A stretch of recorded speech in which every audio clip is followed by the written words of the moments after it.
Can everyone see us and hear us? Are Hello? we here? Are we in front of your faces? Is everyone alive? Can you hear our guests? Okay. All of our guests are alive. Chat, are you alive? Because that'd be great. It's too early to get that existential. Are we Sorry, alive? yeah. You're like, well, hold on now. It's been a long weekend already. I see us on the internet, Nick. Wow, look at us go. Yes, All right, that's a I good see your sign. faces. Hello. It's working. It's working. Hello, everyone. Welcome to Board and Dice Con. Yeah. Okay, yeah. So I guess Carolina, you're the one running our little welcome show right here. So let's take it away. Let's talk about Board and Dice Con. Okay, so first of all, I'm Carolina, a marketing specialist at Board and Dice. I'm the voice and the heart of all our social media accounts. All right. So whoever you are, when you are trying to reach us through our social media, that's me. You're talking with me. I'm doing also other marketing stuff, and I absolutely love it. I love working with Ola. Yeah, greetings for Ola right now. Yay, Ola!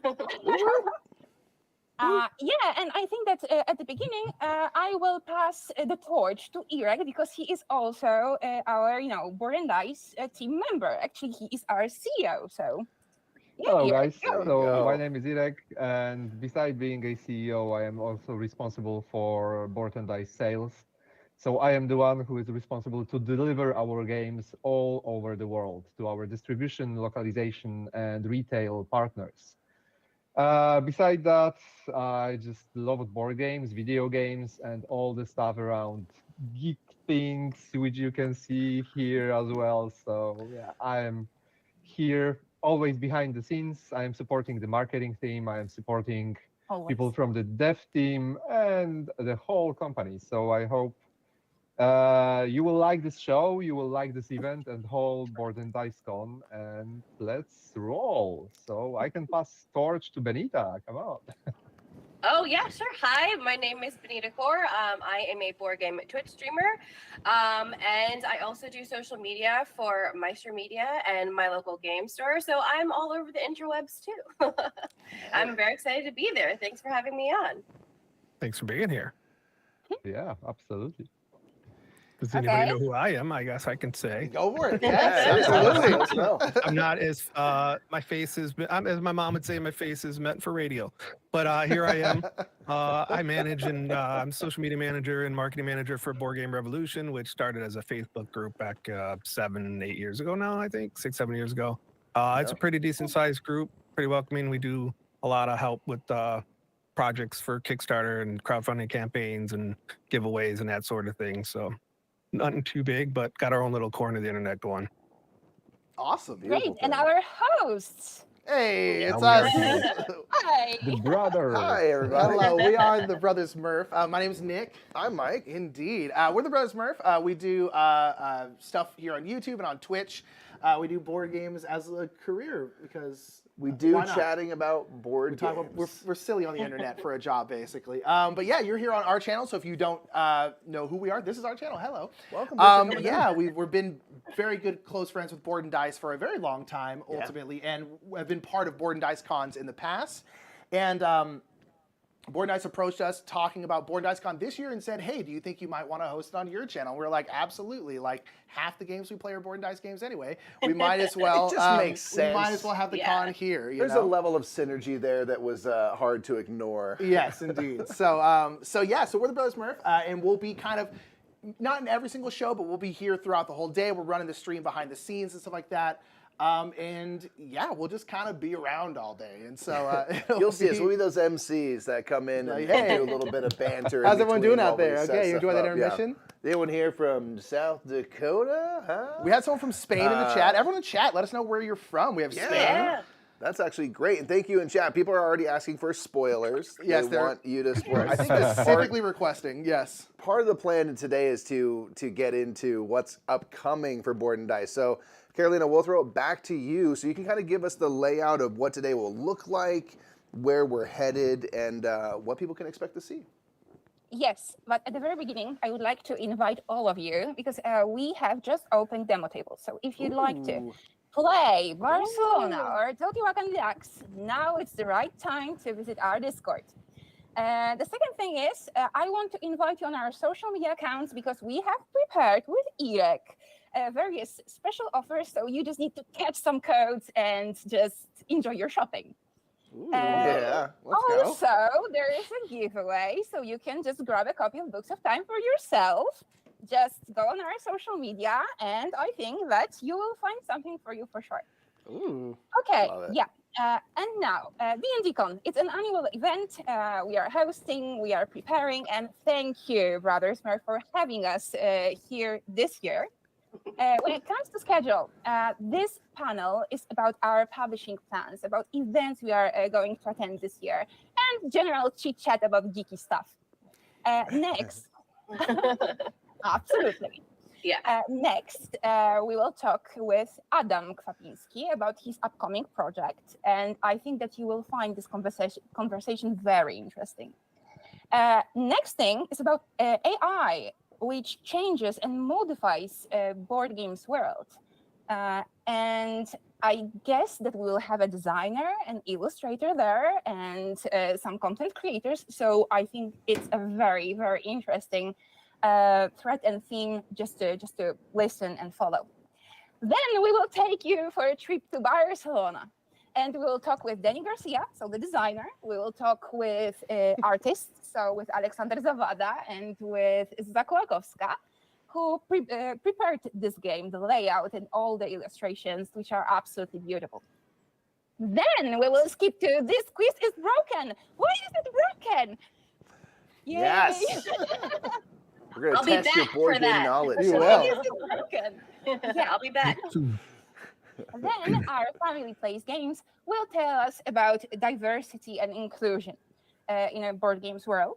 Then we will have a talk with Philip and Kostin and Ryan, I guess, about innovations in board games world, like new mechanisms, new themes, etc., etc. And at the very end, our beautiful brothers will have a kind of a gameplay for you, Yes. won't you? Well. Yeah, we'll be playing through Books of Time. So if you can enter in again a giveaway for that game, and you'll get to see it played tonight. And if you're watching this after the fact, it'll be the last kind of show is doing kind of just like a normal stream for us. Yeah, we're Just going to a end on gameplay stream, something yeah. kind of fun. It'll be our standard kind of gameplay. So if you've been looking to get a really kind of idea of the flow of Books of Time, we'll give you the full playthrough, rundown, talk about anything you want to hear about and see from that gameplay. And then again, if you're into trying stuff out, go do some demos and stuff. Yeah. Board and Dice have opened their doors in every which way to you. So go win some games, follow on socials, play some games. Yeah, and Jacob And and just Chad hang just said out. Barcelona is so good, y'all. Oh, Yeah, I'm don't tell me that. very excited to want hear about Barcelona. I want to play No, so- I'm so excited. Barcelona. Yeah. Yeah. I can't wait. I'm really excited for it. Oh, Yeah, that's it's so it's cool. a very nice and beautiful game. I see that someone, my cat is always trying to say something. Like, we just need to forgive him. Cats because have an eye, when- yeah. yeah, They know when the when I camera's have a on. call, he usually is somewhere around. So I'm so sorry he will be here. Actually, I was gonna Carolina's ask, yeah. cats always have a push on the camera. Yeah, it's Yeah. always Yeah. happening. Again, right here on the table. Emotional support Yeah. animal. Anytime Please you don't see apologize for the cat. Yeah. We love it.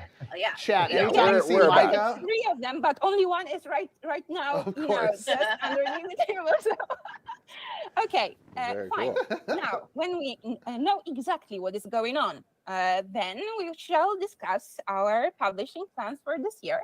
But at the beginning, I would like to say a few things about last year's titles. Because we are after two successful crowdfunding campaigns. We had La Granja and we had Nightmare Cathedral, two totally different games. slightly. Yes. Yeah. But yeah, we ran this crowdfunding campaigns and they were just good. They were good, and we are absolutely excited about them, about the titles that are going to be delivered quite soon, I guess, Irek, right? Yes, that is correct. They are already approaching to European and the US coasts, so they are on the water and they should reach our warehouses and fulfillment partners pretty soon. We have everything settled, so Bridge Distribution will cover the fulfillment for the US, and we will do with Pacman fulfillment the fulfillment for the rest of the world. So we are ready, and we are only waiting for the games to reach our warehouses. Oh, It's So here absolutely we are exciting. good. I'm so excited. Yeah. Yeah. Oh, I want to play. Must those be nice to be on the so home bad. stretch. After any campaign, there's a long kind of wait and everything. To know that they're almost there on the boat, So unless that thing tips over, you're good. Yeah, that's great. This time we are good. We had some delays in the production because some sneak peek. We were managing the production of 11 languages. So there were a lot of different partners behind the scenes with us, and not only because of that, but also because of the production issues, etc., etc. We wanted to make the quality the top notch of the top notch quality for the products. So Yeah. even our production manager visited China to check out the final quality of the products. So yeah, we are absolutely ready to deliver, and we are sure that the games will be fun for the backers and for all the buyers. So yeah, Awesome. Well, We have good. also expanded to our titles, I mean Origins and Tavantines to you, but we have also published 2 games, Terracotta Army and Tilatum. And now my question is, Bangers. now my Absolute question is, bangers, both of have them. you played Such them? good games. Oh yeah, yeah. We've played them both a Okay. lot. Yeah, there's Tilatum, yes. Terracotta, not yet. I've Oh. not got the Terracotta Army yet. You gotta get on it. Terracotta We're a little bit about Army. the area control elements with 2. That's our primary account, but Tilatum was great. Mm-hmm. so Yeah, I so absolutely Thomas, love there Tilatum. is a good information for you because you might not played it yet because we were sold out in the States for a long time, and right now we are good because actually during Gamma trade show, the new container with the games reached the US coast. So Oh, perfect. the games Right are on. there. Nice. All right. Go get you some of Tilatum that was today. probably like my top games of last year. Like I have played it so many times. Terracotta Army is also really good because I think the action selection mechanism of like the wheel is like so fun. But Tilatum has my heart. Like if I had to choose between the 2. The combos you can pull off in that one are bananas. Yeah. We're like, I'm gonna do Yeah. 5 turns in one. Is that cool with everyone? And it's got like bonus Yeah. tile, doing this, bonus tile. It's amazing. My hubby doesn't like playing this game with me because I usually go with chains and Yeah. I cannot Like, am I stop gonna play myself. again? You're like, probably not. I got Yeah, I this. feel on like I lock. like Terracotta Army more, but you like Tilatum more. Ooh, baby, it's so good. Yeah, it's Yeah. especially Terracotta Army at 2 players is bonkers because you get so many Yeah. points. You can do so much stuff. Yeah. I love Terracotta Army at 2 players. It was They're good with so 2? good. Yeah, I like it a lot. It's a different Yeah. game. You get more Right. actions per round at 2 players. So one thing when we were first approaching the game to play, like, are we gonna fill up the Mausoleum, yeah. mausoleum much? And you totally do. So it's very Yeah. contentious for It's space. still really good too. Yeah, just like I you see love the it. higher player I count. personally preferred it too. There you Right go. on. Yeah. Well, it's our good issue to have, I would say, because we are always releasing 2 games in the 3rd and 4th quarter. So Yeah, right. Yeah. Terracotta Army it was prepared for Gen Con, and Tilatum was prepared for Spiel. And these 2 are focused on a little bit different elements, Mm-hmm. but Yeah. in the end, they both are so good that sometimes they So compete good. with the audience. So Yeah. Yeah. Bangers. It's Absolute not a bangers. bad problem to have. Yeah. Yeah. And I Okay. feel like Tilatum, like you were sorry, go ahead, Carly. No, go, Benita. We're just Well, excited. you were, yeah. Well, Eric was saying like they're competing with the 2, and I'm just like if I wanted something like heavier, I'll put out Terracotta Army. But if I want a game that like finishes in like 90 minutes, like I'll go for like Tilatum because they like feel like very different games, which I like. Yeah. That's true. they Yeah, actually totally are. different. And the fun fact, Benita, is that a lot of people are are also saying that Tilatum is more heavier than Terracotta. Well, So it can be based on this. So I if you think process it's things also- differently, right? yeah, it's Yeah. always your personal feelings true, and, that's true. and how Yeah. and how it goes, Yeah. right? For me personally, also I think Tilatum is slightly heavier, but this is also just my Okay. opinion. Nice. When you have Sick. cascading actions, it can get a little min max, and when you got to do that 3 turns Yeah. ahead and like figure out 18 things that could happen, Yeah. you know, you're like, but oh wait, if I go there, Yeah, one thing we thought with Terracotta Army was that it was actually a good place for like those T games, which can be bigger, can be heavier, have a lot of interlocking mechanisms. Terracotta Army it feels like there's fewer moving parts. Like I love that there's like clay and money. Those are your resources. Yeah. So it doesn't overwhelm you with a bunch of things to track, but you get to make a ton of really fun, juicy decisions within that space. And playing with the rings and the actions and stuff like that gives you a lot of like taste of the things you see in those bigger T games. But we found it a good entry point for people. Like I would maybe start with that a lot of times. It's still a big game. Don't get us wrong. It's not like a gateway game. But just having those two resources, like people can I think manage their clay and get stuff built, so you feel like you're getting stuff done, which is really cool. Yeah. Okay, and now is the time to. We got excited. Sorry. You can't get us talking about board and dice games. We're just going to talk about them. Like we got time. We got to move. Okay, so let's talk about our campaign. Teotihuacan Deluxe is on. You still have some, time to back the project. Now, my question is, have you played it? Like, tell me something. Yeah. Do you enjoy Teotihuacan? Love it. Yeah. We've played normal Teotihuacan a lot. We've also played the deluxe version. If you're looking for, there's a playthrough on our channel that's already out. So if people in chat want to go watch it, there is a playthrough of it. Yeah, Teotihuacan is incredible in general, and the deluxe version is. I mean, it's just Teotihuacan, right? But it's just like the components are great. I love the two art. There's like now two kinds of art. Yes. I love like the red, colorful side. It's a very cool, very, very cool deluxe version. Yeah. Yeah. Well, it's right behind me. Boom. Like a vamping horse. You're like Vanna White. Yeah. You're like. Got it over here. It's the prototype. No, yeah, I played it, and like I also I did a stream of it, and I also played it on the red side because like the board has like the older art and the newer art, and I'm just like the new art just like pops so much and it's so vibrant. So I really like the new like art side, and then like we changed some stuff around on the board. Like there's like a separate board for like the temple tracks, which I think is pretty clever because it's a big game. Like I actually haven't put it away; it's still on my table. You got to use the asymmetry characters too. Oh yeah. Those are mandatory in my opinion. Yeah. And we're giving away a copy too. I'll put a plug out. Come to the Board Game Revolution Facebook community, and in the featured section, there's we got Books of Time and TO that you can win right now for a couple of days. So lots of ways to win B&D stuff this weekend. Indeed. You should go there. There are also some stretch goals to be unlocked, so we can fight a bit and just try to reach for more. Yeah. Yes. Definitely. Okay. How many days left in the campaign? 5, I guess. Okay. Yeah, cool. We're getting there. Sunday.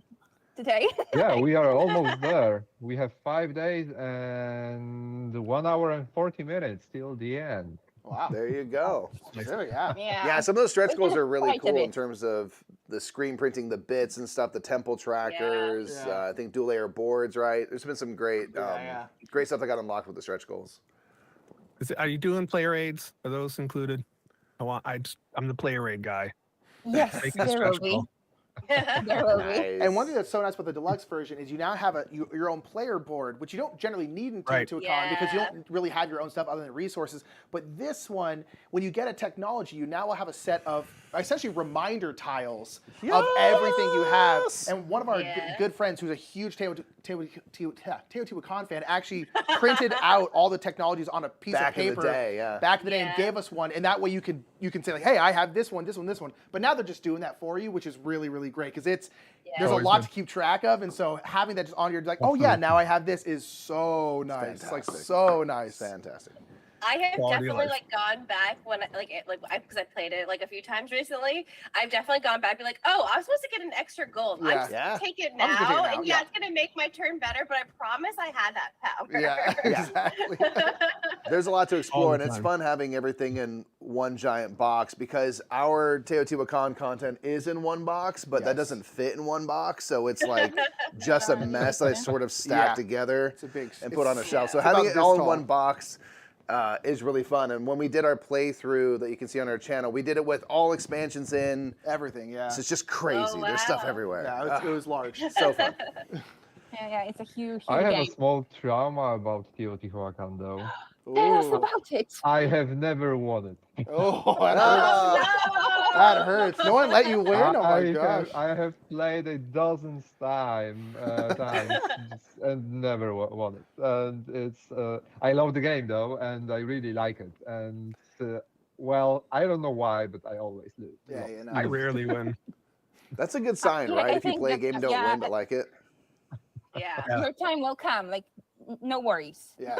Your Yeah, time will maybe come. someday. We will do that. Maybe I need to stop to play with Andre and Rainer. Maybe this is the case. Yeah, don't play games with Rainer ever. He'll win every Rainer time. is He's crafty. Rary's very good at games.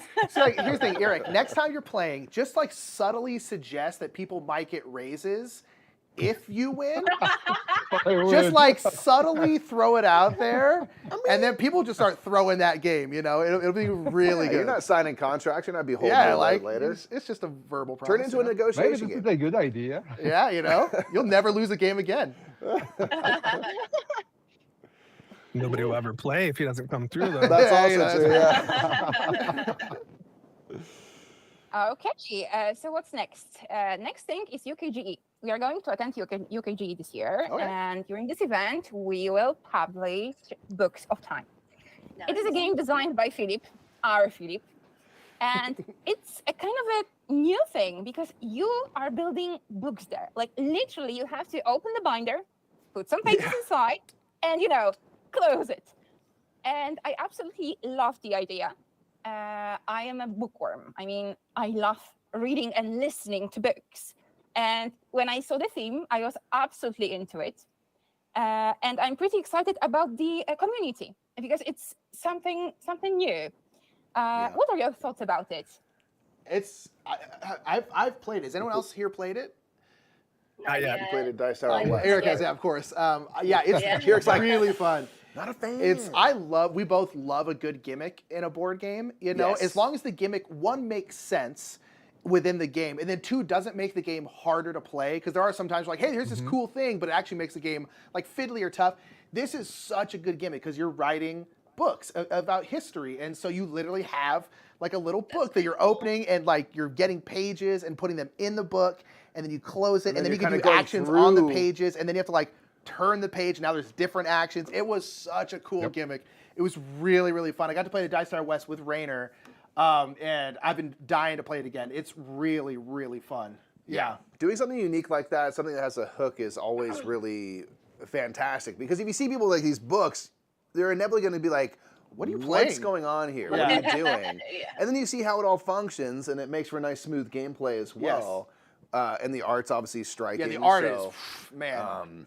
yeah, I mean that table presence and stuff is really cool. And so again, for us, we're big time like gimmick fans. Again, if it helps the game and does something different with how it actually functions, please give me that. Like Yeah, that's all day. amazing. It's just so fun. There's something so nostalgic about opening up the Yeah. things and clacking them back together. Back to elementary school. Yeah, right it's like a back big in old high binder. school, man.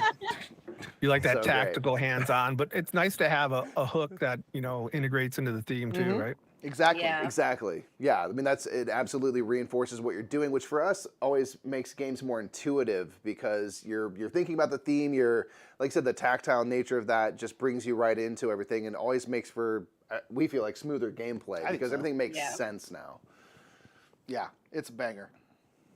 Per usual. I'm really excited to play it. I haven't played it, so I'm hoping to get the opportunity soon. It looks really cool.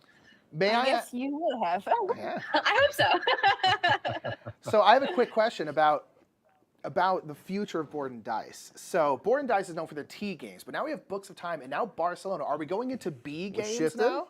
We Are we shifting? shifting? Because Can we that's a drop- big shift. Can we drop an Yeah. exclusive We announcement? don't Yes. We are have all it, bees yes, now. too, guys.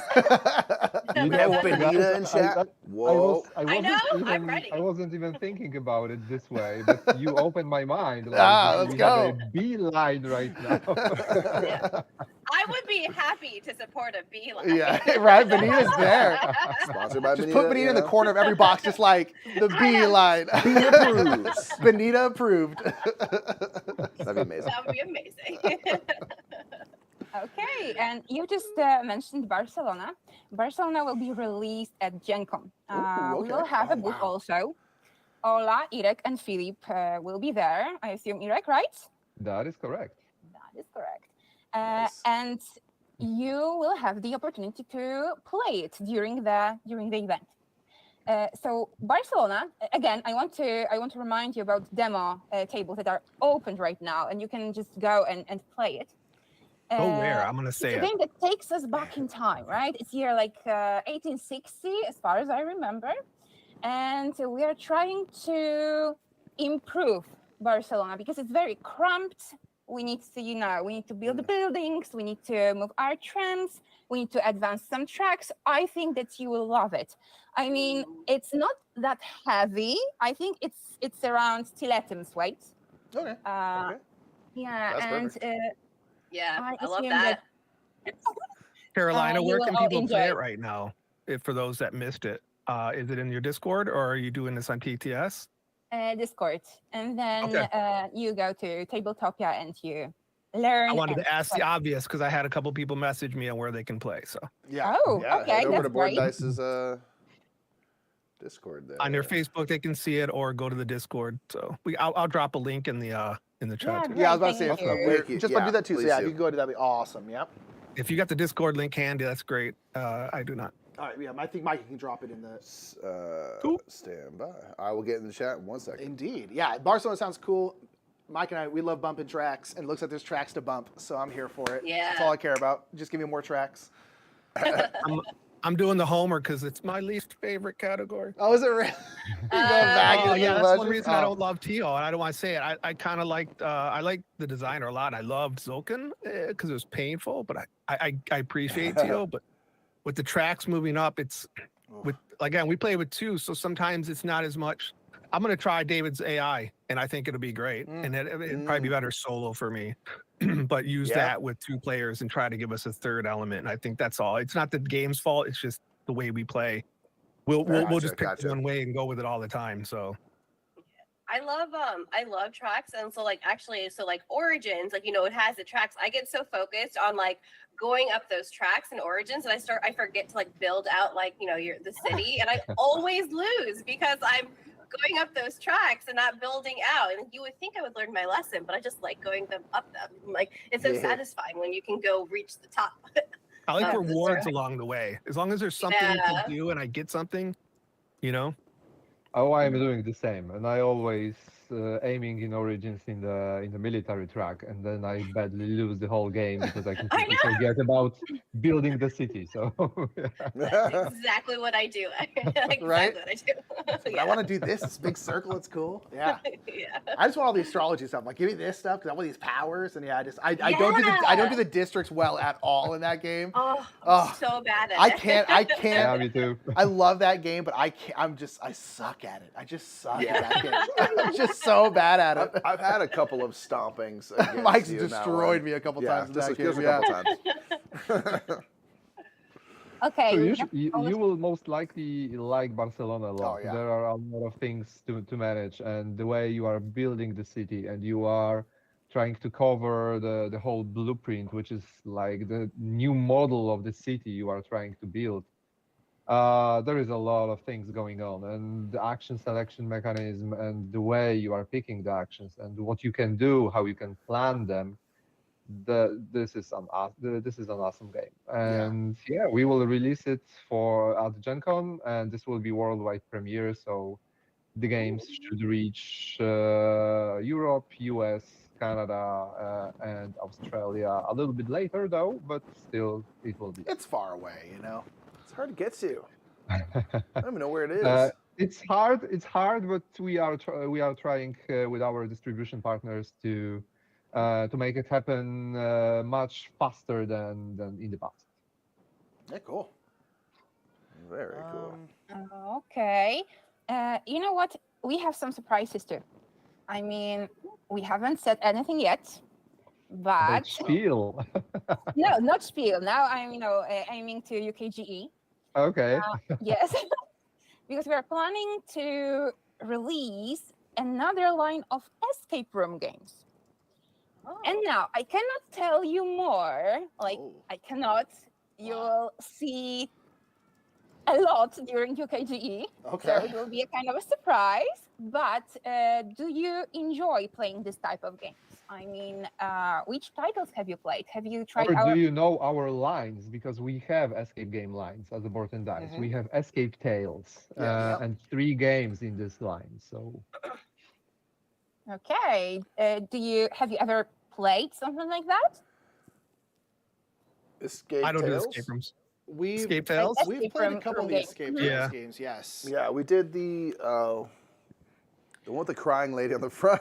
I can't remember the name. Unfortunately. this is low memory. That's what There we yes, go. Low Low Thank memory. you. Thank you. Thank Yes, we've done low memory. Yeah, we don't low memory. Mike likes escape room kind of games a lot more than I do. I'm not good at like riddles. Basically, I'm not good at those kinds of games. Although with these ones are really interesting because you do so much online. You're like typing in codes, which I did find very, very interesting. We played a couple on stream before. It's fun. I'm not a huge escape room person in general because I'm just not good at that. My mind doesn't work in that way very well. So just trying to, I just get frustrated a lot with them. But I love the concept of escape room games. I'm just not good at them, and so I don't play them very often. Yeah. Yeah, you will. You'll let me drag you into them from Every time once to in a while, time. yeah. My wife Yeah. and I really like them. Yeah. I am not very good at it too. And some time ago, Philip and Dora took me to an actual escape room. And I was just standing in the middle of the room and they were like, oh, let's go there. Oh, look here. And I was like, what is going on? Like, they It's were amazing. so Some people have a good. great brain for Yeah. it. Some people are so. Yeah. I good just at stare it. at stuff and I'm like, I don't know. I tried one thing, it didn't work, and they're like, try another, and I'm like, no, my brain. Kick that's the it. handle. I always say, like in those escape rooms, especially if it's like a scary one, like if you need someone to like stick their hand into like a weird area, like someone you have to put, like I'll do that. I'll be that guy. I'll be the sacrificial lamb for stuff like that. I just don't make these solve the puzzles because I won't be able to do it. One of my dreams is to do an escape room IRL and do an escape room board game at the same time. So you're on the ground playing the board game, also doing the physical room. There you go. And you try to do them both at the same time. There you go. That's That sounds Next level. That's like the chaotic Olympics. in the best way. Oh yeah. It probably won't go well. Yeah, you could try. yeah, you know. Oh well, I'm Yeah. gonna try. The other thing here is that I am pretty sure you know the universes and the worlds in which those games are set in. And I will leave you with that thought. I will maybe sell Ooh. a small thing. But I know. I will. Right, I will. right. I Oh, will put you're gonna get in trouble, Eric. You're gonna get in trouble. Try to not to tell too much. So what I can say is that these games are slightly different than Escape Tales series because Escape Oh. Tales are a little bit longer and bigger, and with new line we are aiming to deliver a little bit faster experience. But this is it. I cannot tell you more because Oh, tell okay. you even more. Carolina Okay. will be the first to kill me or mute me here. We'll kick you out of the call. Yeah. I think that people will love it. I was absolutely surprised when I saw the themes we are going to work with, and Ooh. I cannot wait. I cannot wait to show you our booth at UKGE because we worked very hard with Ola, and it will be absolutely perfect. Ooh. Okay. The formula of the Very new cool. games will give you the possibility of enjoying the full perspective of the game, including all the components, materials, and everything what you will Yeah, I find just there. love what you said. It's perfect. I am Finding, trying like- not to say too more. You know that I love this line and I would like to tell how it works and what it is, but I cannot. And we will have a huge, huge game. But I can only say that it's a very, very famous. There are two famous designers, and they worked on it. And the theme is absolutely, splendid. The game itself will be released at Spiel, and Okay. you will learn more during a Gen Con, I think. Gen Con. Yeah, Okay. we will do the official announcement in Indianapolis. And yeah, we already have localization partners though, so no worries. Wow, So the nice. game will reach the worldwide audience, but we have a marketing lockdown and we cannot speak a lot about the Ooh. game. Oh. But I can tell you that this is an expert game, pretty heavy expert game. Very I would With cool. say famous That's somebody designers true. behind the scenes, yeah. somebody And guessed that Shem might be involved. Shem Mm. Phillips. I mean, we did see you Mm, guys, so it's good chance yeah, maybe he's he was involved. he was our guest Empty during house. one of He our is in the house. development branches, but no. Oh, man. Sorry, Wow. Tropical Come on, Penguin. you already said you are solving the mysteries. Don't give this to them. Right? The game is just trying to figure out who designed the game. That's the That's it, that's the whole entire thing, yeah. mystery. Yeah. Carolina could be lying to us, right? True. So maybe it is, right? So it could be Chef. Who knows? Woo-hoo. Spicy. Yeah. I like it. Now they're sweating for just- real. They're like, we yeah, gotta when change I'm thinking- topics, man. When I'm thinking about all of those games and those boosts that we are preparing, I am trying so hard not to tell too much right now. Seriously. This is why Okay, I like so- not knowing What anything. we can say is that we will start the print in the next week, actually. Ooh, okay. Ooh, okay. Yeah, so everything will be on time, and Yep. everyone will have an opportunity to buy them. And as I said before, we will be at UKGE. Are you planning to go there? To be there? Not really, I guess. Unfortunately not. Yeah, no, unfortunately not. It's one of the I cons want that we to. really want to get to. We just haven't. It's too close to. And Mike has a newborn too, so it's like Yeah, traveling no. is a lot harder. And it's just close enough to a lot of other conventions, a lot of other stuff that we do, that it's just hard to get across. Because we're coming from Los Yeah. Angeles, so like we're coming Yeah. from a long ways away. Maybe by like next Oh, year yeah. we could make it there. Yeah, I'd I love. hope. I really want to go. It's just one of the cons we just haven't gotten to yet. Okay, how about Gen Con? Oh yeah. Oh, We're yeah. gonna Yeah. come, yeah. Oh yeah, we'll be there. Oh yeah, we'll be We there. Slightly will closer. definitely see each other at Gen Con. Yes. Yeah. Yeah, definitely have to Okay, and meet the up last one, Spiel, because we are attending Spiel this year as usual. Are you planning Very to be nice. there? I want to. 50-50. Rick, you got a Oh. ticket and a bed? Sorry? You got a ticket and a couch. I can come. There you go. I would love to come to Spiel. It's Yeah. just like boy can dream. Yeah. Well, I've Spiel is a gone- huge thing. I It's remember my awesome. first trip to Spiel, it was 2013, and I was like, I was a newbie in the board game industry.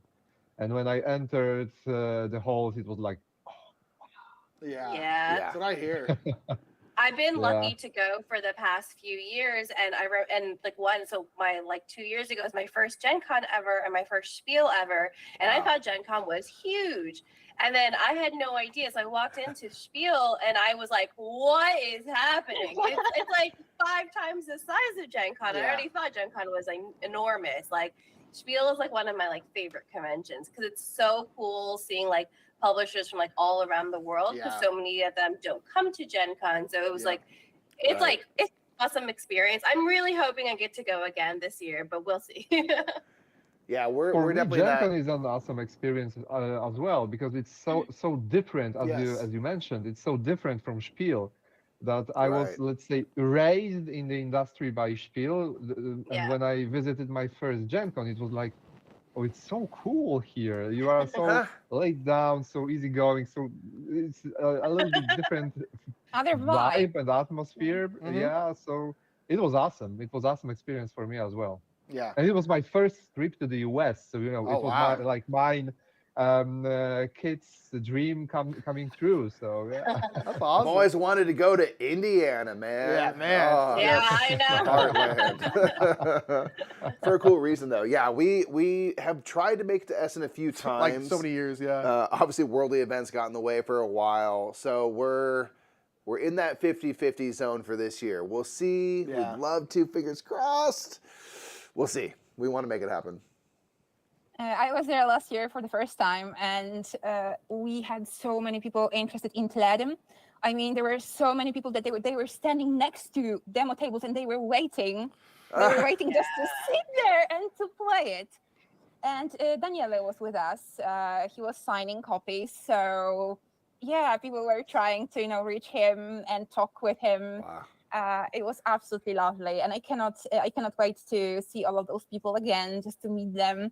And I was running some demo tables also, and at the end, when people were thanking me, like, "Thank you, you did that so cool." I mean, I spent a lovely time with you. It was so encouraging, and so I felt so cool after that.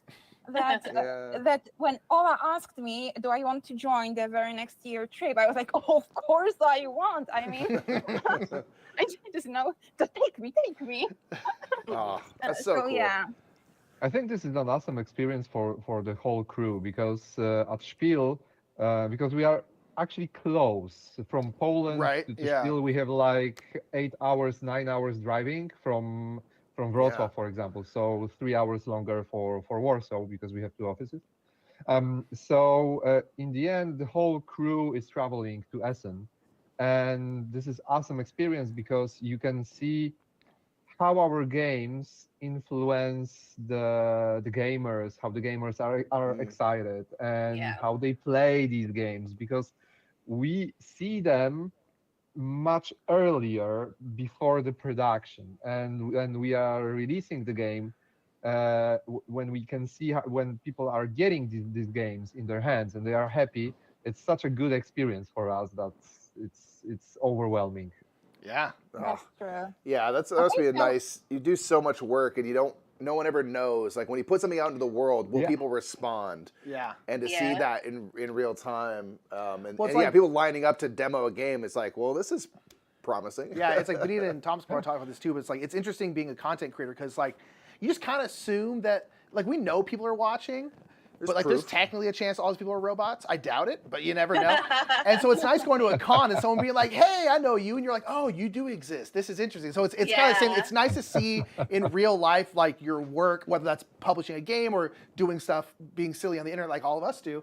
It's like it's cool to have that validation. Be like, "Oh, cool, people do like our games. All right, that's awesome." Yeah. It's just like From what I Just like understand, just to speak Board of and Dice that. is a so, pretty like, big deal over there. yeah.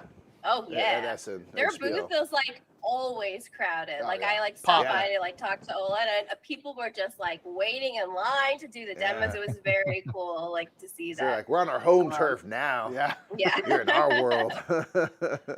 You know what? And when I was going to buy something and I was standing somewhere totally elsewhere out of our booth, and then I saw so many people going with Terracotta and with Tilatum, and I was like, oh my God, Yeah. you Yeah. were there, you were in our booth. It's so cool.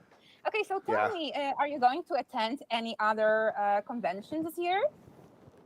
We're going to Board and Dice Con. Not Board and Dice, sorry. We're at Board and Dice Con. We're going to Board and Dice Con. here It's now. right now. So We made it. just so you We're know. doing that today. If you're watching this after the That's fact, now. it's already done. But come for next year. We're going to go to BGG Spring. BGG Spring in a couple weeks. Okay. Oh, where is that? Dallas. It's in Dallas, Oh, okay. Texas. And then And then we're doing PAX Unplugged Yes, at that's the the other very big end of one. the year. So At that's the end of always the a year. Yeah. kind of last stop. I love this show. I was there only once. Yeah, PAX Unplugged is I great. love ago. PAX Unplugged. PAX Unplugged is awesome. I love Philly actually because yeah. it is one of the biggest city I ever was in the US, and Yeah, it's the big. vibe there. I had a chance to do some sightseeing in the historical Yeah. district. It's awesome, and Yeah. the food marked there. Isn't it my so gosh, good? Come on, it is so good. Yeah. We've The- really like- grown to love PAX Unplugged, and like for us, we're on the very west coast, so it's kind of far, but it does seem like a good place to have a con because it's almost equidistant to halfway. Europe and the west coast, so it's Yeah. kind of a nice middle spot. Yeah. It's Yeah, they great landed in a because nice the place. food seems so good. And Yes, like yeah. I love Gen Con, but I hate the food at Gen Con. Fair. Yeah, So, Philly's got a good Orange con. has good food. Orange's got good yeah, food. Yeah. Orange has- Yeah, But Philly is Like just the North like Market, right? Yeah. it's so good. It's right across the So- street. Oh my gosh, it's Yeah. so good. Yeah, Philly is My- awesome in this perspective. Yeah. I'm going to a lot of conventions this year, which I'm really excited about. So I have Origins coming up. I'm going to go to Gen Con, hopefully Essen. I'm thinking about going to BGG Con in the fall. Okay. Cool. Yeah, and then obviously PAX Unplugged. I live like 2 hours away from Philly, so like it's So like lucky. it was my actually first ever convention I ever went to. Like before I started making content, so it has a very special place in my heart. All That's right. so it. cool. Yeah. How about you, Thomas? I'm hoping to hit Gen Con, so we'll see. It'll be my first. Well, It's good. good. It's okay, fun. cool. It's overwhelming, but it's fun. Just Yeah. pick a couple Yeah. I things. usually and do that. Origins a little closer, but Yep. it makes a little more sense to do Gen Con this year. They're close together. You got to sometimes it's getting we got to pick one. Yeah. That's I- that's kind of where we always land. Yeah. You got to pick one or the other. More kinda. and more like- companies are like introducing like their games at Origins, kind of like Mhm. a preview. So I like Yeah. going to Origins because that means my Gen Con is not crazy. I can like do my Origins meetings, Right. but I don't have to do it again at Gen Con because it's a month Fair. later. Because otherwise, I don't eat for like 4 days Yeah. because I just have Right. meetings all day. So Origins I- way better to do that stuff. Yeah. Mhm.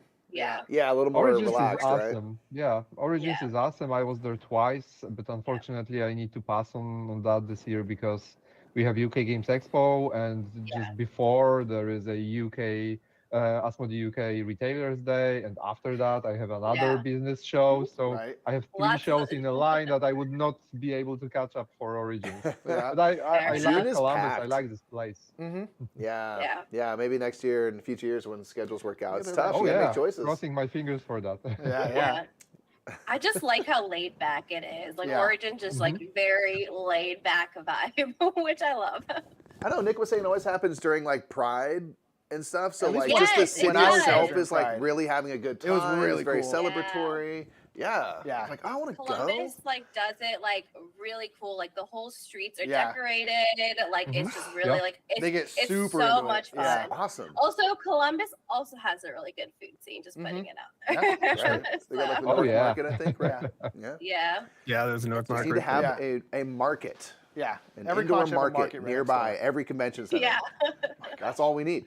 Board gamers, we want to eat. door. Yeah. Bring the We food. wanna eat. Bring the good We want stuff. to play board games and we want to eat. That's That's true. it. That's Yeah. fact. Yeah. Okay, Very so nice. you know what, good people, if you have any questions, I mean our audience, if you have any questions, now it's the right time to ask Yeah. them. Pop in the chat. We'll be Yeah, we here have just a for couple minutes before the next more. event. Yes. I'll scroll and- through and stuff. Thank you for everyone for saying where you're coming from. We got people from all over the world. Yeah, we really. have our Cool. dad is in chat from father's in Pioneer. chat. People from Brussels, Belgium. I think I saw brought a bunch of Denmark. I saw bots. Flint, good. Michigan. Thank you again for joining us. Keep letting us know when you come in where you're hailing from. We'd Indeed. love to hear it. Yeah, and any questions? And again, we're going to be going through a bunch more stuff in detail, including Barcelona. We're doing a playthrough of Books of Time, some of those upcoming releases, and talking about Adam's book next. And then some like really thoughtful discussions about where we're headed as a board gaming industry and hobby, which is really cool. So Yeah. Super please excited. be a part of it and chat away. We'll make sure we monitor chat and answer any questions that come up. Yeah. Good day, Tis But a Scratch. Good day. I'm gonna make a guess as to where you're from. Tis But a Scratch is also a great name. Hornet says a know. lot of the Columbus food scene is going through construction issues this summer. No, last I gosh. heard, so plan Yeah, accordingly. I wasn't sure Oh, if I should man. mention it, but like North Market, they were redoing the parking lot, and they found like hundreds of skeletons, and they're Whoa. like, "What's happening?" And then they discovered that it used to be an unmarked graveyard, and they just made a parking lot over it. So when they're doing all the construction, they're like, "Oh shit, this was a graveyard. We forgot," and now they have to move all these Forgot skeletons about all the dead remains folks. somewhere Yeah. we Oh, forgot yeah. about all the dead folks that we like paved over years ago. Oh. Yeah. Wow. So that's That's, happening right now. So the North Market is definitely cursed. Yeah. just so you know. That's good to know. You know. The food's great, but at what Haunted, cost? you know. Yeah, you know, exactly. Okay. That's good to know. You got to know that when you go into a food establishment. Is it haunted? You know, there really should be a sign out front. Yeah. Wow. Okay, that's good to know. So the North Market there's still Watch lots of out other what good food you options. eat. Yeah. Yeah. There's my other God. food man. options, and I don't think it's closed. I just think you have to get around them, like digging up bodies. You know, you just exactly. You got to bring measures. you While gotta we bring- lay to rest the deceased, yeah. Jeez Louise. Wow. Yeah. We have a fun history of doing stuff like that. Corthan has a question. Said, what mechanisms do you think have been overdone nowadays, and which ones do you think will be the next hotness? Ooh. Oh gosh, in terms of overdone, That's, Overdone deck building probably. I mean, if you think There's been about a lot everybody of- slaps that into something, you know, but it's still a great Yeah. mechanic. It's funny. I hated it when I first started playing like more serious games, and everybody was doing deck building like late 2000s, and it was Yeah. like, I don't get it. It was just weird to me, you know. You're just doing this, but now it's like the most zen thing. Like if you play Ascension or something, you not just attacking each other. You're just trying to do your own thing, and you can just that's it. You're working on your Yeah. engine. You got your own hand cards, and You're it's a talking about like mechanic. pure deck Yeah. building games where like Pure that's deck the building, but- entire yeah. Yeah, There's it's so being many of those hybridized hybrids now. that include Yeah. some amount of Yeah. deck building. And you get Um, disappointed. It's like, oh, I added 3 cards to my deck the whole game. What the heck?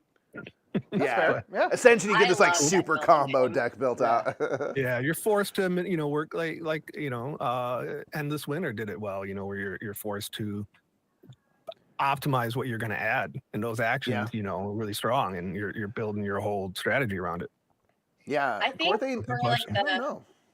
I think the next hotness, I think we're currently seeing it, is like trick taking games. Like It feels, every feels like it. publisher is like putting out a trick They are. taking game. Like honestly, Board and Dice, when's your next trick? Yeah. When's your trick taking game coming Come out?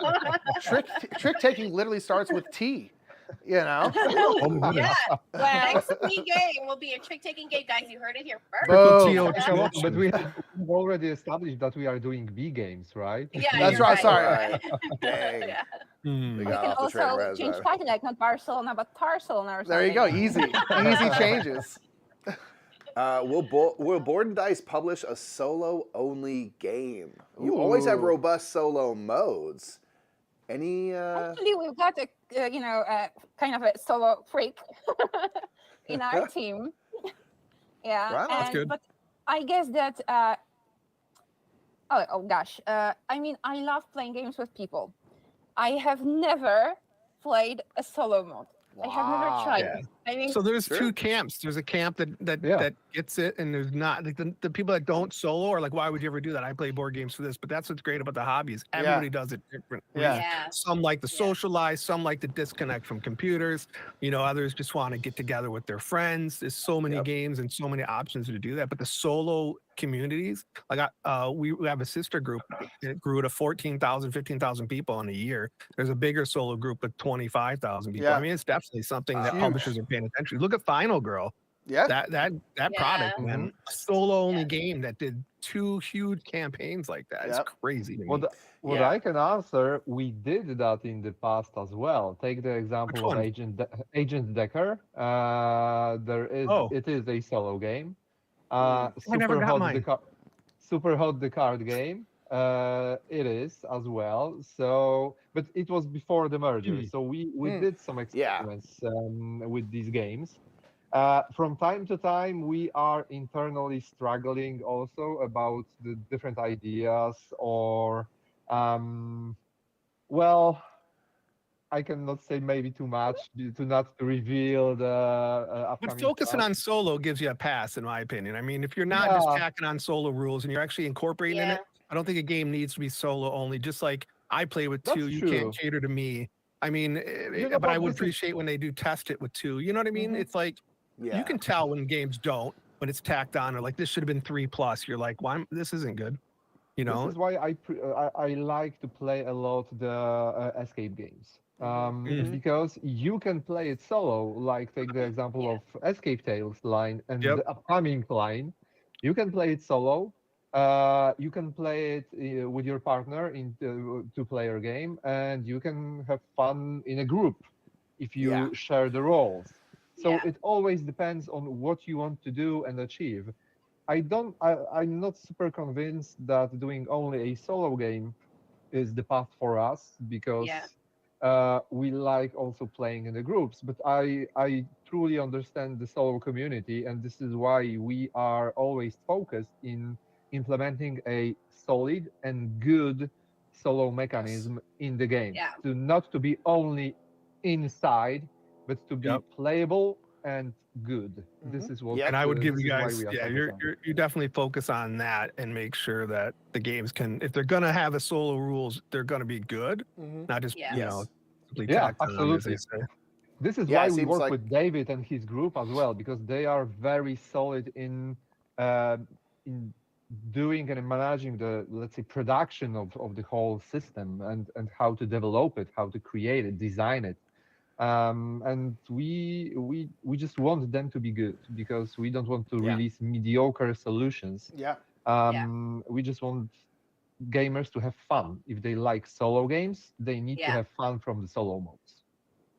Agreed. Right. Yeah, make the game as playable as possible with as many different Yeah. situations. Yeah. Some people play 2 players, some play only 4, some play solo. But also, like, listen to Works what the across the game board. needs to be. Like, don't like force a 2-player mode or a solo Yeah. mode if there just isn't No. one there, right? It's Yeah. like sometimes a game It's works. a hard battle. Yeah. Yeah, right? it's like- to stand your ground. Like CG is another great company. I compare to Board and Dice as far as level, right? But Mhm. they did the 4-player only game. I mean, that's Yeah. It's like that's what it had to be. That's what that game Yeah. is. Yeah, deal with the devil. And, Yeah. you know what I mean? It's like, so you can do that. And I think we have enough choices now, but we are seeing Yeah. more people try to do it all in one pot. I don't know. We'll find out if is that just gonna bloat things or does that muddy the water, Sure. you know? Right. Or is Yeah. it better like you're saying to focus and just be honest? It's not good with 2. We didn't bother. We're gonna Yeah. make it a 3 to 5. You know? Yeah. Yeah. Stand by Seven it, yeah. Wonders, the original. I'm one of the few people. I think Rado did a video on it. The original Seven Wonders. I played the advanced variant that they actually removed, designed by Antoine Bauza, and you could play it with a dummy player. It was called advanced mode, but you know they snuck it in there. Everybody hated it. Yeah. You would lose to it. It was brilliant. You would lose to the neutral city if you played wrong. I thought it was great. I'm one of the only ones. What are you gonna do? They took it out of the new version. There you go. There you go. Okay, because we've got only 3 minutes. Oh my for gosh. the 3 minutes. Oh my interview. gosh. Like My 3 gosh. minutes. There's a few questions that have come in. We'll try to rip through them as quick as can. Okay, so I would like to thank you all. I mean, the conversation was really fun. Yeah. Thank you for joining us. Thank you, our audience. And I think that we will wait for the interview with Adam Kwapiński, the author of Origins, Terracotta Army, and Nemesis. Yes. Guys, and for me, just have fun. Enjoy the B&D Con and the awesome hosts and the awesome guests and the awesome audience. So thank you very much for being with us.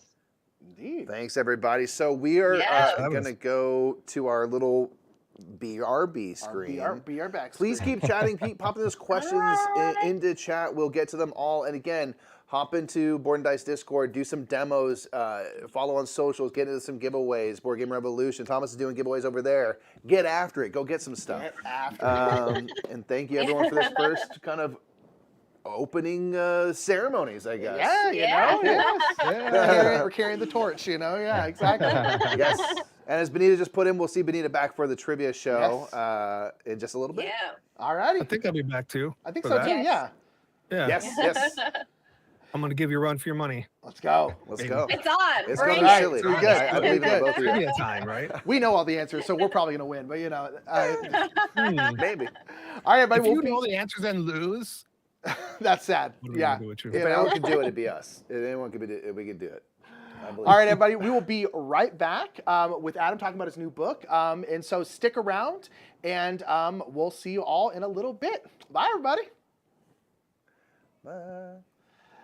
Dun, dun.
Hello, everybody.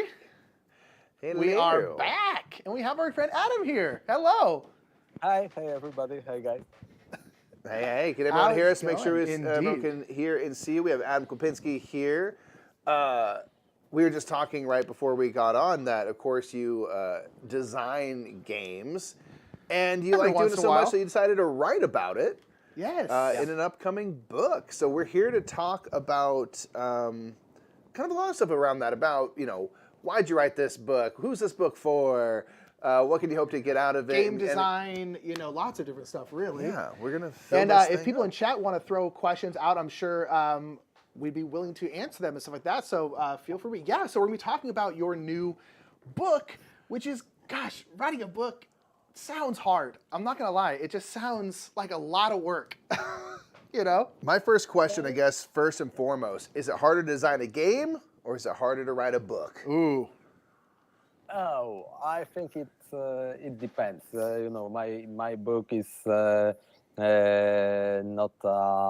a storybook. Yeah, it's That's not, true, right? Yes. not kind of book when you have to create a story, characters, and all that stuff. So it's as you have told already, more about insight, about designing the games, my style of design, and my thoughts about what I'm doing. So I don't know if it's harder or not. It was quite fast for me, to be Okay. honest, to write that book. When we talk, of course, about writing itself, because before that, I, for many years, do some workshop about game design, have some different presentations about different topics. I also work at the university because it was a different subject. I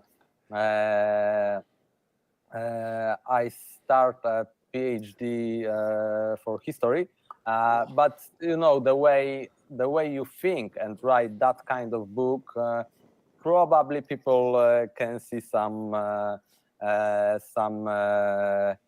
style of university thinking, especially in the first part of the book. It feels more like you're writing a paper, right? Like you're writing a research paper, right? Kind of thing. It's like it's kind of more similar to that than like a fantasy story about like dwarves and elves and stuff, right? It's like.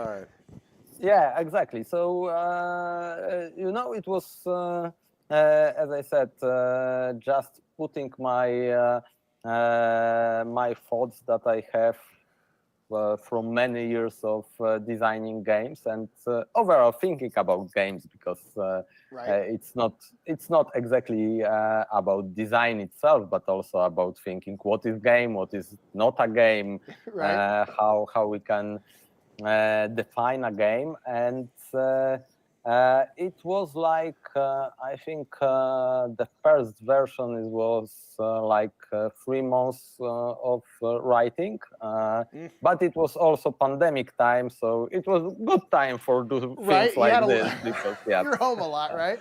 So why don't you give us like kind of an overview, like a synopsis of the book? Like, what is the book about? What all do you get into? And then we can kind of go into some questions about more specific stuff in the book, and then just about like game design in general. Again, anyone in the chat, feel free to throw out questions about game design. And I guess just talk about, maybe just mention some of the games that you have designed, because you've designed some big ones, some really outstanding ones. Just so, a few. You got some credentials, some real credentials. Thanks for that. I design I think more than 30 games now. Wow. My gosh. And we talk, of course, about published games, because what I have in my closet and in my trash also is many more. So when I was thinking about the book, I know that I will try to look at the whole process of designing the game, and also publishing the game from the designer perspective, Right. because I'm focused on that. And the book is divided into 3 parts. The first part is more about overall thinking about games, about some philosophy connected to the games and stuff like this. And it was much longer part, if I can say, and it was shorter before print because my Polish editor just told me, okay, you don't want to people go asleep, so don't write them. Right. So yeah, there was a lot of cut-offs from that part. The next part, the second one and the biggest part of the book, is about designing the game, design process from start, from the idea, from different phases that you have, and different struggles designer have to work with. So I try to make it step by step part that we start at the beginning, and that part finishes when the game is ready to show it to the publishers. Yeah. So this part ends when you have a prototype and you want to find some publisher to bring it to the broader audience. Nice. And the last part is just some thoughts about what happened after you design the game, Right. how you can find a publisher, how in my opinion you should cooperate with a publisher, because there are different ways to do that. Of course, there's a part about agreements and conditions and all the stuff. Yeah, and the book ends when as a designer you get the final product in your hands, and you just have to think about another game, because Right. this is how it works when you design games.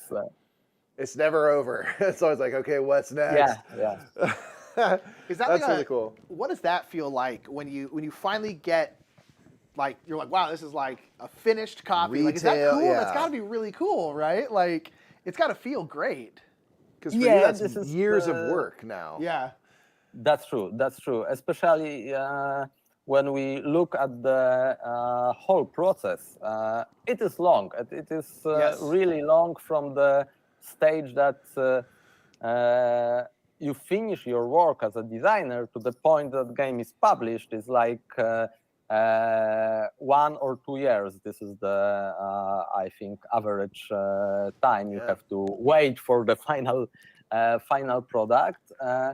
So yeah, it's great film, but also I was a publisher years ago. I have my own company to publish my games and games I design with other friends.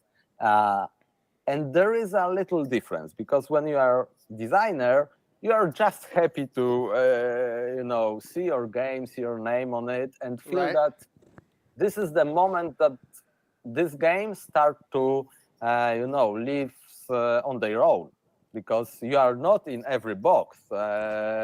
People will see what you create and what you create with the publisher, because of course the visual aspect and all the product aspects are created by publishers. But this game is not from that moment. It's not yours. It's more like game that is owned by the players, and they will interact with with your creation, Yeah. but you cannot said to people, okay, this is not what I have in my mind. This wasn't my idea. Right.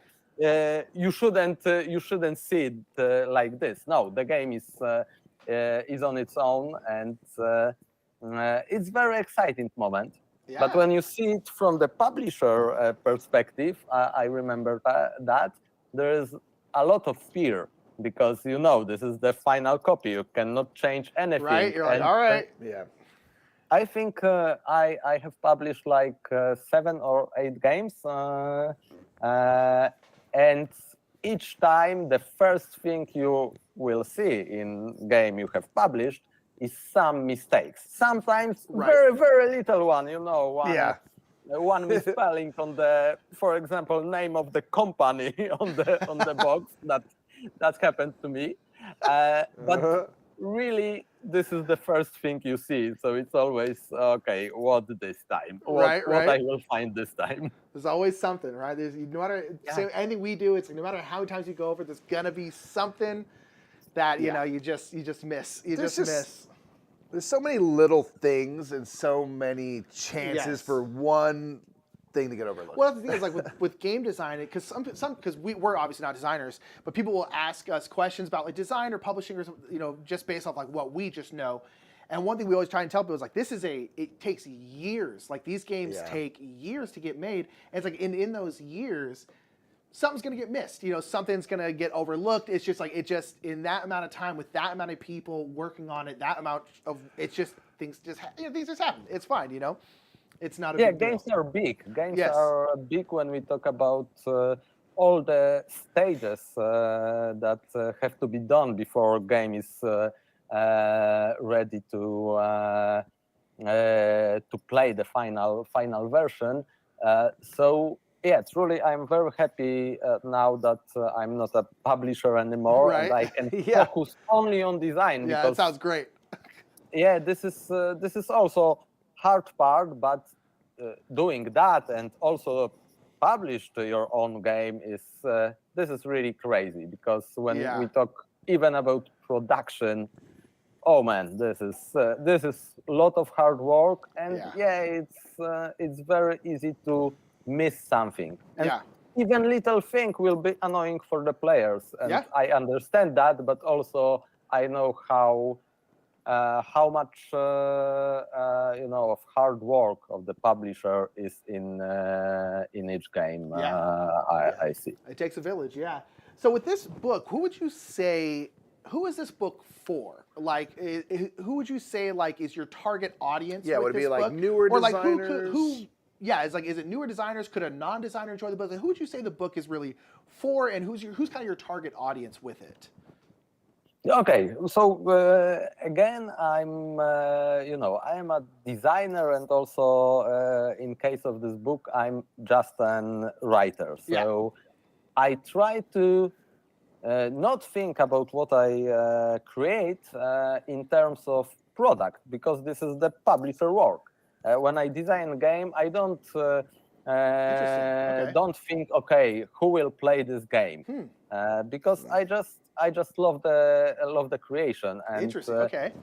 This is the next question. Of course, when the game is going to be published on the book, or the book is going to be published, this is the question you have to ask. But I write this book because I think I feel that I want to do that, and I was also curious because I think I learned a lot writing this book, because it's my knowledge when you try to think about it and write it in straight sentence, not the just with some flow. It get your knowledge much better constructed, I will say, and it's. It was great for me, and I learned a lot about my own style of designing when I was writing this book. But when you ask me now, who is the audience, who is the book for, I think mostly the people who are curious about how different we can see the process and the games itself, because this is obviously just from my point of view. But if someone is interested how different designers see their work, this is one of the example how they get a little into my mind and see what is inside. Yeah. Right? Yeah, it's because I'm sure it's just as people who it's just I don't understand how someone designs a game. Like just It's so amazing many to me. It's magical. And I'm sure it's different from person to person, designer to designer, but yeah, just like how do you like so when you're starting your process, where does your process generally start with a game? Is it through like an idea of like a mechanic, maybe a theme? Or is it like where's your jumping off point? Is it you're just in the shower one day and you're like, yo, Nemesis, that would be cool, and then it's like what's your jumping off point? I suppose. Okay, yeah, it's something like this because some games came into your mind in totally different situations, Right. and the shower is just a funny anecdote because Right. you have nothing to write there. So You're just like in the shower it's a trying to- little Of course, that's hard, when the ideas come. Yeah, you can't even write it down.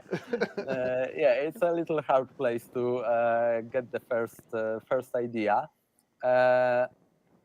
But when you ask about mechanic and the team, it of course depends because the team is always first when you create a game that is around some IP, because this of is course, obviously you have the team. But in most cases, I try to see games more holistic in a more holistic way. Because I think what is very important in games that are not abstract games is how the team connects with the mechanic. Okay, This is what makes the game really different, and this is the language of games. Mechanic is the language, so you have to use proper tools to give people experience you want or emotions you want. This is how it works.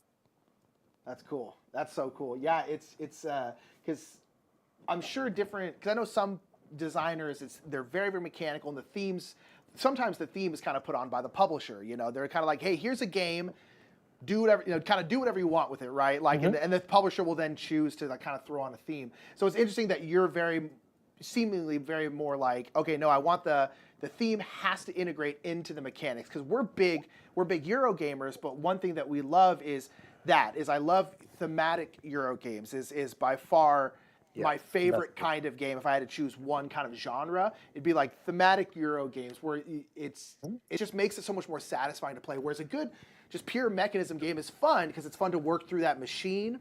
But if you can add a theme there that makes sense, and the mechanics are like, oh yeah, this does feel like I'm doing that. Yeah. It's just so much better, Agreed. We have a couple of questions from chat about design, speaking of and stuff. So let's see. Tego Queso, I wish I had some too.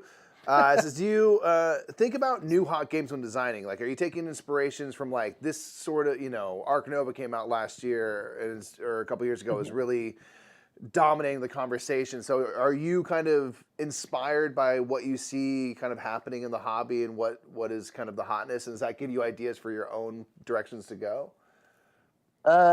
Yes, sometimes I think of course, and I think we there is a difference between the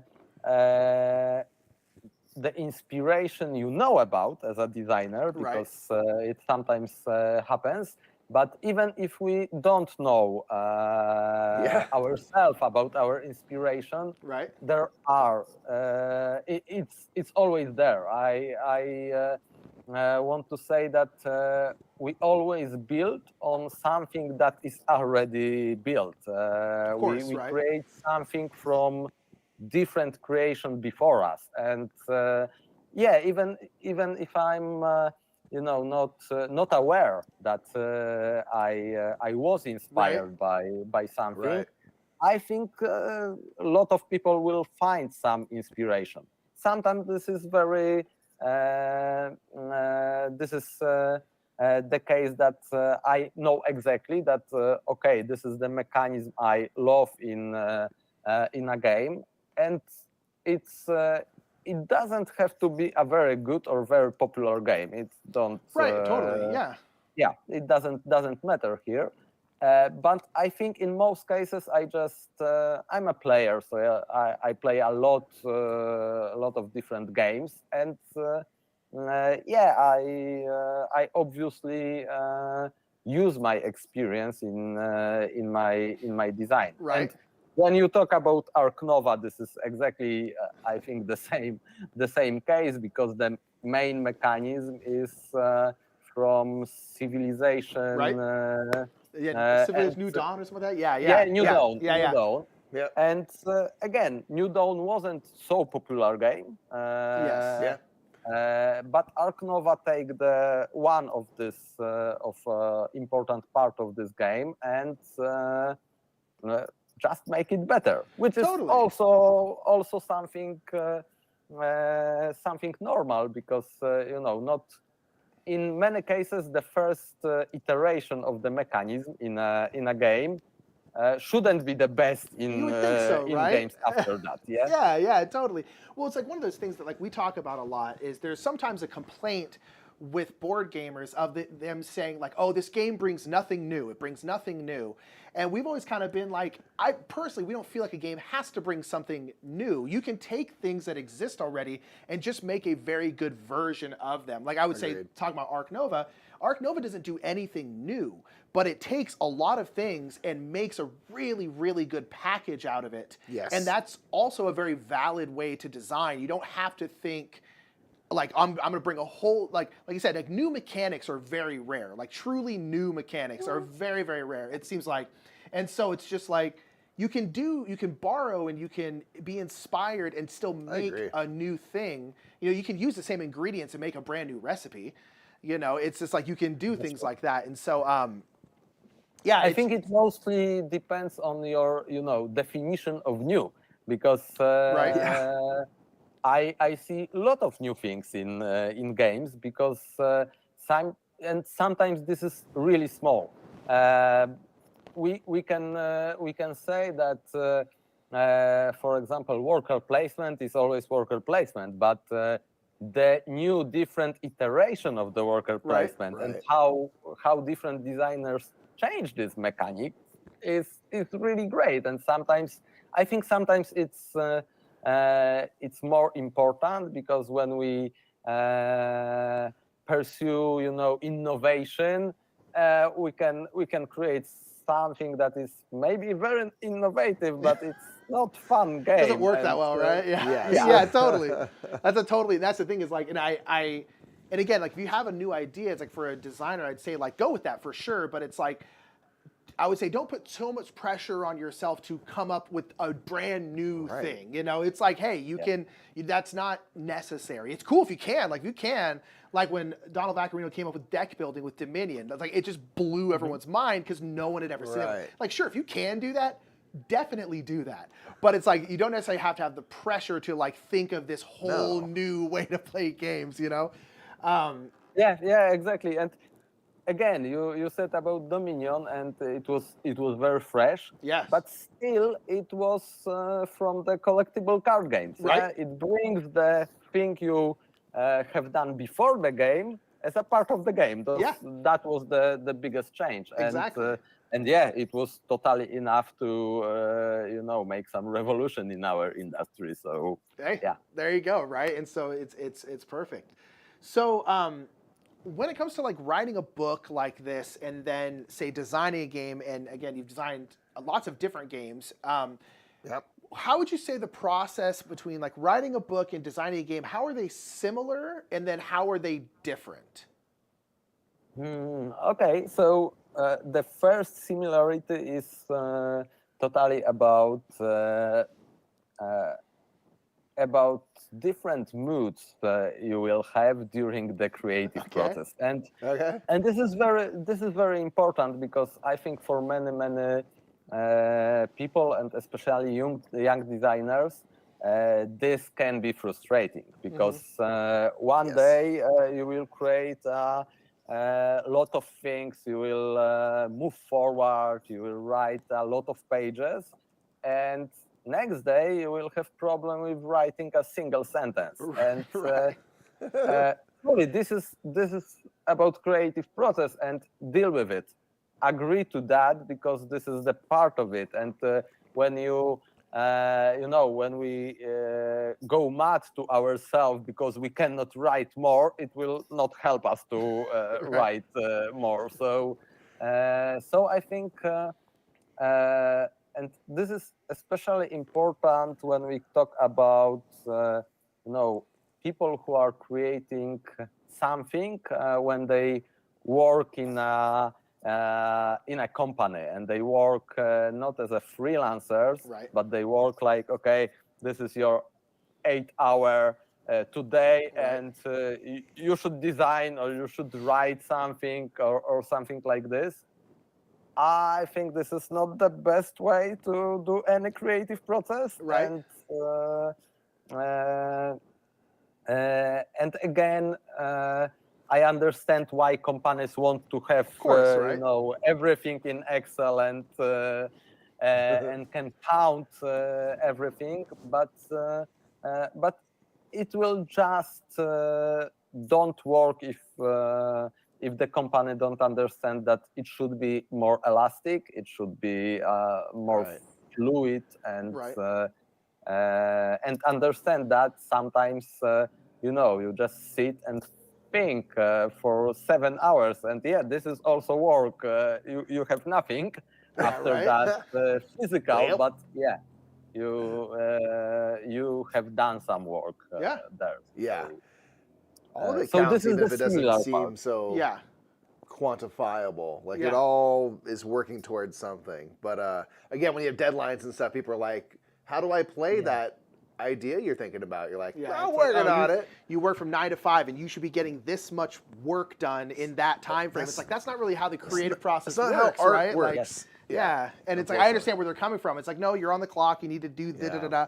But it's like, that's just not how that works, and I think we a little hurt our society with thinking like this. I think board games are not at the same place, because this is quite young industry, and there is a lot of place, a lot of space for creative process. But when you look at the, for example, music industry or movies industry, where you have big money and persons that that have all that things, they have to know when you will create new song, on where you will create new movie, etc. I think it's sometimes it's not good. It's just not good for the final effect. Yeah, that's totally fair.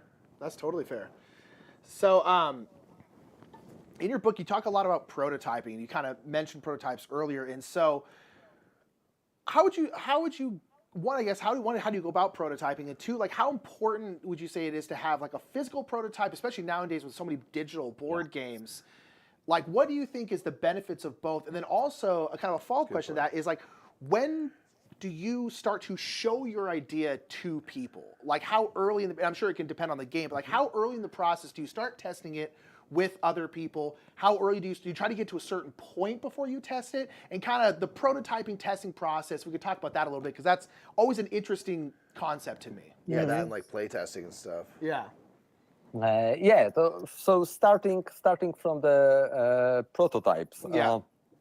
Because you have right, a lot of change is different now after pandemic, after we use tabletop simulator, and this is really great tool because it's when you learn how to use it, it's much faster and also give you a possibility to show the game to wider audience and also to people who are in a totally different place. So, for example, I can reach my prototype some publisher from another part of the world, and this is not a problem at all.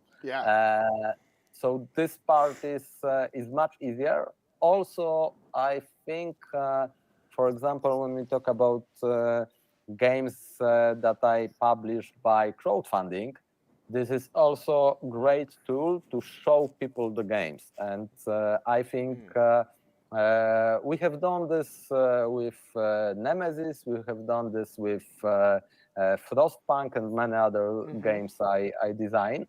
And I'm happy with that because, when you give people a chance to play a game, play the prototype, when they make a decision to back it or not, this is much better for you because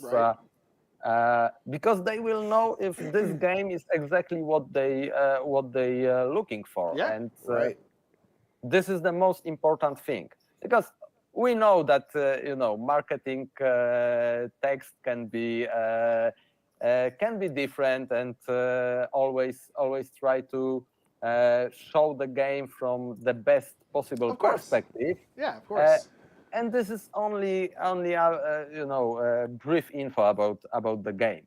But the worst thing that can happen to a game on crowdfunding platform is different expectations.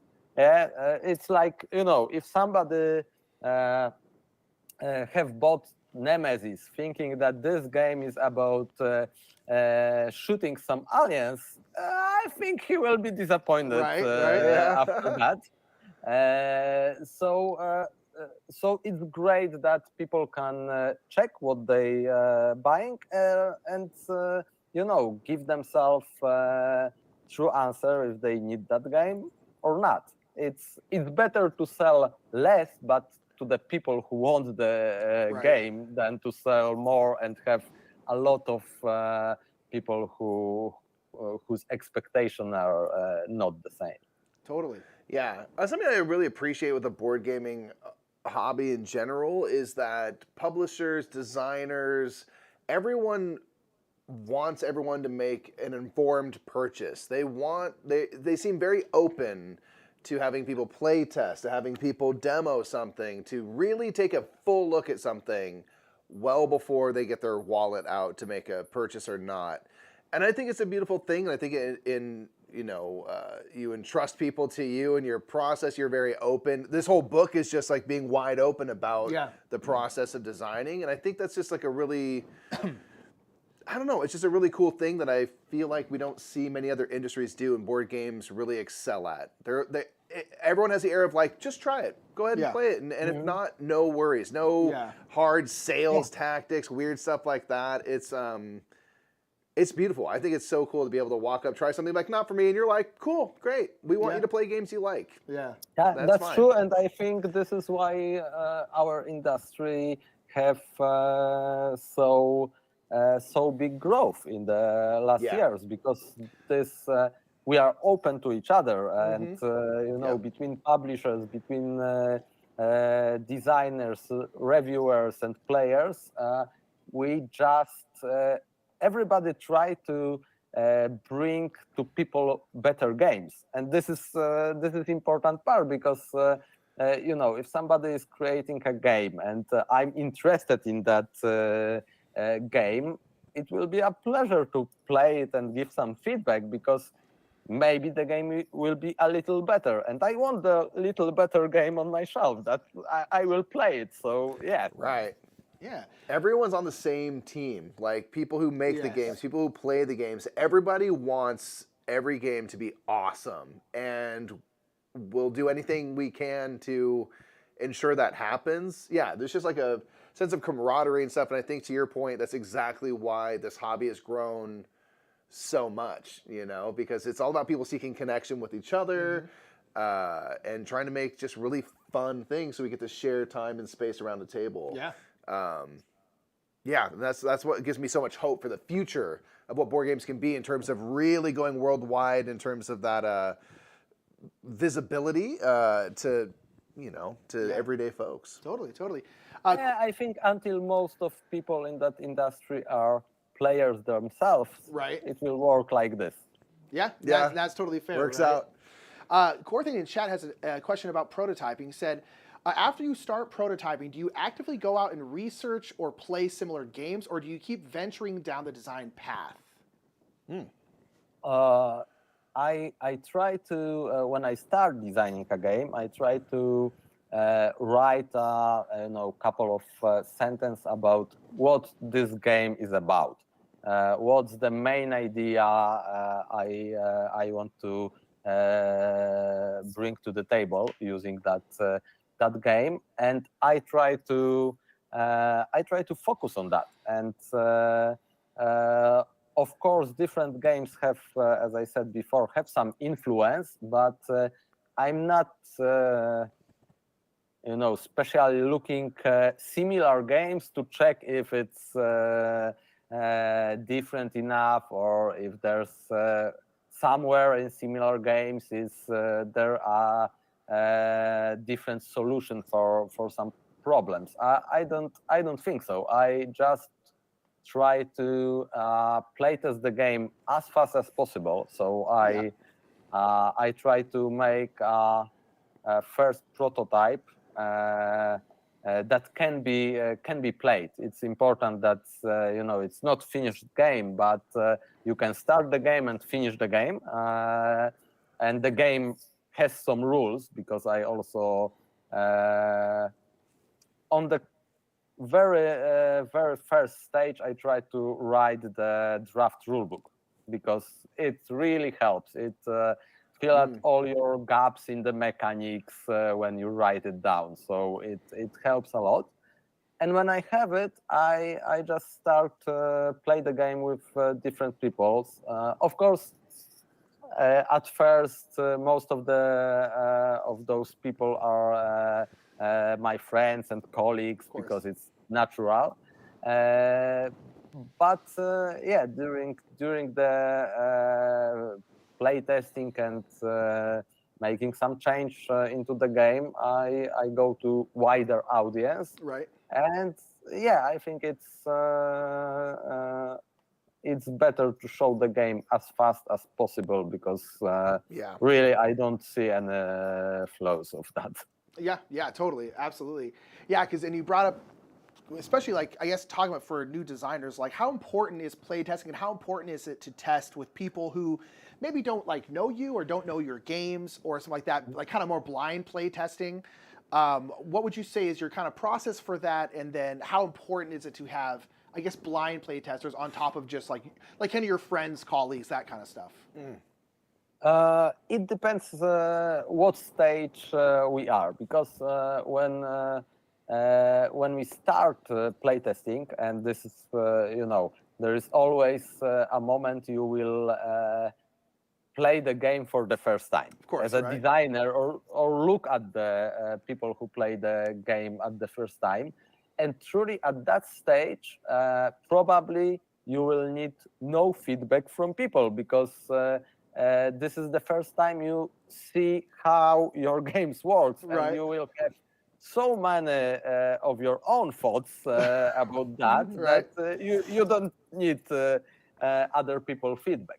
But after that first stage, I think there is a stage to go wider, and maybe not not make a blind testing yet, but show the game to a wider audience, get the feedback, look at the feedback and compare it. What is most common feedback? What is different expectation of players?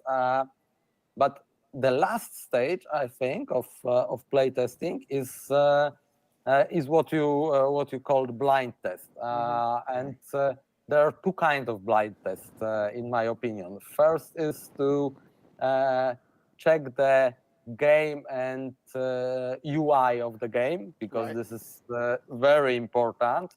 So you have to have more finished visual design, because this is also important part. Right. And the last part of blind testing is when you give people a rule book and said, okay, show me how you play the game. Because here you go. writing a rule book is not an easy it sounds thing. hard. Yeah, there are a couple of designers who are really great at this, but in most cases, I don't think that you as a designer should write the final rule book. It should be someone else, because you know your game so well that you will forget about things that you think, oh, this is obvious. What's that? Right? Totally. Yeah, it seems almost impossible not to avoid that, because it's all inside you. So how can I get this out in such a way that people can understand and make sense of it on their own, get to the same logical conclusions that I've made, and having those extra people to write that rule book from that other side, that other perspective, seems very valid. Yeah, absolutely. That's so cool. So I got a question here as we kind of get near our end here. You're so open. You write this whole book about game design. And it seems like a lot of newer designers or you hear it in general are worried about ideas being stolen, borrowed. We were kind of talking about it earlier. We're all kind of borrowing from each other all the time and stuff. Is that something that you are concerned with at all? Do you think that's like a valid fear to have? Or do you think like, hey, being open about what you're making, the kinds of ideas and the process for design is ultimately all good? You know what I mean? Is that anything that concerns you at all? Okay. So no, the quick answer is no, but now maybe a little longer one. First of all, I don't think that you can steal an idea, because it's something that is not exactly material, and the game is not about idea. The game is about execution. Because okay, I can make a game about agriculture, and it's not like I stole the idea from the Agricola. Right, exactly. Right. Because probably I will make a much worse game that Uwe Rosenberg made about this. So it's all about execution. We have, for example, a lot of civilization games, and it's the same idea, but the game can be good, can be bad, or can be just different from each other. So execution is the key. That's the first part of the answer. And the second one is our industry is still small, and I think we most of people here are passionate about what are they doing. Because truly board games, we all make board games because we have fun from it, and not because we want to I don't know, make big money. Because if somebody the main goal is to make money, probably he will find better industry. There's other things to do. Board games. Yes. But we know each other, and I think it's really, really rare in our industry that somebody, stole some idea or some part of your game. This is more important, maybe. It happens sometimes, but really, I think I heard about 3 examples, maybe 4 examples for last 10, 12 years. So Yeah. when we look at how many games is published each year, it is not a big number. And also, I don't think that there are, like everywhere, there are some bad people or people who do bad things, but this is not the reason we should untrust people at all, because we will lose from it. Yeah, totally. If I think that everybody wants to steal something from me, I will lose the opportunity to meet a really great people. Right. And I will do this because I don't know, half of percent of people will do something bad. That's not the idea I want to have in my head. Yeah, it's like you're denying yourself something that technically could happen, but it's like I'm never gonna go outside because I don't want to get struck by lightning. It's like, sure, like that can happen. Like that's it totally could happen, but it's like the likelihood is very small, so you shouldn't deny yourself the good things because of this fear of something else that probably will not happen. I always use the California equivalent of like the big earthquake could hit today. Probably won't. Probably won't today. Didn't hit yesterday and probably won't today. You know, it's like, so totally. Let's just proceed. Yeah, and if we, let people who are not nice to think about other people, that all people are not nice, it's like letting them win and putting their style of thinking into our heads. I don't want that. Yeah, totally. Yeah, totally. Oh man, it's so cool. All right, do we have any other final questions from questions before we get on out of here? Adam, this has been so cool. And so I guess a quick question is, when is the book going to be available? If it's already available now, do you know where it's going to be available? Things like that? Yes, please. Let's do our plug. Yeah, plug away. So of course, the book was published in Poland. I think in 2021. I have the book. Yeah, this is the date, and now everything is ready to the crowdfunding campaign. Board and Dice will publish this book, and the campaign will be at the end of May.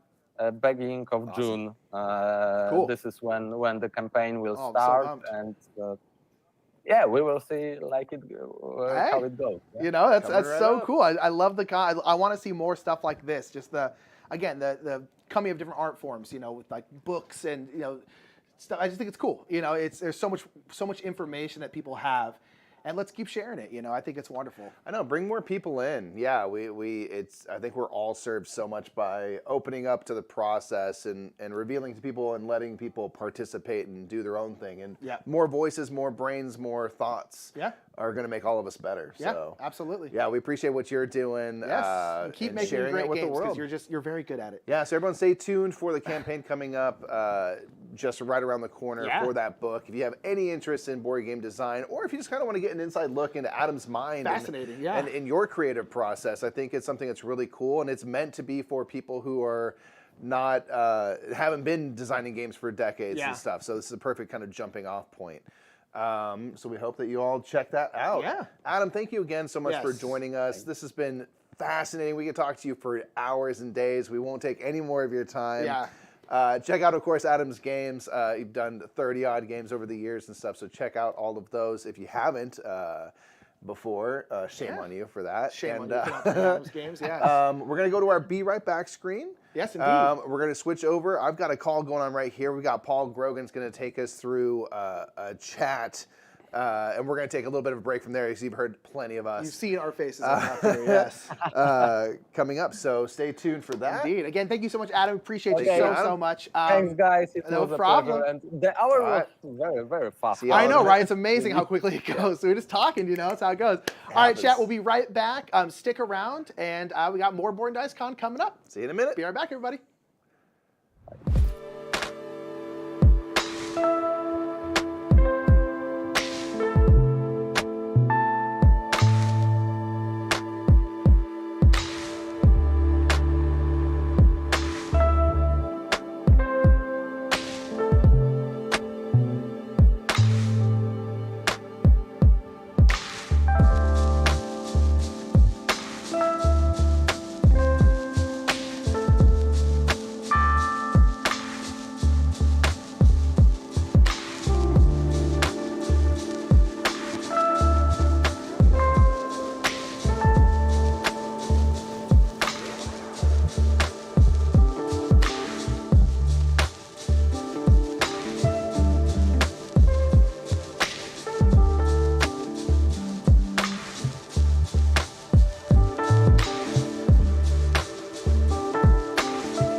Okay, so I think we're live. Hopefully we're live. Thank you very much for joining us, and welcome to a discussion about artificial intelligence and the impact that it's possibly, maybe, potentially going to have on the board game industry. I'm joined by 3 experts on the subject today, who all know way more about this than I do. The first one, who's just been on the show, Adam. Hello again. Hey, hello. I was just Hi, watching everybody. you. Yeah. So David's also joining us. Hey.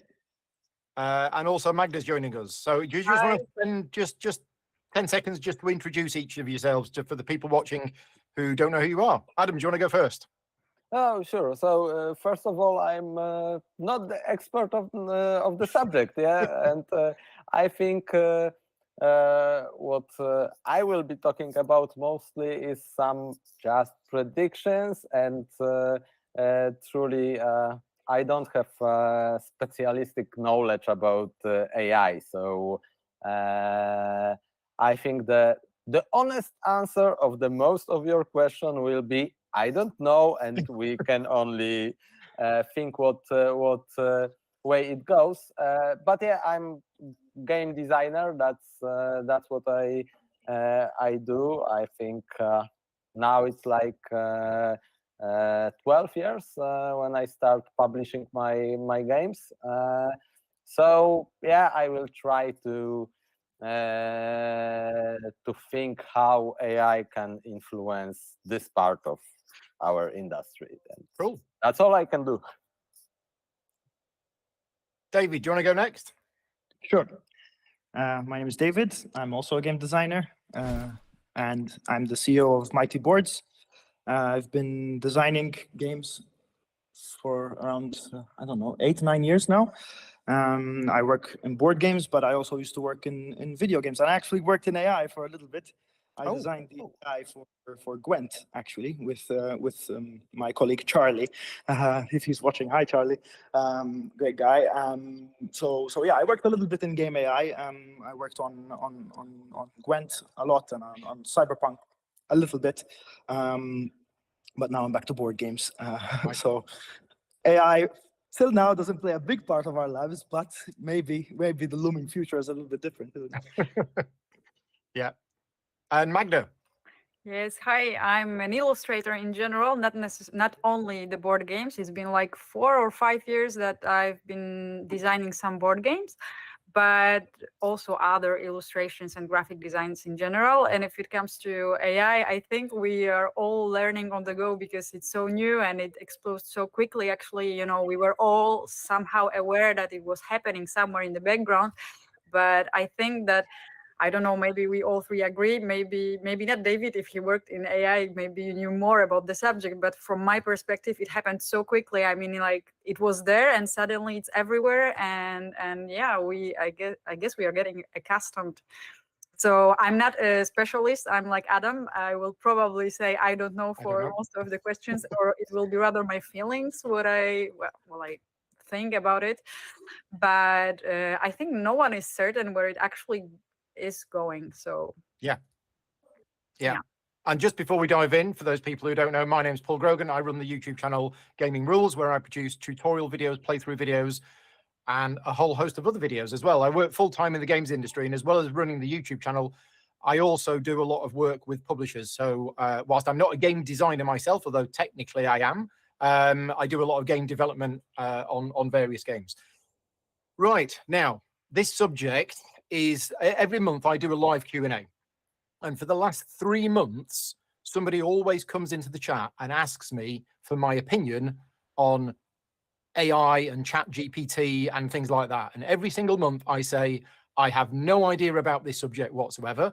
So the reason why I've agreed to host this today is so that in the next live Q&A that I do, when people ask me about it, I can actually say something. But what I've done, because I didn't know much about the subject myself, I posted out to my Patreon supporters and I said, look, if you've got any questions for me to ask, these people about AI in games and things like that, then let me know. So big thank you to all of my supporters who sent me some questions through.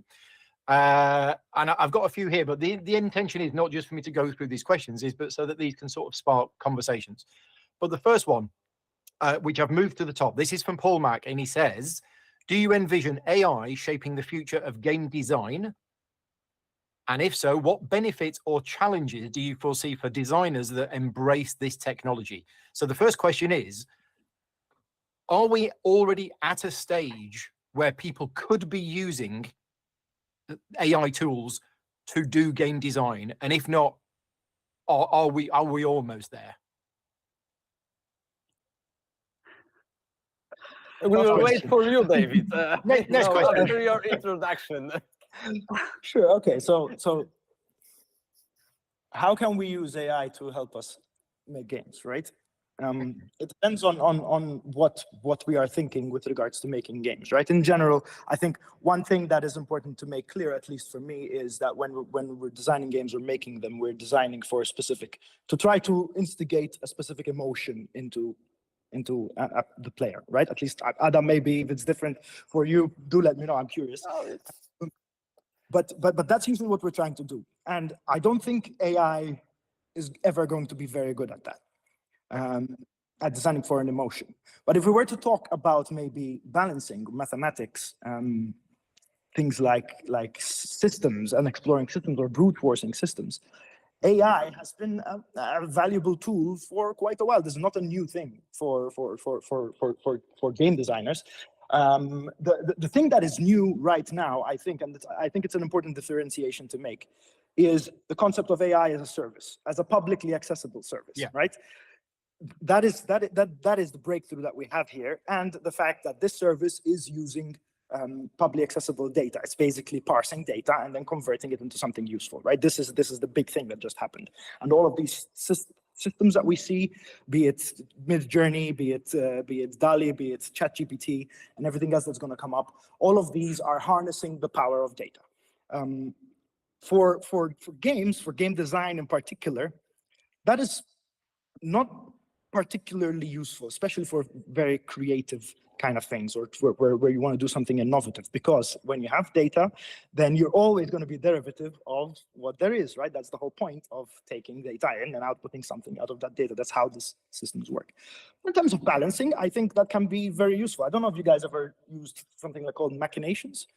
It's not exactly AI, but it is kind of like that. It's like a systems mapping tool, and I've used it. It used to be more of a research thing, used in game research a lot. But nowadays it's also used by companies to balance economies, especially. So we're talking live service video games, or gambling, for instance, where you have economies that need to be brute forced.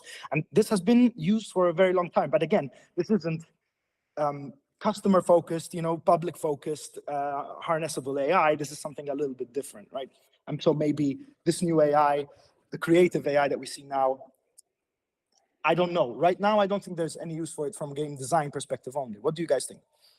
Well, I think that it's maybe not so useful from this perspective of game design, but for example, the prototypes, and when you think about this creative side, well, illustrations and stuff, I think it's more and more, it's easier for game designers now to imagine the game when you can actually prototype it quite easily just by, I don't know, inserting some prompts that will imagine the whole universe. If you describe it really well, it can give surprising results. And I think that if it comes to me, so my job as an illustrator and graphic designer is a little bit scary, because, well, it is so powerful and so great that I'm wondering if in like 5 years' time I will still have my job, for example, as an illustrator. Maybe not graphic designer, because I guess that still, it's. I couldn't say that it's really an original work, because it's based on data that we put into this AI. So it's based on works of somebody else. But of what we do when we are creating something, I mean, we get inspired, for example, I don't know, on many other media, like whatever. For someone, it might be Pinterest or whatever, something else. So you see the ideas or the trends in design or style, and etc., etc. But you create the artworks yourself, while now you can just put some prompts, and on the basis of all the data in the world, because people are massively connecting to it now, it can create something that actually looks quite well and quite original. So I think that in good hands of someone that is quite skilled and resourceful, it might be a really powerful tool. And maybe some illustrators that don't follow the trend and they don't learn about AI, it might be quite dangerous. Okay, I mostly agree what you said, but the first thing and important thing is that AI use data, and this is exactly what we do when we create something. Yeah, we just have access to smaller database, but the idea is exactly the same. So the difference is that we are mixing those things we have in our head, lots of things from different part of culture into something new. But in terms of new, the new way of mixing things mostly, because I believe innovation is in small things. It don't have to be something really big, and we can always ask what is innovation really. When we talk about game design, we can ask what kind of game mechanic is innovation. And it really depends on our definition mostly, not that part of the team. But what David has said, that we have a new tool, and this is important. AI is only a tool. And yeah, we can, for example, count different things in different ways, and sometimes in more intuitive way, because this is what have been already done in games, because a lot of game designers, I don't know, count probabilities of different events, count different things, or just simulate the game, because it's not so hard to write some program to simulate the game and check in how many of I don't know, million tries the result is different than our expectation. So this is just better tool, and we can use abacus, we can use computer, and we can use AI. So the power is bigger, and the brute force to solve the problems. This is the interesting part, because sometimes we can, when we talk about mathematical problems, we can solve some problems using AI, and we don't know exactly how it's solved. We just have the solution. We don't see the whole process there. And this is, I think, this is the most scary thing, that we don't know exactly how it works, and this is the scary part. But we are not in the place when we should be afraid of AI making our creative work and making all of that stuff, because yes, nowadays, for example, we can read I don't know, newspaper articles written by AI, and sometimes we cannot tell, is it AI or is it human? But it doesn't told us much about how AI is smart, but how low is the bar about articles we read nowadays in the internet. So it's not AI smart, it's our society a little stupid, I think. So. Interesting. So what we've done is, and thank you to the three of you for giving us an introduction to this. I've got a big list of questions here, and what we've actually done is we've actually touched on a few of these future questions. So I'm going to dive into them a bit more in detail. But one thing I do want to focus on, of one thing that we've just discussed. And this is a question that's coming from Matt and also from Paul Mack as well. And one of the things that I just want to focus on from what the multiple things that we've just talked about is innovation, creativity, and do we see a future where AI can be creative? Because the way I understand it is all of these AI tools at the moment is they are going off and they are accessing data that is publicly available to the world. So it's only regurgitating old ideas effectively. It's not coming with anything new, innovative, creative, or anything like that. And in fact, is it even possible that it could do that? For example, if I was to ask AI to design me a new fantasy-based role-playing game, would it come up with a fantasy role-playing game with orcs, goblins, and trolls? Or would it be able to come up with this new whole idea of new mythical creatures and all of this stuff where, I don't think it can be creative. It depends how we define creativity exactly, right? If we're looking at just the result, if we're looking at just the result and not the intention, then I think, yes, it can be creative. Remember, from a biological perspective, right, the way we evolved and the way we've dealt with things is all through randomness, right? And AI can do that as well and can create things randomly that could be better. And though with intention, is it with intention to be creative? And does that matter? Does that change things? If it's just random, is it creativity or is it just random? It has been enough. It generated something cool, but it is still going to be us who decide whether that is innovative or not, right? So there's always a little bit of emotion involved. There's always a little bit of human culture, human nature, where you've been, what you've been through, what you've seen. All of that needs to come together for there to be a decision that something is innovative or isn't. And that cannot be separated from all of this. So there is a chance that it could be creative, but that's thanks to randomness. I'm thinking specifically, if we go back to, was it 2006 when Dominion came out? I think Dominion had a fairly innovative mechanism for deck building, which hadn't really been done before. And that has spawned, well, deck building as a mechanism that's now being used dozens and dozens of times in hundreds of other games. So if I was to ask ChatGPT to say, design me a game that has deck building as a mechanism, it would go off and it would find all of this information and it would put it all together. But would it be able to have come up with that itself? Because it hasn't ever been done before. It's completely new. And that's what I'm saying is can it do that? Isn't it? Isn't the deck building where before? Because it depends how we define innovation.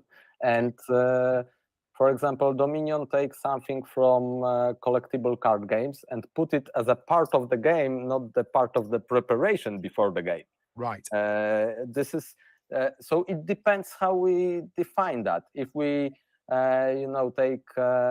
take a deck building with a board, is it innovative or not so innovative? I think here the real question is, how much we as humans are innovative. Because when we talk about any medium, for example, we can take Tolkien and his Lords of the Ring, one of the origins of the whole fantasy genre, but still we have mythologies before that, and we always take from somewhere. But what is most important, and what David have told already, we can mix those things with some intention, with some goal we have.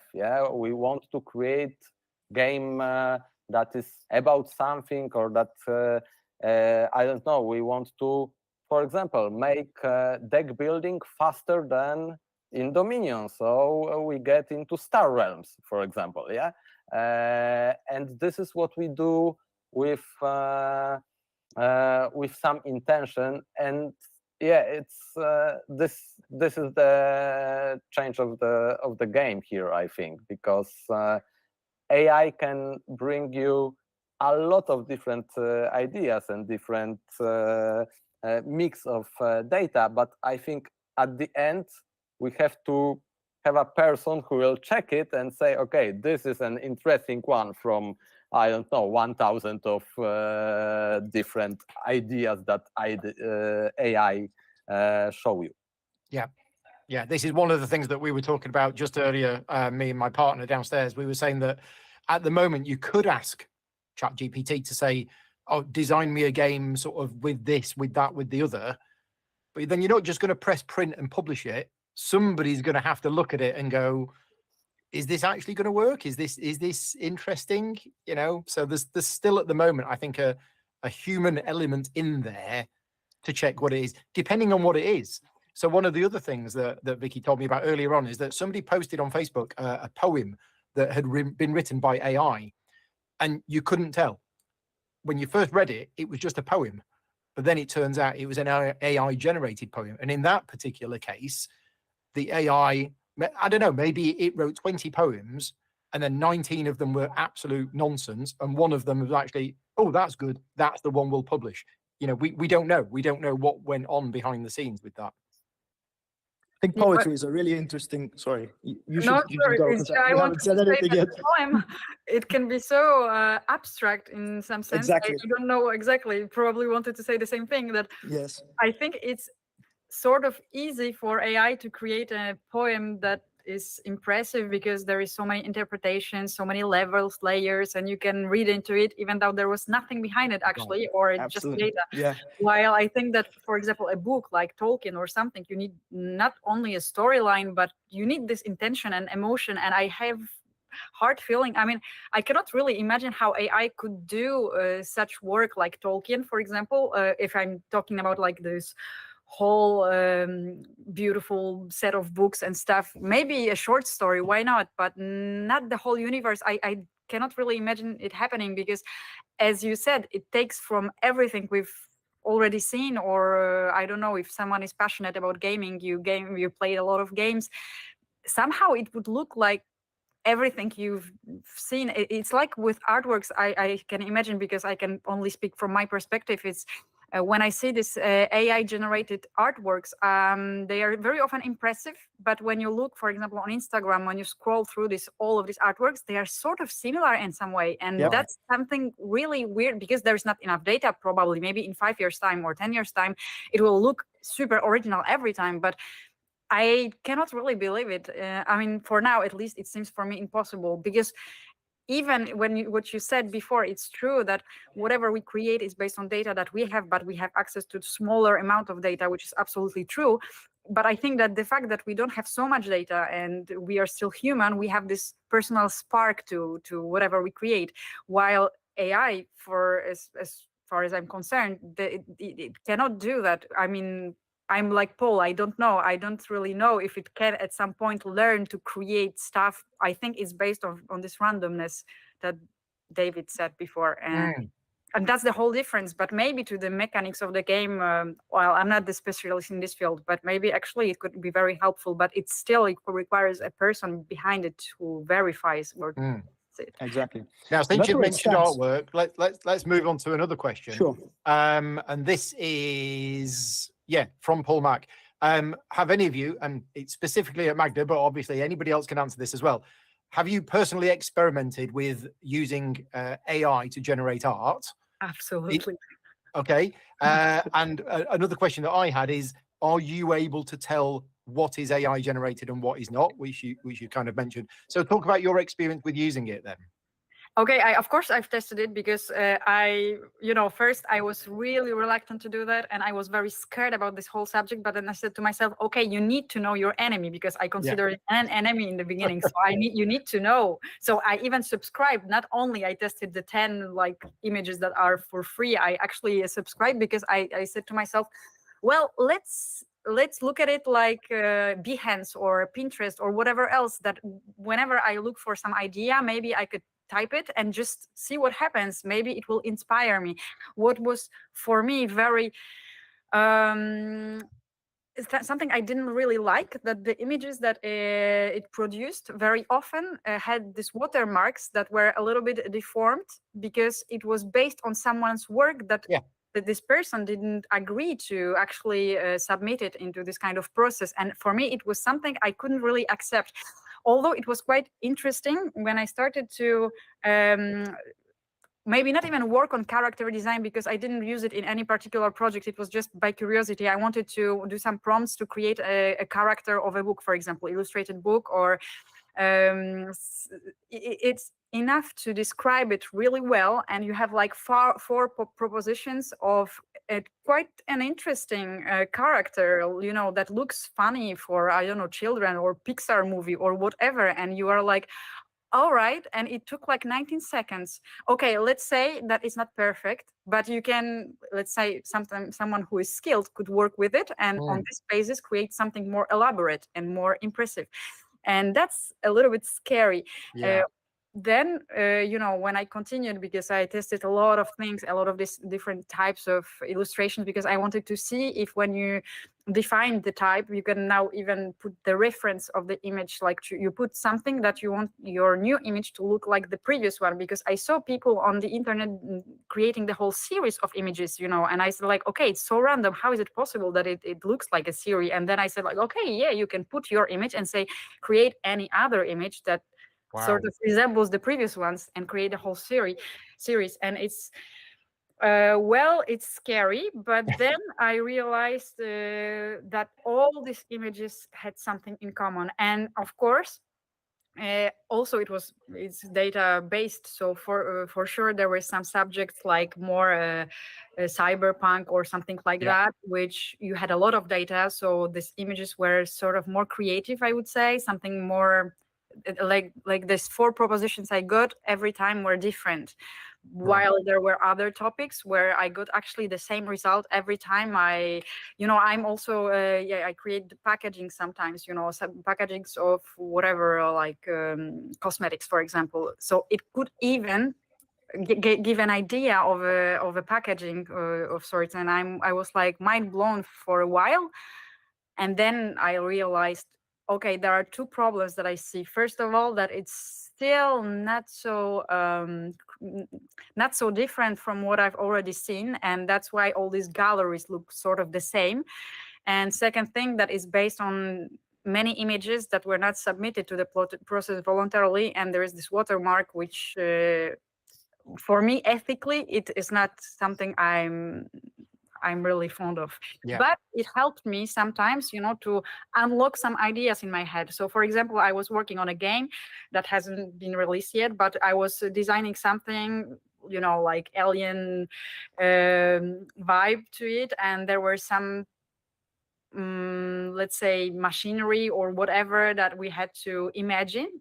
So putting into Midjourney, for example, just to give you some idea of how it might look like, some futuristic stuff, whatever, it was inspiring, I would say, because I wouldn't use it as such, but it somehow made me go through the process quicker, I guess, probably. Right. Okay. It's great from brainstorming, huh? It's really exactly. Good for that's in general. the point. Sure. For these type of tasks that require uncensored kind of just plopping things out there, both Midjourney and ChatGPT are great for that. You were going to say a question in the chat about artwork, which I've lost and can't see it now. But it was a question about AI art, which I think has been answered.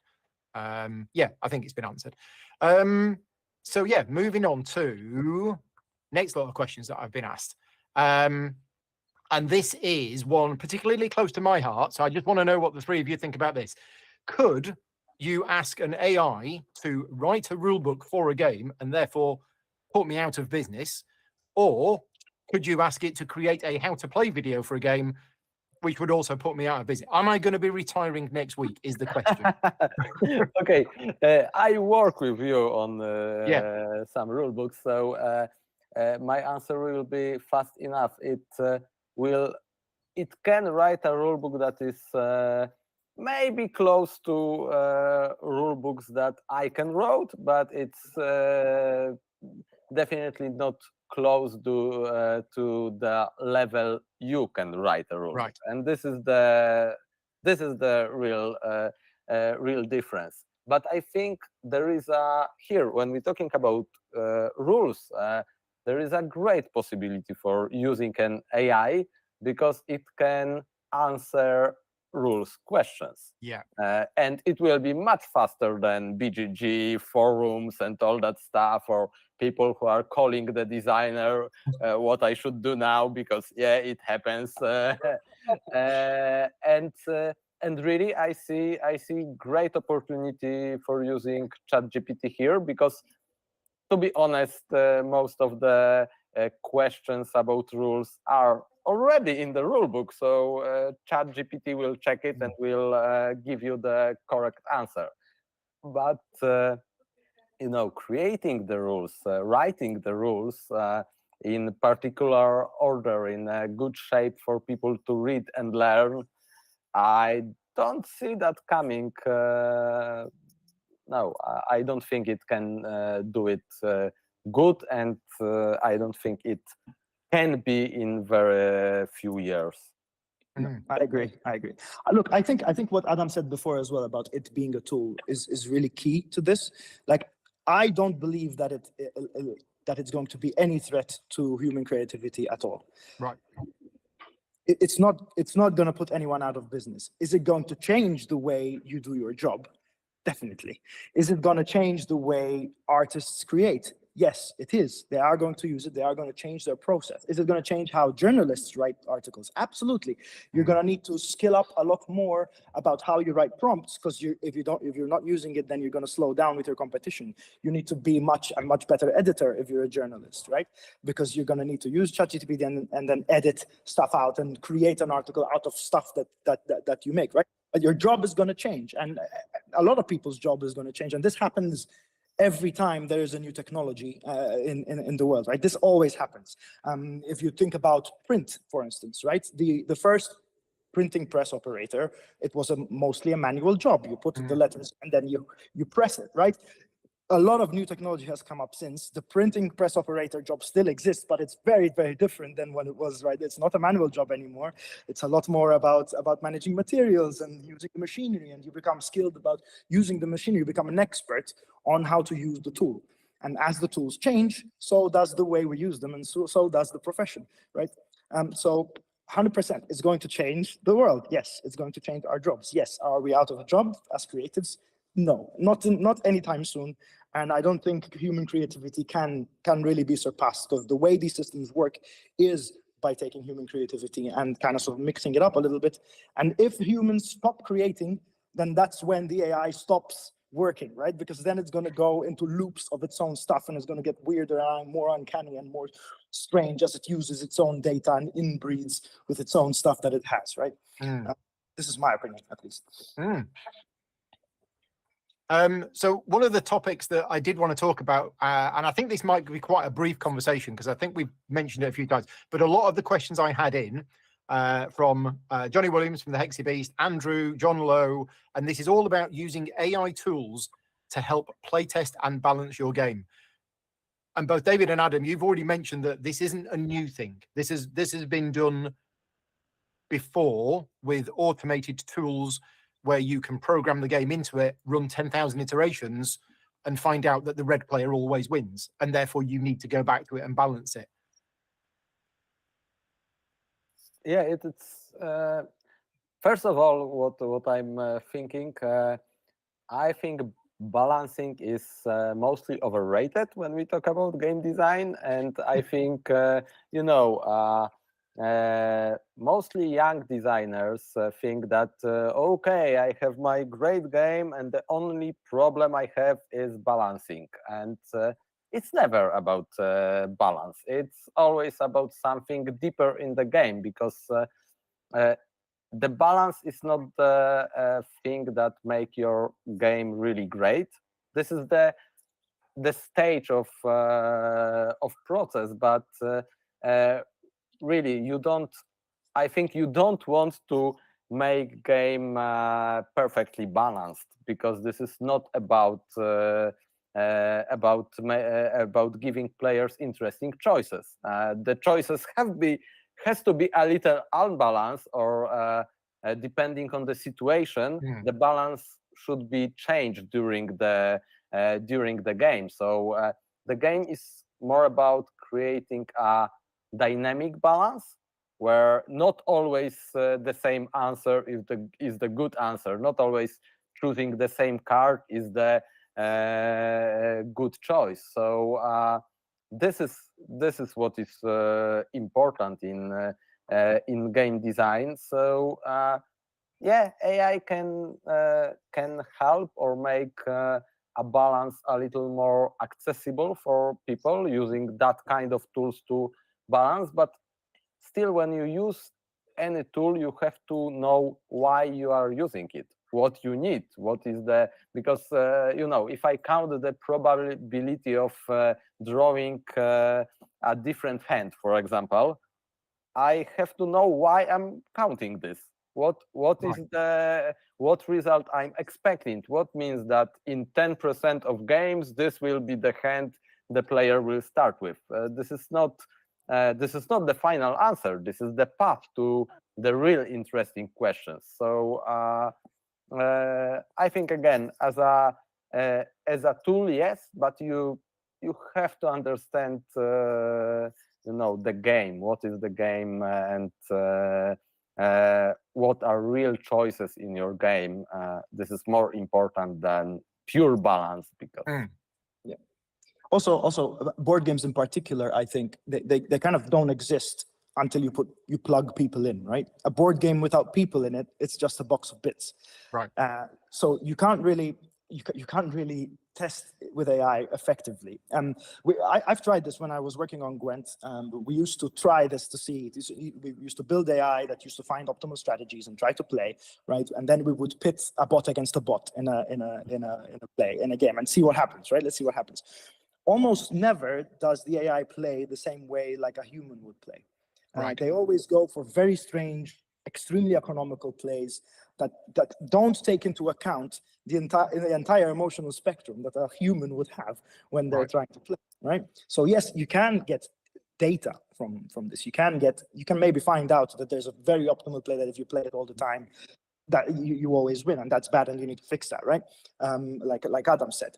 But you can never have it alone. You're always going to need to account for emotions, the way people with each other, the way people throw curveballs at each other. There's also things like intimidation, or things like distraction, things like all of these that are impossible to simulate in a totally computerized kind of fashion, right? And I would say board games in particular, are more than 50%. They're actually the majority of the game is there in the people and in the way people think and discourse and the way they talk to each other and force each other to make moves that would never be forced to do. Okay. Just going down this avenue a little bit further and just branching out into some other questions that I've been asked. And we're now talking about like AI opponents in games. So it's a different form of AI from what we've been speaking about, which is, can an AI actually design a game or draw your artwork? But I'm talking now about the AI in board games. And at the moment, what we have lots of board games with solo modes or automas. And those automas, they're known as AIs, but they are following a flowchart series of instructions that has been designed by a human. So it's not really thinking for itself. It's not really, I don't know, it's not making a random decision. It's literally it's just following a flowchart. It's following a series of events. And you can get complex AIs, you can get simple AIs. Now, that is sort of still an artificial intelligence, but I'm thinking of a place in future where I'm playing a game on the iPad against this AI, but the AI is actually just a programmed AI, where it is actually able to think outside the box, and it is able to be creative, and it is able to sort of make decisions itself. And then if that was to become an opponent at the table around my table, I could sit here with 3 iPads, each running this app, which is actually totally and utterly recreating the human experience. Am I living in a dream here, or is that a potential future? What do you mean I by think the this human has experience? already happened. You can play a chess with AI and you will lose. This is the the only answer nowadays. So this is happening. When you play a board game on your computer, then there can be an AI that simulates human opponents. So yeah, and what is important, I don't think you can feel a difference, because if you create a good tree of events, because this is how most board games solo modes are created, and also most cooperative games, how we create them. This is from a player perspective, this is kind of similar when you play a game with some AI there that is learning from play to play, because this will be the AI how we understand this nowadays. Yeah, right. It will play 100,000 of games or simulate them and learn what is the optimal way to win. So I think nowadays it is very close to that, but it will be not fun, because if you will be playing a real AI with the game that is solved, like chess nowadays, I think you will just lose. So it's you can do this, but the way we used to design AIs, in fact, at least for Gwent, the way we did it, it wasn't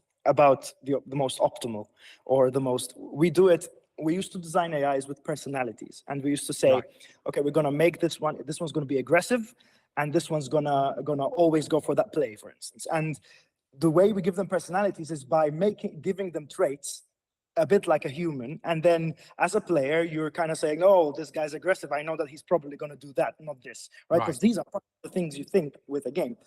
Whilst the AI was just searching a tree for the optimal move, it's a lot less fun, and people prefer to play against AIs that are worse but can actually have a little bit of a mental kind of sort of thing with them.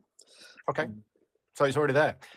Magda, I've got a question for you. Have you played any board games which have used an app to narrate the game, tell the story, keep all of the admin and things like that?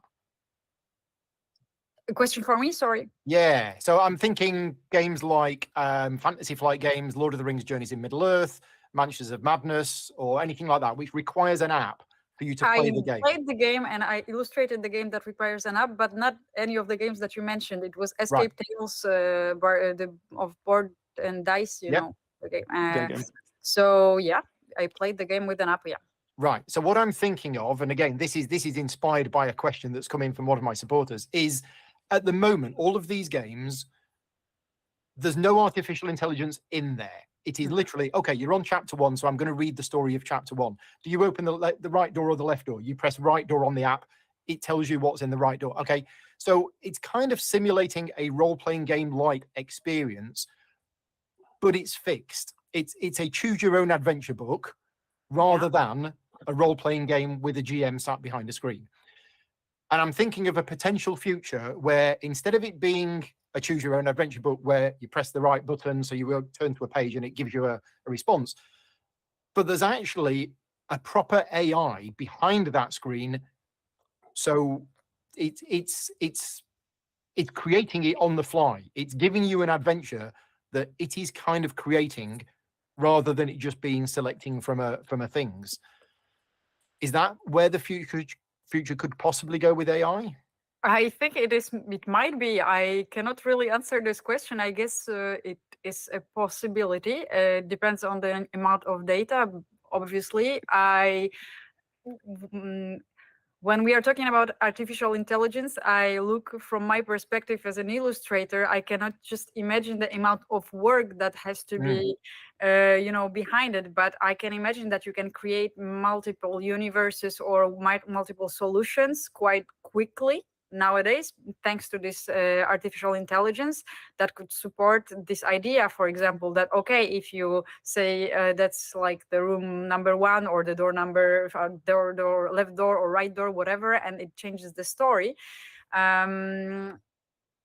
I think you have to create the whole universe that is built around it, but you can do it quite quickly now with artificial intelligence. Well, that's what will change in the whole process. I guess it will accelerate things because you can advance quickly. So my partial answer, because I cannot entirely answer to your question, I might imagine that the AI can learn and can possibly offer you many solutions, which can be quite interesting in many games. Like, for example, these escape games when you can play it multiple times, while in general it's just not playable more than once. Yeah. I think it could be interesting, especially in this kind of games, as far as I can imagine. But then the amount of work now would be, I don't know, I cannot even imagine the amount of work behind it. But with artificial intelligence, it might be possible. Not now yet, but I guess maybe in several years' time. I mean, I'm just going off what I think David mentioned right at the start about the fact that, you know, ChatGPT and these other AI tools that are out there are just going out and getting existing information that's already there. And I think you said the word random. And that's put something in my mind. So let's say we're playing a role-playing game now, and I'm the GM, and we're playing this role-playing game, and it's a fantasy role-playing game, and you open the door, and I need to decide what's in the room. Now, the thought process that I have is, what do I want in the room that will provide an interesting and exciting game that fits with the current adventure, that is part of the world? So we're not going to have orcs if orcs don't exist in the world, you know, and I will use all of the information that I've got about the adventure, you as players, what the current campaign is, and I will make a decision about what's in that room. Now, I will have already done this when I wrote the adventure. I don't just make it up as I go along.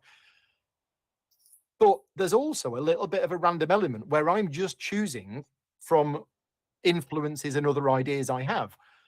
And if an AI is already doing that, if ChatGPT is going off to the internet, finding 100 different options, and then effectively randomly decided which one it is, what is the difference between that and a human GM? Is there a difference? I mean, I don't know. Maybe I'm a robot and I don't realize it. I'm failing to sort of work out what makes the human element, if it is just, here's all of the possible ideas that I've thought of based on my experiences, and now I'm just going to make a decision of which one of them I want, as opposed to a computer algorithm doing the same thing. Is there a difference? There is not. Right. There we go then. So let's hand over the world to the robots. But still, it depends. You know, what are your expectations about role-playing games? Because if you expect coherent story, and it's all about you know, the fun story you are creating, there is a concept in overall in game design that game and interaction is you know, is always a little bad for stories, because when you create a linear story, it can be, you know, the perfect events that create I don't know, most emotional stories. And when you put a little interaction, and random interaction will be bigger than that, you just go a little to the side of a game and a little less to the side of a story, and you always have to choose where you go. I think it is mostly visible in the video game industry, because we have you know, we have games like Last of Us, which is totally linear game. Yeah, when we talk about the story, there's no bigger changes, and the story is probably one of the best in the video game industries. And we have games with totally open world, and the stories there, some of them are good, fun, but some of them are not so interesting, because you know, there's a lot of interaction, and the story lose a little of coherence because of your interaction and choices. So I think it depends what you need when you are playing a role-playing game. Right. But in this case, you've already written, at least the case Paul has been describing. The creative part was the writing of the different scenarios that could happen. The rest, what you're doing as a GM, is essentially procedural generation, right? It's which has been used very much in video games, especially.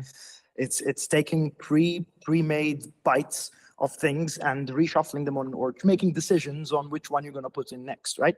And you know, AI is pretty good at making binary decisions or making more laborious kind of work like this. And in that case, your job as a GM, which is to just make a choice of which one to bring up next, is not one which is excessively creative. The creative part is the part where you're setting the mood, is the part when you're talking, it's the way you talk and the voice and the way you feel the vibe of the people and the way what they feel like this time, the music you put on. These are all the things that are going to be hard to replicate. But the choice itself is usually, you have 3-4 choices, choose the best one. It's not a very difficult thing to simulate, I think. Right. Okay. Breeze in the chat and says, check out AI Dungeon. It's relevant to this conversation. I will be checking that out later because this whole thing has got me a bit more interested in this. And yeah, I'm gonna dive into that. Now, it's close to 8 o'clock UK time. I think this is about the time that we're supposed to be finishing. So just to wrap things up, I'm not going to be out of a job as a rulebook writer. I'm not going to be out of a job creating how to play videos. Adam and David are not going to be out of a job with regards to game design. But Magda? I don't know. No. No. I'm kidding. Of course not. Of course not. You're fine. From what you were saying earlier on, having now covered all of the different variations of AI, it sounds like that yours is the one that's closest to be potentially being at risk. Exactly, but I think we have to go with the flow, and we try to we have to adapt our process, and we will survive this. Yeah, I think we will have a bigger question in the society because of the AI, because ethical. Right. Yeah, because AI will change a lot of works, and I think we can realize that a lot of work is very automated, and it's not so creative. A lot of things we as people do is just I don't know. When we talk about administration work, for example, this is not very creative work, to be honest. And maybe there will be a question: is really everybody have to work? Is this some the idea? We have this in our mind because we live in a world that learned this, that everybody have to work and do something, but maybe it's not the case. Maybe it's not the real thing, and we have to change something in our minds. I mean, there was one thing that Magda, you touched on earlier on about when you experimented with getting AI to do art, and some of the artwork that it was bringing in had a watermark on. So yes, and that's horrible. Somebody else's piece of artwork that they've created, and you're not allowed to just use other people. Now, we do have a couple of famous examples of where somebody else's art has been borrowed and used in a board game, but you're not allowed to do that. It's not only not ethical, it's not legal in some cases. Now, copying game design ideas, you can't really trademark a game design idea, whereas artwork you kind of can. But where does it? Like, if I take the Mona Lisa and I do my own version of the Mona Lisa and it looks very, very similar, then I get put in jail for forgery. Exactly. But actually, I drew it. It's I was inspired but by. It's very delicate. I guess that's the problem, that we have to catch up with this technology. Actually, we don't have the idea how to punish it, if to punish it, and in what way actually it would be applicable, because it seemed so not dangerous in the very beginning, and now we can ask ourselves real questions. As someone said it probably Adam or maybe David, I don't know, that we don't realize that something is dangerous unless we see it like it's like in front of us. So we ignore the potential risks. And I guess that all these photos or artworks that were on photo stocks that you would have to normally pay for, suddenly somehow, I don't know, they are introduced into this Midjourney or some other program database. And now we actually use these images to create new images. And that's how we have these watermarks, because, somehow it got into this process. I don't even know really, but I imagine that all this photo stock stuff just happen to be in this database base. And it's quite scary and it's unfair, and well, but I don't know how to reclaim justice to this kind of.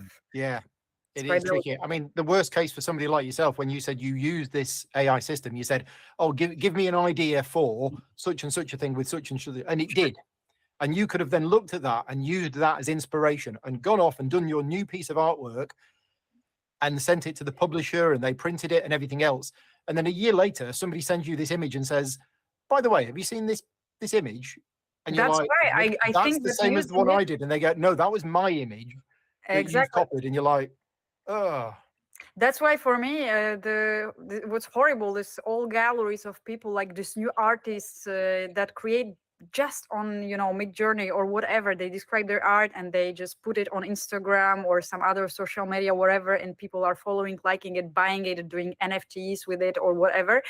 It's very delicate because actually that's not their original work. I think there's this nuance, this difference is that when you, create something to get inspired and then you do your own work, but it's not a copy of this work, like you said about Mona Lisa or whatever, but it's just like the inspiration. You could as well see this image somewhere else on some other website and could get inspired by it, you know.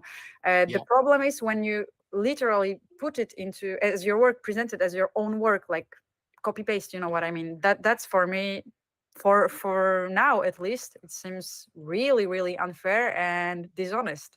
But I'm not saying that we have to deny using Midjourney or whatever. Yes, use it if you want, no problem, if you feel well about it, and the way you use it matters, I think. If it's like an inspiration or if it's a basis of whatever you create next, but you just don't put it like copy paste, whatever, you know, just transform it a little bit, whatever. It's like with every other thing that you could find online, I guess. Right. But it depends on personal ethics, I guess. Yeah. And this is thin line, because we have before Midjourney, DALL-E and all that stuff, we have, for example, a lot of artists who use photos and Photoshop them after, and they create great pictures. And sometimes you feel it was totally all right because you see the work of the person who, changed this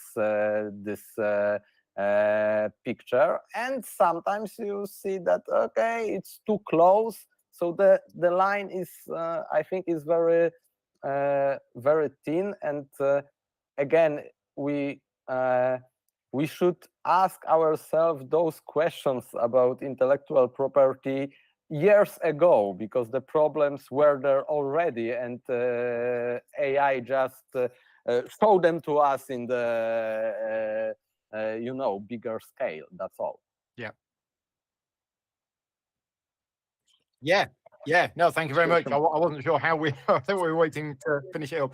So we're all done. So first of all, thank you very much to Adam, David, and Magda for joining me today. Thanks. Thank you for having us. It's been good for me. I now know a lot more about the subject than I did before. So that's mission achieved for me. And yeah, very soon there will be a board game coming out, I think next year, which will have designers David and Adam on the box, but actually they didn't design it. The rule book will be written by me, but actually I didn't do it. And all of the artwork will be by Magda, but actually she didn't do any of it. So keep an eye out for that. It will be called Generic Fantasy Board Game 1, and that will be coming out next year. So excellent. Thank you very much to you three for joining me. Thank you very much to the Brothers Murph for hosting us on the channel, and thank you very much to Board and Dice for asking us to be a part of this. We'll see you all next time. Yeah. Bye. Thanks. Bye, everybody. Bye-bye.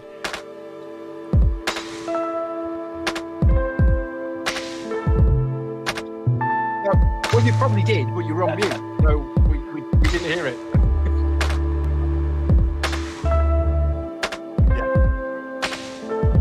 Yeah. Cool. Good luck with the rest of the show. Cheers, everybody. Thank you. Bye.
Hello, everyone. Hello. We are back, and we're going to be talking about Barcelona, which is, I'm very excited about this game. It just looks, the cover is just absolutely beautiful.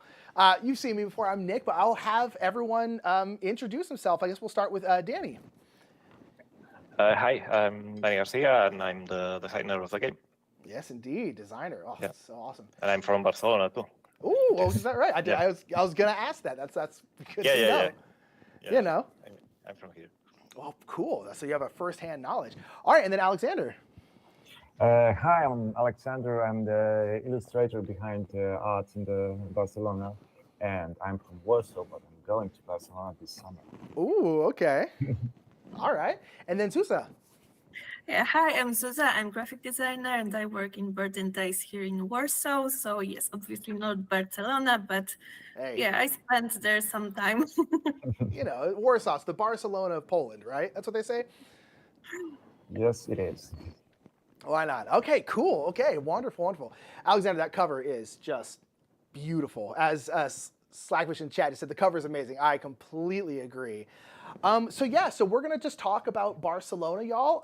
And so if you have any questions about the game, the art, graphic design, the design process, please pop them in chat. We're going to kind of use this as like a designer diary kind of thing. So feel free to ask questions. So I guess we'll start a little bit with the design. So coming from Barcelona, did the theme kind of come first with this, or some of the mechanics, Danny, or was it a bit of both at the same time? In this case, it was definitely the theme that came first, because it's not just about Barcelona, it's about a specific event in Barcelona, which is the building of this Eixample, which is the most known neighborhood with these octagonal shaped blocks. And that's something that I already knew from child. In school, you are taught, at least in schools here in Barcelona, you are taught about this history, about how this happened. And I guess being a designer was sooner or later I will have the idea of doing a game about the city. Because it's not just about all the city, or I mean the part that you see in the cover and the part that you will see inside the game. It's just next to my home, so I'm walking these streets all the time.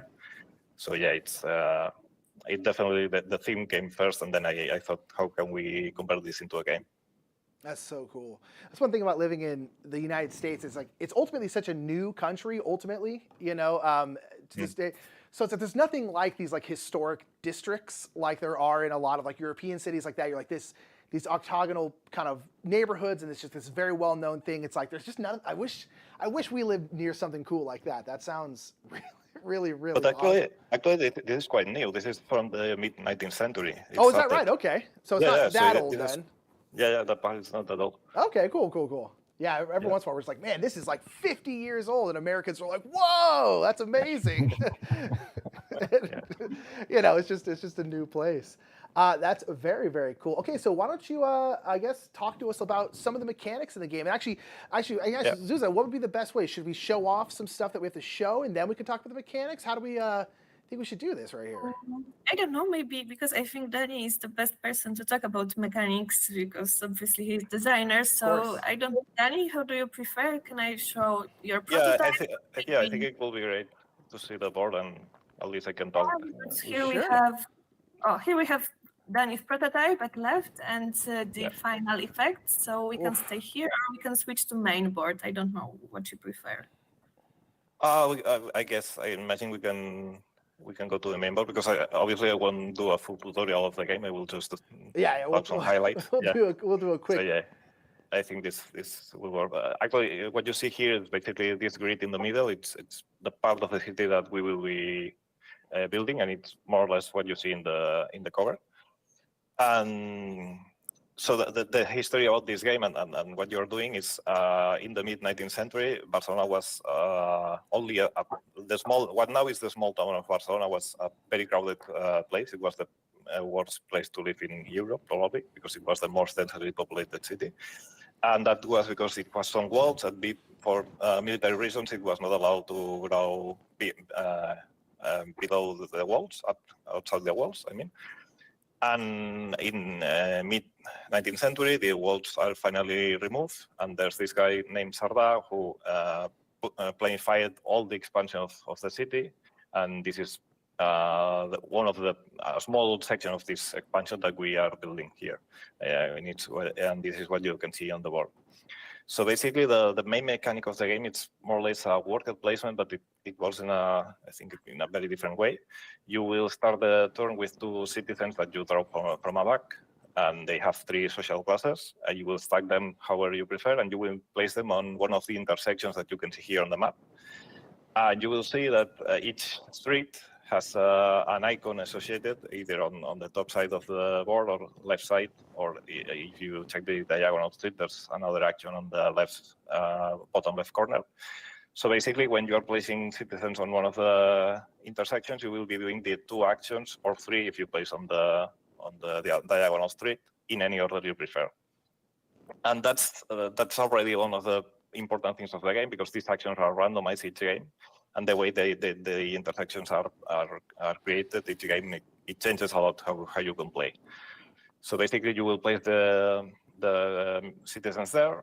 You will do the actions that I'm not going to explain all the actions, but basically you are building the streets, you're building the intersections, you're creating tram lines, public services, so all the things that happen during that time. And each action has some are good to generate resources, some are good to get endgame points, some are good to do extra actions. And all of them, you are basically either adding things to your board or removing things from your board. So you have a lot of things to do, and you can obviously cannot complete all of them in one game. So you have to choose a bit. And then once you've done your turn and have done a couple of the actions for free, you have the opportunity to build. And that's where the citizen that you have placed and another player have placed on the intersections become resources, because in order to build a building, you have to pay a cost, and this cost is paid in citizens in the intersections next to that building you want to build. So basically, if you want to build in one of the triangular shapes, for example, you can see there are some triangular plots next to the diagonal line. Mm-hmm. You have to have 2 citizens on crossings adjacent to that specific spot where you want to build, and you will remove those citizens and place your building there. So, and this is really the main goal of the game, because we are building the buildings, and the citizens are coming here to find a new place to live. And basically, well, there are 4 types of buildings. Depending on what you do, you will be following better the plan that Serra had for the city, or you will be doing what eventually happened, which is that the money was too good to pass. So instead of Serra wanted only 2 sides of each block to be built, and if you come here to Barcelona, you will see that basically every side of the block, even the inside of the blocks, are built. So because obviously doing buildings give more money than building parks. Right. Yeah, so basically, depending on what you do and what you build, you will follow more or less the plan that Serra had. You will score some points for the buildings, and then there are 3 times during the game that will have some Serra scorings, and depending on how you've been doing on what Serra liked, and you will score a certain condition better or worse, and then you will basically continue playing until all these 3 scorings are scored. It's a very condensed and quick explanation about the game, but that's the general idea. Very, very cool. And man, Alexander, that board, my lord, that is so beautiful. It's just, gosh. And so I guess, Alexander, I'll ask a quick question about art. Having never been to Barcelona before, how did you go about the artistic process of creating this game? I'm sure obviously you looked at like tons and tons of reference photos, but especially considering like, you know, it's one of those things where it's like, it's about a place that people obviously live and have been to. So how do you go about doing that accurately while throwing in your own artistic style? How did you kind of go about the art process for this game? Well, you see, the process was a mixture of using actual references, and you're quite right. Me and Zusa, we dug through enormous number of pics of Barcelona and set up plans for what should it look like in his eyes. But also we had to make it look like Barcelona that could have been, you know, because The in-game mechanics make you follow the path of the sort of thinking if you want to. So the final board and the final Barcelona after the end of the game could look a little bit different than it looks now. Right. So what I did was take all the references, and mix and match them like I took a piece from that building, for example, and a part of other building, and as well for the cover illustration and the board and the in-game illustrations, you can find things that are very similar to the actual buildings or parts of Barcelona, as you can find right now in the city, but never they are never one-to-one. It's always artistical fantasy of mine. So that's one thing. But the other thing is that we focused heavily on the feeling and the atmosphere of the city. What we wanted to create, is that. And that was the main idea behind the art section, that we want everyone who plays the game to feel the warmth, the colors, and the atmosphere of the city. And as you can see in the cover and in the board, that's the path we tried to follow. There. Yeah, it's gorgeous. Absolutely gorgeous. So then, Danny, how much input input did you give with the art, or did you kind of leave that up to Alexander, or did you two work, and Zuza as well, the three of you work together to really make this thing kind of come alive in terms of the look of it? Or were you kind of like, I'll take care of the mechanics, y'all take care of the art? Because sometimes designers are just like, I'll just do the mechanics, you can do the art. So how much input and how much did the three of you kind of work together to make this thing come alive? Like, it was mainly their merit, because I remember I was asked very early about the three. If you look on the bottom left of the board, there are three icons of people, very small here, which represent the three social classes. And I was asked, there was a different one for the lower class, which is the green one. And I was asked, do you think this feels like... Give me a second, because I have them here. Oh, we got references? Okay. Yeah, yeah, exactly. Yeah. Oh, perfect. Hey, look at this. And the top left one was a bit different. It was a guy riding a bike, I think. And they asked me, because I think they were unsure if it felt like Barcelona or not. I wasn't sure either, and I found some photos. I think that the photo below them, it's one I sent them. And I also sent them a reference for trencadís, which is a style which is typically related to Barcelona, which is what Gaudí and other architects used a lot to create. Basically, it's like a Roman mosaic, but a bit different. And yeah, exactly this one. But apart from that, I think that's my only input. Obviously, my design had some reference, but you have seen a bit of my design below. It was very plain, obviously. Yeah. But yeah. So I besides that, I really didn't help with the art. Hey, honestly, for a prototype, here's the thing: there are games that get fully published that don't look that good. So for a prototype, that's just fine. So you're good to go. But then again, you get a wonderful artist like Alexander, and just, man, it looks so good. So I guess with the design process, like say take this prototype. At what point did you? We were kind of talking to Adam Kopinski a little earlier about the prototyping process and the testing process. When you kind of started making this prototype, at what point did you start showing it to both like play testers and then publishers? And at what point in the design process did you start doing that? Like how early? Because I always find that part pretty fascinating.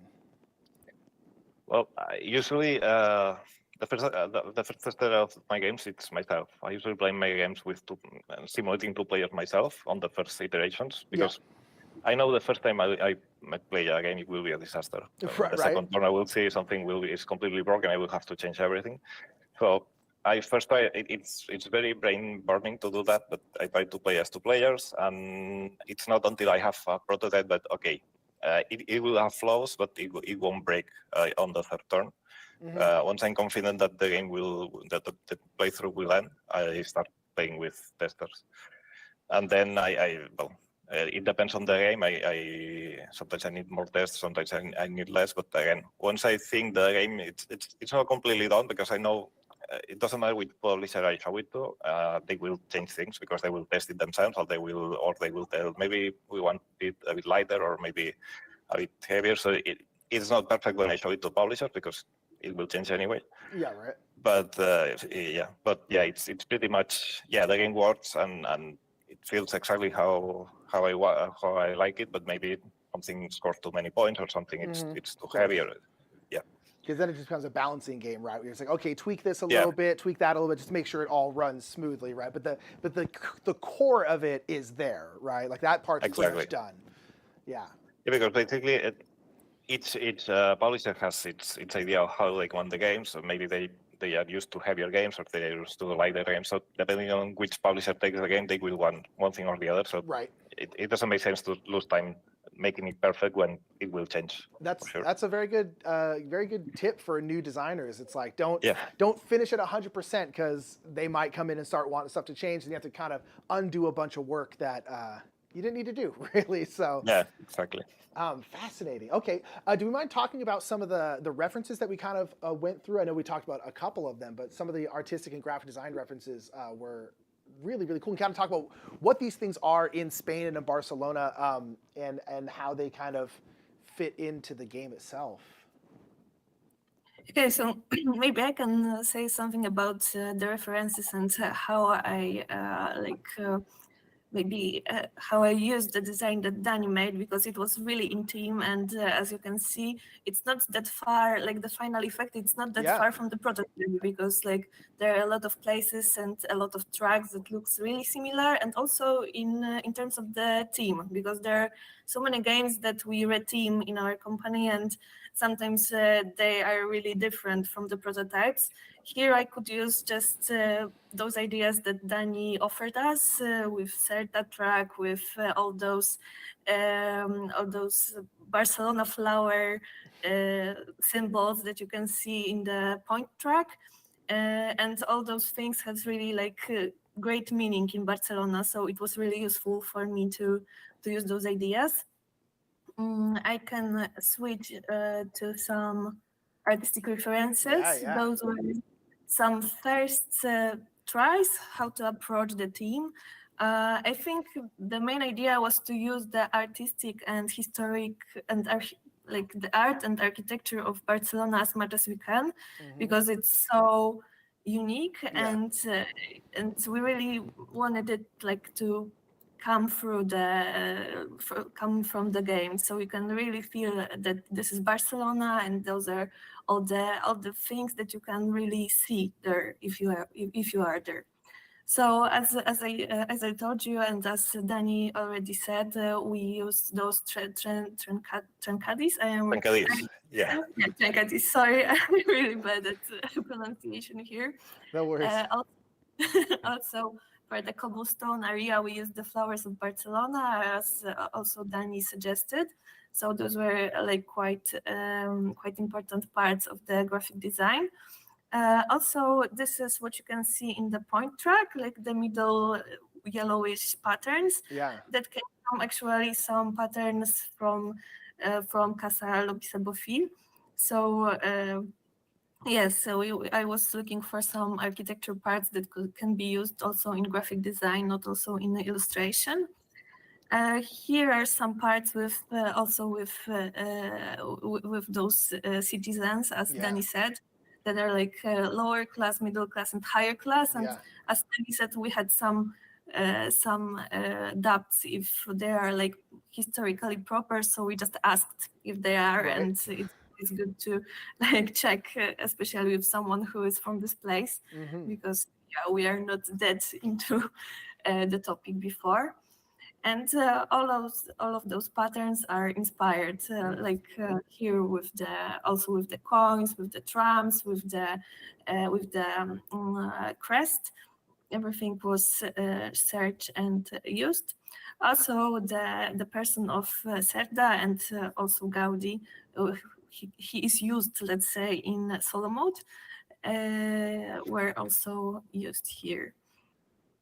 And many patterns from houses, from buildings, that you can really like search for Barcelona. Like you can go for a walk in Barcelona and then like see that, okay, this is in the game. Oh, this is in the game too. Right? Yeah. It's a second game inside the game. Yeah, you're right. He's like finding where all the references are. Yeah. God, it's Yeah. so beautiful. Yeah. Yeah, also with the process of building Barcelona, the Sagrada Familia, actually, Right. it was also an idea to show the process, and you can do it, like you can progress the building of Sagrada Familia. Actually, it's not finished yet, but in the game you can try to finish it. Right. You know, it's kind of We are getting there. Yeah, it's like historical fiction, right? It's based in history, but it might look a little different than what it looks like now. You know. Yeah. As Oleg and Danny said, like the Cerda plans were very idealistic, and you can't see the effect now because the building process of this district took more than I think many years, and during those years many things changed and many idealistic plans were ruined because of how the life is. Right. Isn't it always like this? You know that you have the idealistic things and then life comes in. Yeah, and then and stuff changes, right? It's a big building a city is a lot of work, so but things don't always go exactly how you thought. Yeah. Yeah, there's one thing that I would like to stress at the moment because Zuza showed a lot of cool stuff, but I'd love to say that we were working with Zuza very closely at the moment of creating the game. We were actually sitting at the same room then, and I would like to say that the graphic design blends so greatly with the art. You know, Yes. sometimes you really can't say which part of the actual graphic is a graphic design and the illustration, and I think that's not so common when you in the work between an artist and the graphic designer. That all those things come together that smoothly and closely. Yeah, I mean, it was great to cooperate with you, Oleg, and I think thanks to that, this whole thing is it looks good. It looks really good. I mean, and that's one thing I will say about Board and Dice, and this is probably used a lot of times, but your graphic design is good, and because it's graphic design is, I personally feel, and we talk about this a lot, like graphic design, other than probably the rule book, is the most important part of a game, because if you have a really, really bad rule book, you can't play the game because you can't learn it, right? So the rule book's the most important part. But then graphic design is right up there with it because of the fact that if it has bad graphic design, it makes the game so difficult to play. And I think Board and Dice, honestly, is just really, really good at graphic design and integrating it within the art and within the board very well. And like you said, Alec, it's hard to tell where the art stops and the graphic design starts. And that's also, again, a testament of how good y'all did with the look of this, because it looks so good. And making it and balancing, I guess you can probably talk about this a little bit, both of you, is how do you balance the art with clarity? You know, making sure that things are clear, you can see things well, while still making it beautiful and not making it too busy. Because sometimes boards have such wonderful art that they make kind of the graphic design hard to see a lot of times, and it makes it's like they're kind of overdoing the art a little bit. So how do you maintain that balance with art and graphic design of making it pretty but making it usable? Well, I think it's through a lot of discussions. You know, we had remind me, Zuza, did we have daily calls or weekly calls? We had, I think, if it was needed, they were daily calls. They were daily, you know? Right. And the whole process of doing the art and the graphic design, we were talking it over all the time. And, it was oh, this is great, but that's an overkill. It's too much. You have to remove some of the things. We had, for example, the final look of the board is really distant from what it looked like in my first vision, which I liked. But when we put it together with the graphic design and we made a try with all the elements put on the board, and we all saw that, oh no, that can't look like this. Okay, the art is cool, but it can be. You can feel that it's overwhelming the game itself. So it's like there is a saying in English that killing your darlings. Yeah. In the game design process, it's the same with the art. You can't fall in love with something you did because the game is the most important thing, and the art should be utilitarian to the game. Yeah, totally. I think it was quite hard at some point because, as you can see, comparing to our previous games, it is quite colorful, and many people say that our games are quite like sandy and grayish or like beige. Yeah. This time we really wanted to have something colorful, and it's made us like we had a couple of fights with dev department because they were used to our dev department is really like thorough, and they really want the game to be really good to play. They want everything to be really visible, clear, and that you can really like understand what you are doing, what you are looking at. But yeah, we have our art department that really want this game to be like Barcelona and to be colorful, and that we can feel the city from the game. Yeah. So I think the most important part was the test part, because we ran a couple of tests with art. So it was like a final version with art after all the development, if it goes to mechanics. And our testers and our people from the department were just checking if everything is visible, if people can read everything clearly, if they can see. Also, we paid a lot of attention to color blindness. Of course, if we have this many of colors, it's sometimes really hard to maintain this option to that all the people will read it, because it's sometimes really impossible. But we wanted it to be as much visible as it can be.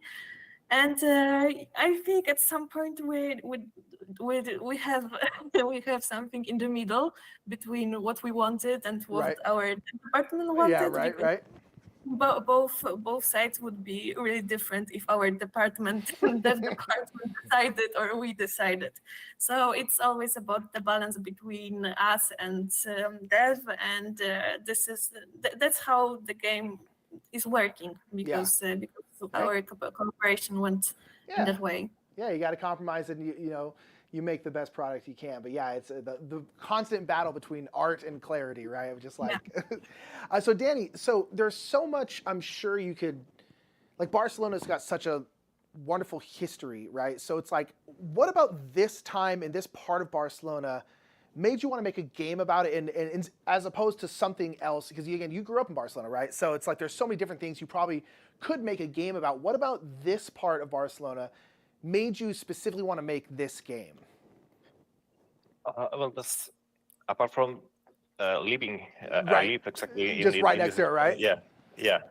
But yeah, this I think this was probably, or without the probably, this was the time that Barcelona grew the most in the least amount of time, and it also makes it, you have all this expansion of La Champla with all this plan, which was quite new at the time. The width of the street.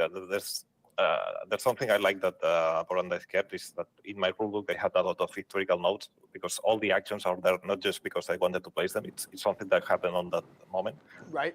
And so there's all this historically, and I think important, because it was, I think, the first time that a city was planned with having in mind, for example, white streets where there was still no cars. Right. But I think Sarda had plans for them, or imagined that something like that could happen. Right. But then that also mixed with modernism, which also happened more or less at the same time. And you have buildings, obviously Sagrada Familia, but there are many buildings on the city that also were built in this expansion with this new style of architecture. So I think mixing those two things was probably the most eventful. If you remove wars and all this kind of more dramatical, historical. This is probably the most important moment in Barcelona, and it's right now. If you talk about Barcelona, everybody will recognize Sagrada Familia, and everybody will recognize the top view of these buildings, of this neighborhood. So it's probably also the most recognizable part of the city. That's awesome. That's so cool. So in terms of mechanics, you said like there's some worker placement and some tile placement, and you're working on the city kind of in the middle of the main board there. What were how much, I mean, I'm sure that the answer is probably a lot, but like how much did the game change from when you first, started designing it to now? What mechanics kind of didn't make the final cut? Is there anything big that changed kind of in the middle of it where you were planning on it being this and it just ended up not working and you had to switch over to this? Any of those kinds of situations with the design? Yeah, well, actually, there was a moment where I was still testing myself, so I still had not shown the game. Yeah. Where I almost canceled the project because I thought it was not working. Because I had, from the start, I had the idea of placing workers on the streets and getting something of the vertical and horizontal and diagonal streets. But my first idea was to have to get resources there. I wanted the game to have so many 11. I think it was more than 11, but a lot of many different resources. So you have to collect them by placing, and then you have to spend them. The actions were actually on the building plots. So when you build a building, you were taking that action. And also this, you see on the main board, this track full of citizens on the lower part of the board. Which now tracks the value of the point value of building a building, which increases depending on the amount, the type of citizens and the amount of citizens that you are collectively getting a place for them on the city. But before it also was something like you got. I was trying to do some engine building there, but everything it wasn't working. Just I think that to start off with the fact that you had too many resources to track, and when you place citizens somewhere to get resources that you were not, the citizens were not in the place that you wanted them to build later. So I tried different things. Little tweaks usually to make it work. It wasn't working. I almost canceled, and at some point I'd say, okay, let's do a last try, and let's change everything completely. And instead of having that many resources, let's just synthesize that there's only now 2 resources, and let's remove the action from the building, which is not working. Let's place the actions on the outskirts, on the streets. And I think that test, once I did that test, it was okay. Now this is working. Then after that, obviously, there were many more changes after that, but they were mostly balancing changes, or maybe there were some mechanical changes, but the base was there. So basically, it was just a matter of testing it more and polishing the game. That's awesome. Cool. Yeah, it's always, I guess that's kind of like a tip for anyone who wants to get into board games, whether it's design or art or graphic design. It's kind of like Alec was saying, was just like, kill your darlings. Your darlings, yes, exactly.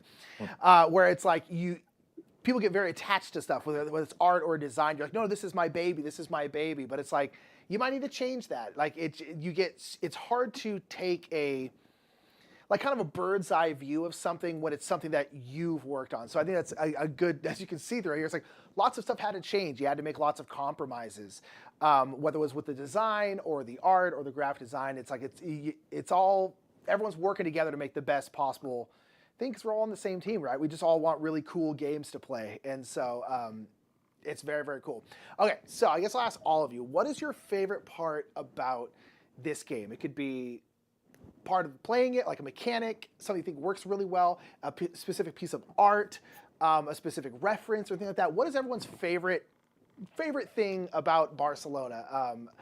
Because it looks so darn cool, and I cannot wait to play it. Do you want me to start? Sure. Yeah. Anyone jump in? Feel free, Danny. Okay. Yeah, well, I guess the main mechanic is of placing workers, because using worker placement, you place workers and then you're blocking the space and then you remove them and you have them back. Here, the workers you place are not yours. You take them from the back, you place them on a street to do the actions, but then they become resources on the board for everybody to use. So maybe you've placed a worker on a crossing that has two actions that somebody liked, but then somebody else can come and place workers next to that intersection, and now because you placed and they placed, they can build a building there. So there's this mechanic where the workers are being placed and removed organically, and you may be taking a spot, but you are also creating opportunities for other players.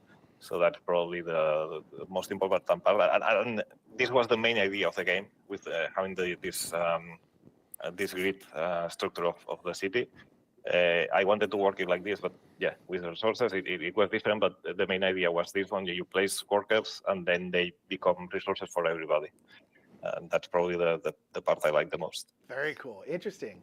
It's always interesting when you're kind of a semi-co-op nature where you do something and it's going to be useful to other people, but you're obviously trying to win, and so it's always an interesting balance. All right, Alec, what do you think? What's one of your favorite things about Barcelona? Well, when I played the game, I absolutely loved the theme with the Zelda track. That you can play two ways, and your actions can make the architect of this particular district happier and happy. And why I love that is there is a little secret of ours that Zuza does the graphic design, I do the illustrations, but we both studied architecture. Ooh. Yeah. Ooh, cool. When the part of the game mechanics shows how hard the work of an architect can be, that you have the great plan, the ideals, and the right. And the ideas, and then the developers and the whole other people, they take it into their hands and do something completely different, for example. And that's a great thing about the gameplay. When it comes to the look of the game, I have to say I don't like to say about my work, right? But I absolutely love what Zuza did with all the tiny little details. When you will take the board, for example, you can really watch very, very closely, and you will always find something interesting. And anytime you will pick it up again, you will find, oh wow, how cool is that? Right. Did fantastic work on all the details, and I absolutely love it. Let's go, Zuza. All right. That's awesome. Thank you, Alec. Yeah, I just must say that in the other way, I love what Oleg did. Because, right? Yeah, I think our cooperation was just really, really, really good, and really understood what we want to achieve. And I absolutely love the row of buildings behind the cities and tracks that Oleg did. It was something that we had a lot of arguments with our dev department, because at first it was really much more colorful than it is now. Right. And we really loved that version, but obviously it was too much to see everything clearly. But I think still we achieved something that is really, really nice with this Sagrada tower behind the Zelda track. I love this part. Also, and the Zeppelin. And yes. yeah, this is just our small detail. Right. I also love, if it goes to gameplay, I really love trams. They are so cute visually, but also this is a very nice action. And just the thing that you can just go around Barcelona with your tram and just use your actions. All the middle part of this of the city of the plan is really good thing, and I really like it to play this part of the game. Yeah. I also really like the Sagrada tiles. One thing is that you can really like build Sagrada, and Right. it's something that it's really weird because it's not built yet. But Right. but also I like the design of those. Like I'm happy with it. That's so cool. That's awesome. Okay, that is so cool. We got only got a couple more minutes, so I guess last question will be just I guess some quick stat stuff. So, how many players? Roughly, how long does it take to play? And then when does it release to the public at large? I suppose. Well, it's 1 to 4 players. Okay. It takes. I don't remember because I've been playing on BTS, which is not real. Right. That's not real life. Yeah. Yeah. On your test, I think it's 90 to 120. Okay. Yeah, it's I don't remember. up to 90, I think. Like I Okay. can't really. No, that, but this I is not. think It's 90 minutes. if we're off by a couple of minutes, no worries. It's good. I just out of sheer curiosity. And I believe you can play it right now in the Discord. I just popped a link into the chat. So if you want to join Board and Dice's Discord, you can play Barcelona and some other stuff too. So if you want to get in on that test and get in early, now's the time to do it because there'll be demos going on. And yeah, so definitely get in there and try it. Because gosh, Alec, look at that cover. Dang, that's pretty. That is a good looking cover, I'll tell you. That took a lot of work. I bet. Oh my God. I really remember the moment that I came out with the initial sketch for the cover, and I thought, oh, the bird's eye view looks really cool. And the second after that, I thought, oh gosh. Uh-oh. Yeah, now you have to do it, but you know what it means. Oh man, I love it. And then do we know when? I think we talked about it earlier, but when is the release for the game? Is it a Gen Con or Essen? It's earlier, but actually I can't remember. I don't want to say anything wrong, but I think it's Gen Con. Okay, I think it's Gen Con. I think we might be wrong. Don't quote us on that. I don't know anything. I don't work for Board and Dice, so definitely don't listen to me ever. But nonetheless, that is very, very cool. Barcelona looks so good. Again, if you want to play Gen Con, thank you, Dutch Yoda, in chat. Yeah, I was pretty sure it was Gen Con. I will be picking up a copy as quickly as humanly possible. So again, if you want to play Barcelona, you can join the Discord for Board and Dice is in the chat. Click that link. And we'll also, if you're watching this after the fact, we'll have a link down in the Discord down in the description below. Thank you, Philip. It is Gen Con, indeed. So if you're going to Gen Con around that time, that's when this will be releasing. It looks so cool. The mechanics look amazing. The art looks amazing. The graphic design looks amazing. Y'all are absolutely crushing this one. Absolutely crushing this one. So congratulations on making a cool game, y'all. Thanks a lot. Thank you. Thank you. Indeed. Alrighty, we're going to get on out of here and set up the next stream. We have a big quiz show, which everyone at home can take part in. You will all be able to do this quiz show along with us, and that'll be coming up right after this. We're going to go to a Be Right Back screen real quick, and then we'll start with that. Again, Danny, Alec, Zuza, thank you so much for being here. This was so cool to talk about Barcelona. We've been, since the moment we heard about it, we've been so excited. I remember when this cover dropped on Board Game Geek, and I was just like, what is this? Oh my gosh, this is going to be amazing. So very, very excited, y'all. Thank you so much for being here with me. I appreciate it. Thank you. Thank you very much. All right. Bye, everybody. Bye. Bye. Bye.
and welcome to This Game is Broken, or This Quiz is Broken. Game is broken. So, and they're like shattering lamp. You know. we have the return of Benita and Thomas from the first show. Hello.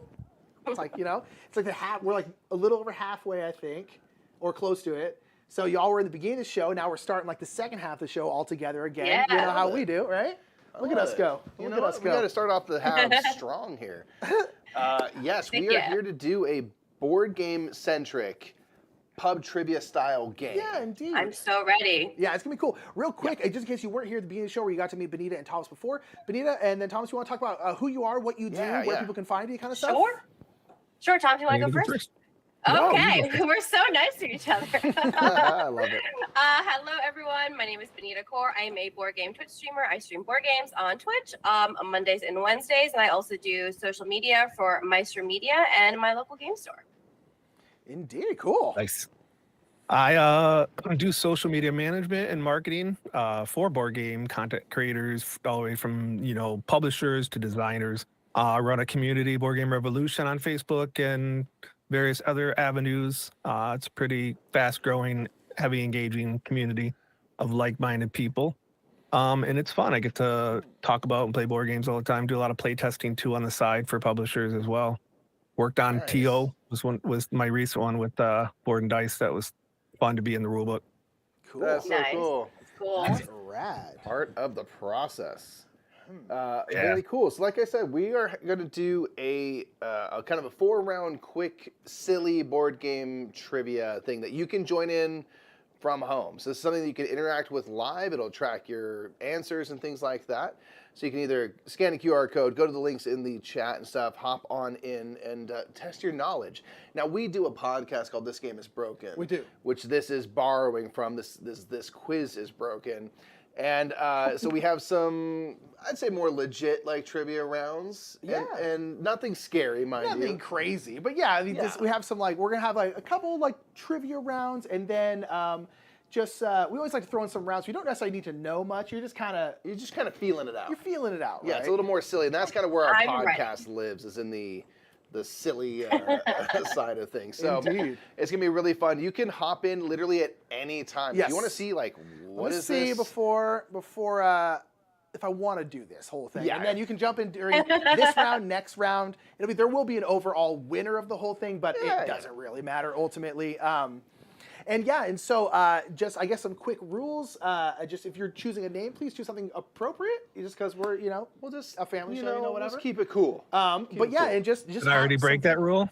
No, Thomas isn't that inappropriate. We'll have to guess. I think I put an extra S on the end. The Tom ass is fine. That's just hilarious. That's just hilarious. That's good. That's just good. That's just I'm funny. not a whole ass, just Just part. Tom's ass, exactly. But yeah, so it should be super fun. Some of the questions are they all multiple choice, or is one any? There's one write-in. There's one that's write-in. It's a numerical write-in That's right. rule, so that's about as complicated as it gets. Okay. Most of the time, they're multiple choice, and if you're on your phone or wherever, you're still going to click it. Do note that as soon as you click it, it will submit that answer. Yes, that is good So to know. if you're like There's no me take and you have backsies. lazy fingers and those land on the screen, you're Yes. settling in for that answer. No back backsies, and again, you can play on your phone, you can play on a computer browser, you can play anywhere, and you'll just kind of warp into the game here with us. It's really, really fun, and we'll just have a grand old time here. Yeah, so it's going to I'm be... ready. I guess let's roll with it, huh? I think if Let's roll. Benita and Thomas, are you ready? Are you two ready? I'm ready. You're with It the says it's chat. waiting to begin, so hopefully it Yeah. works. You're serving Yeah, as the brain ready. trust for the audience now. And you can follow the link in I the hope chat I there. don't let you down, audience. Oh, it's impossible. I will. You're gonna Don't be worry, all I good. will. We're That's letting easy. people down. Listen, That's we our barely job. know the answers to these things. All right, so this first round that I'm going to load up in a second, you can kind of see a little bit of a tease there, is going to be a round called Board and Dice. This is Board and Dice Con. This is Board and So Dice what Con. we've done here is we've taken photos of parts of a board from a Board and Dice game or dice from a Board and Dice game, and you simply have to identify which game are you seeing. Which game is in front of you right now? Indeed. So I it'll be- love that. It'll be either board Okay. or dice, and you got to tell us which board and dice game it comes from. Exactly. And this will be Great. multiple choice, and so I guess we can start rolling with it. All right, I'm going to load this up. I think there will be like a little 10-second we'll see. cooldown. Then the first question will just go. And we're not on a timer or anything, so we'll kind of feel it out and see when it's time to move Okay. on. So there's no rush to answer. Yep. Right. Let me And click again, this. when if you're playing at home, make sure to be looking at your phone, looking at your browser, because sometimes with latency there will be a little bit of a delay. So just know that you can also scan the QR code on the screen if you'll want to. I'm just gonna make this a little smaller. Yeah. All right. So the first question to everyone is what board and dice game is this from? So you see a picture there. A little bit zoomed in. Yeah, I'm not seeing the question yet. I don't see anything. Okay. Did you hit? Yeah, you gotta start the quiz. Yeah, we did, yeah. You did? Mm-mm. Is anyone there's else seeing nothing it? Let me know. In the comments, anybody here? Yeah, I don't see anything. But I see it on the. Because I have your YouTube pulled up. I see it. But on So my you're own projecting, there's right? nothing. So let me look at this. Hold on. I wonder what you're. But I can't even answer a question. That is weird. I'm not sure. Sorry, this is. Should I maybe try to what if I just try to enter again? What if I join in the different one? You guys says so game will begin shortly. All right, try it now. I selected to start the question, so maybe that changed something for y'all. Let me know. No. What? Weird. Sorry, everybody. Hold on. I'm not entirely sure what's wrong then. Stand by. I would grab the code again from the session that you're getting these questions from. I won't be able to see that. I'm not watching the stream just for the don't want the echo. And I know the one you put in there. It ends in it's alpha IURF. Yeah, the code is correct. Sorry, everybody. We will. Is it alpha? What is it? Alpha It's Lima. AIURF. Yeah. Okay. Yeah. So I use that, and then it changes. So let me go, and I get that screen that Benita got, where it's like continue answering or create new player. Yeah. So either one takes it's me auto-directing not to really the anywhere. next round. Yeah, it's auto taking me to IOHAY, even though. All right, we're gonna jump to that round. Okay, we can make this work. Stand by. We'll come back to the other sorry. round. No, nothing you did. Nothing you did. Yeah, I'm seeing IOHA too. So that's weird. I'm not sure why it's doing that. Boom. All right, we're Might gonna have start both this running and right see now. if this goes anywhere, and then I'll explain the round. Okay, I'm Yep. gonna How many us games know. released in 2020 that are currently? Okay. Okay, so if you're seeing I'll that, have that's to the pull up current some of those round. then. But All right. y'all do your thing. I'll figure this out on my end. So this round, real quick, is called This or That. So these are going to be all just random different questions, and there's going to be two possible options. So I'm asking you, is it this thing or is it that thing? You simply have to tell me between a 50-50 shot which you think is correct. So for example, this first question is how many games released from 2020 to now? Sorry, 20. No, let me edit that. Ooh. Boom. 2020 or after, I should say. Streaming is so fun. So which games? Always problems. So from games that released from 2020 to now, how many games from that time period are in the top 100 of Board Game Geek? Ooh, 9 or 14. So that's the question. Do you think there's only 9, or do you think there's all the way up to 14 in the top 100? I can't answer that. Is that supposed to be like I that? just started there the we go. question. I have control of Yeah, it. we had Okay. to start. We'll say the question and then we'll start the little round there. Should I So do you click my think- answer that I think? Yes, you should click it. Click whatever one I you think it's it is. 9. All right. Mike, you can click Don't A. tell We can people see what 'cause the. I don't know. Just don't click C because I that's don't the know. correct answer. We click A. That should show us the C. what people are No, voting Steve's on. not here. Yeah. Yes, let's see. I got A and B choice. We got 78% think it's A. Okay. Okay. Oh, we don't get to 22%. know if it's correct or not. We release will. it We will. yet. Not yet. We don't They want to will show the tell correct you answer that. too quickly.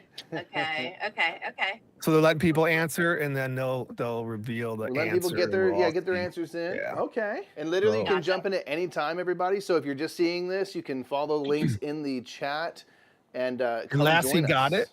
There's a theme that this quiz is broken. We broke it on We purpose. broke it immediately. Yeah. See? This is all That was all part of staged. the This is all meta. 100% Yeah, on Carolina script. early was like, We're see? perfect. Why is it Perfectly broken? Because executed. things never work correctly whenever you want them to, whenever you need them Yeah. to. It's a magical thing, Never. Matt. All right, what's the correct answer, Mikey? All right. The correct answer at my last count, now Board Game Geek changes, of course. But Right. the correct answer is that there are, in fact, 14 games in the top 100 Wow. that are from 2020 or newer. Okay. Wow. We're in a golden age. We're on a golden age. Yes. Wow. Okay. There's been All a right. lot of popular games recently. Apparently, there's been a bunch, Yeah. yes. All right, what's the next question? All right, Is the here arrow we to go. the The right? next question, then I'll open it up. It's going to be, which game has more dice? Oh. Teotihuacan or Teotihuacan, both board and dice games? Which one has more dice in the box? You can start answering now. I haven't played Teotihuacan, so Mike I'm made at this a round, so I actually disadvantage. don't know the answers to this. I'm not gonna look at the screen over there. Ooh. I actually don't know. Neither has like a bazillion dice. Yeah. They have less than like Roll for the Galaxy. Yes. Yeah. And some other Yeah. board dice games. Like Origins has got a lot of dice. That's true. And again, you can jump in at any No, time. not a ton. No cheating, Okay. everybody. I No think I got Googling. my Yeah, no answer. cheating. I did it. No. I just this just means I need to go play Teotihuacan because I actually have never played that one before. Yada? Oh, it's I Trying to remember. it breaks like, my brain setup. Teotihuacan. These are what I Breaks Is come it- in so brain. far. We've got Really? slightly Oh, it's more like people saying it's Teotihuacan. very heavy. It's not so much that it's heavy. It's just for some reason I have a hard time grokking that one. I don't entirely know why. Oh, okay. It just breaks my brain. It's not so much that it's heavy. It's just I know why. I'll take a stab. It's there's less focus. It's a wide open sandbox type, right? So Yeah. if I'm thinking of the right one, is that or is this one with the obelisk in the middle? Because That's the David one with the Jersey did obelisk. one. No, Oh David shoot, Jersey I'm did thinking of Teotihuacan Jersey's Suyu. one. Teotihuacan Suyu, that's Yeah. the one that's just like completely open. But for that one, that's my Did you favorite do team anything? game. That's my favorite Oh, board you dice liked it? game. Yeah, I love Teotihuacan Suyu. I think it's See, I incredible. don't. I'm like, I can't. It's very I'll pick open. away and then always do that. I won't try the different paths. So give me objectives. Fair. Gotcha. Alrighty, Mikey, what are people saying and what is the correct answer? All right, the correct answer is it's Teotihuacan. Boom. Teotihuacan actually has 10 more dice. There are 26 dice in Teotihuacan. There's No. only 16 in Teotihuacan Wow. 4 per player. Oh, okay. That's Without the expansion, I mean, technically Wow. with the expansion, No, we're not doing Yeah. that game. There's some blank. Yeah, no technicals. The other one we always forget to mention is that the quiz writers have never gotten a question wrong. That's right. Ever. We've never gotten a question wrong. So if we say it's right, I even when guess people it's give us correct. empirical proof that we have gotten Yeah. a question wrong, still didn't get it wrong. That's true. We're always right. That's the best part. All right, moving Gotcha. right along. Which game has more perfect 10 ratings on Board Game Geek, Munchkin or Smash Up? Oh my stars. Wow. Which game is more perfect to people? These are games that are not Right. always. Okay, let me be honest. They're very well loved overall. Yes, of course. Yeah. They get a lot of people Which is happy. more love? I know which one I like more, but yeah.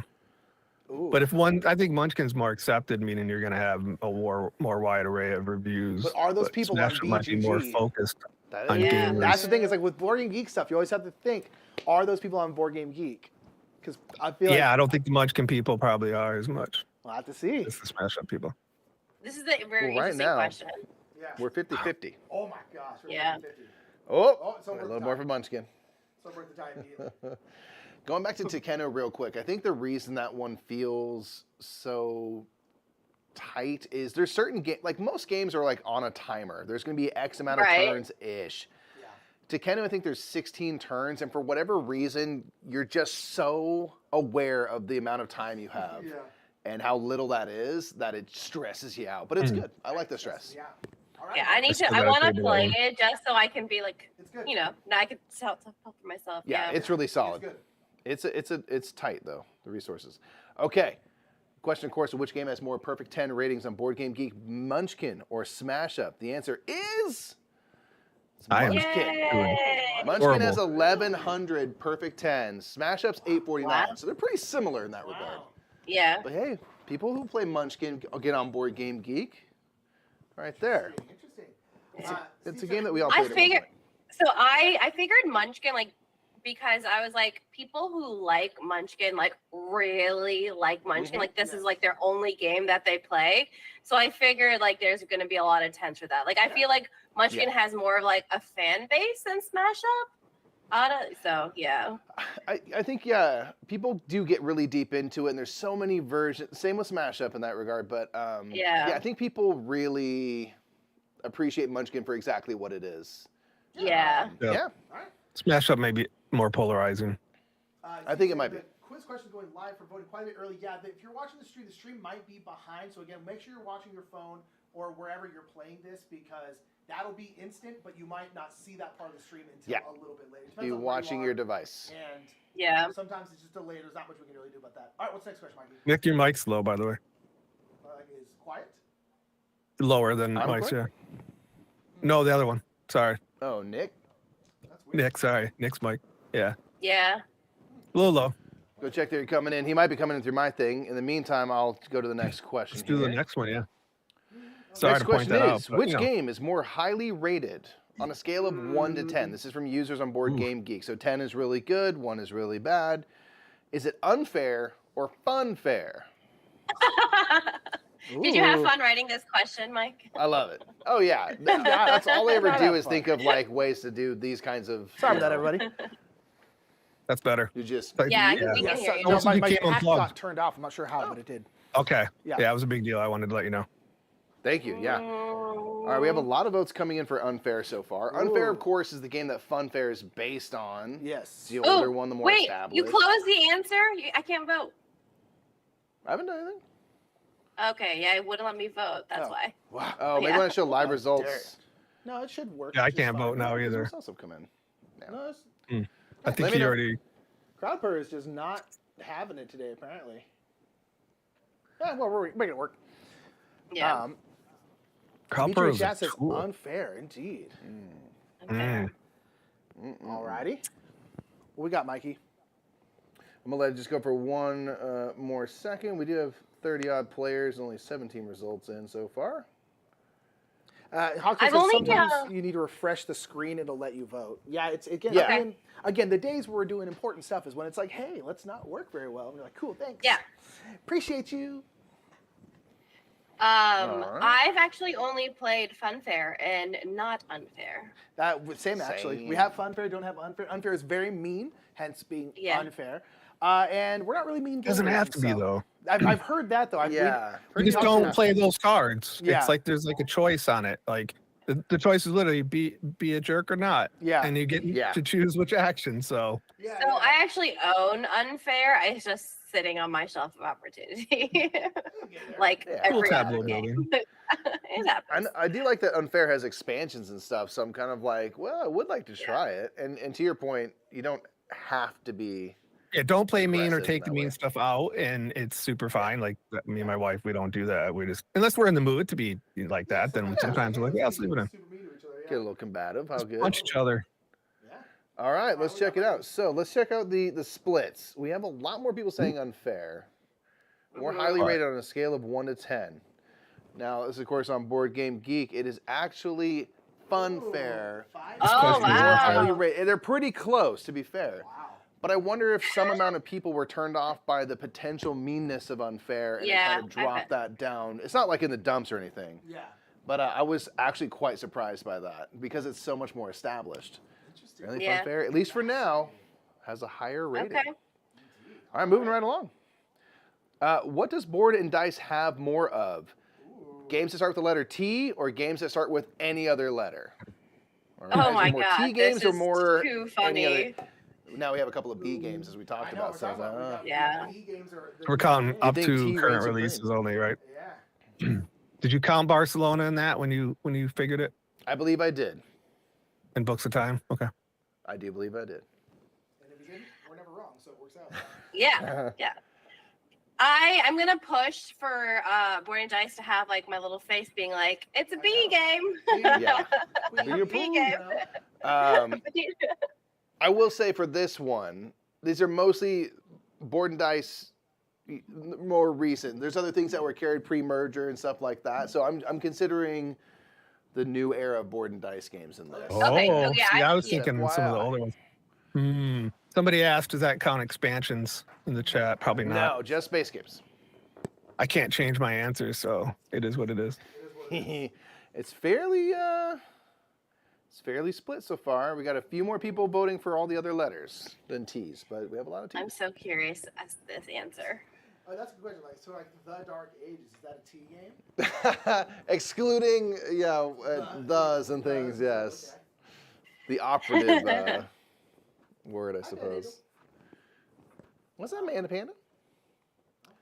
All right, let's see. We got 17 votes in. I think that's who we have as our active folks. There, and it's like 45 seconds behind, just because that's how the internet works. I know the internet's fun that way. Poland and stuff, you know. Yeah. It is amazing that we can do things like this. Yeah, know? you can't really complain. Sometimes you're like, oh, this is so We're Yeah. beaming a It's not working quiz perfectly. across. Yeah, I'm talking to someone in Poland right now. That is yeah, bonkers. it's pretty great.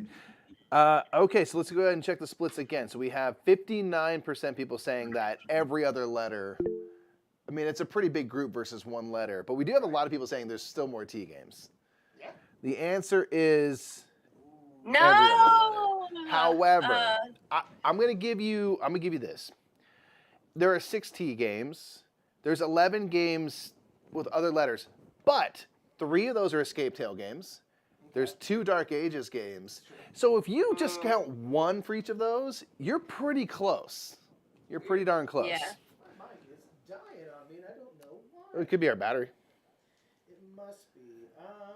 All right, we're gonna move on while Nick sorts that.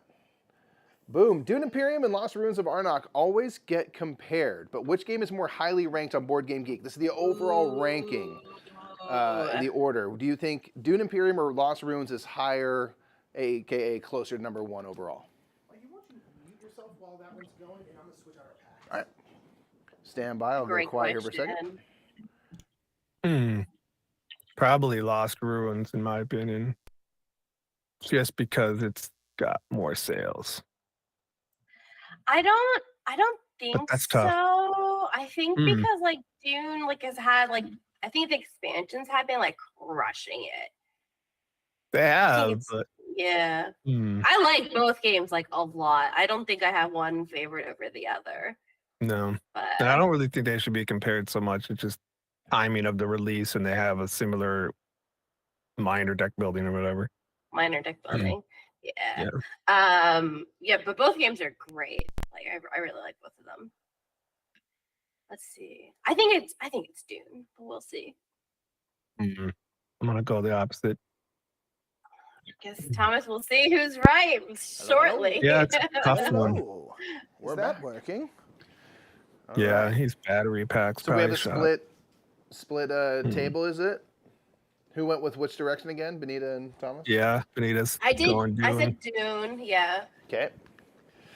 Trixie Hobbits, y'all. Let me check and see Trixie. how our audience is going for it. They are saying, many Whoa, more saying Dune all Imperium. Dune. Wow. Wow. Yeah. So the brass is higher for sure. You can't prove it, Tropical Penguin. You can't prove it.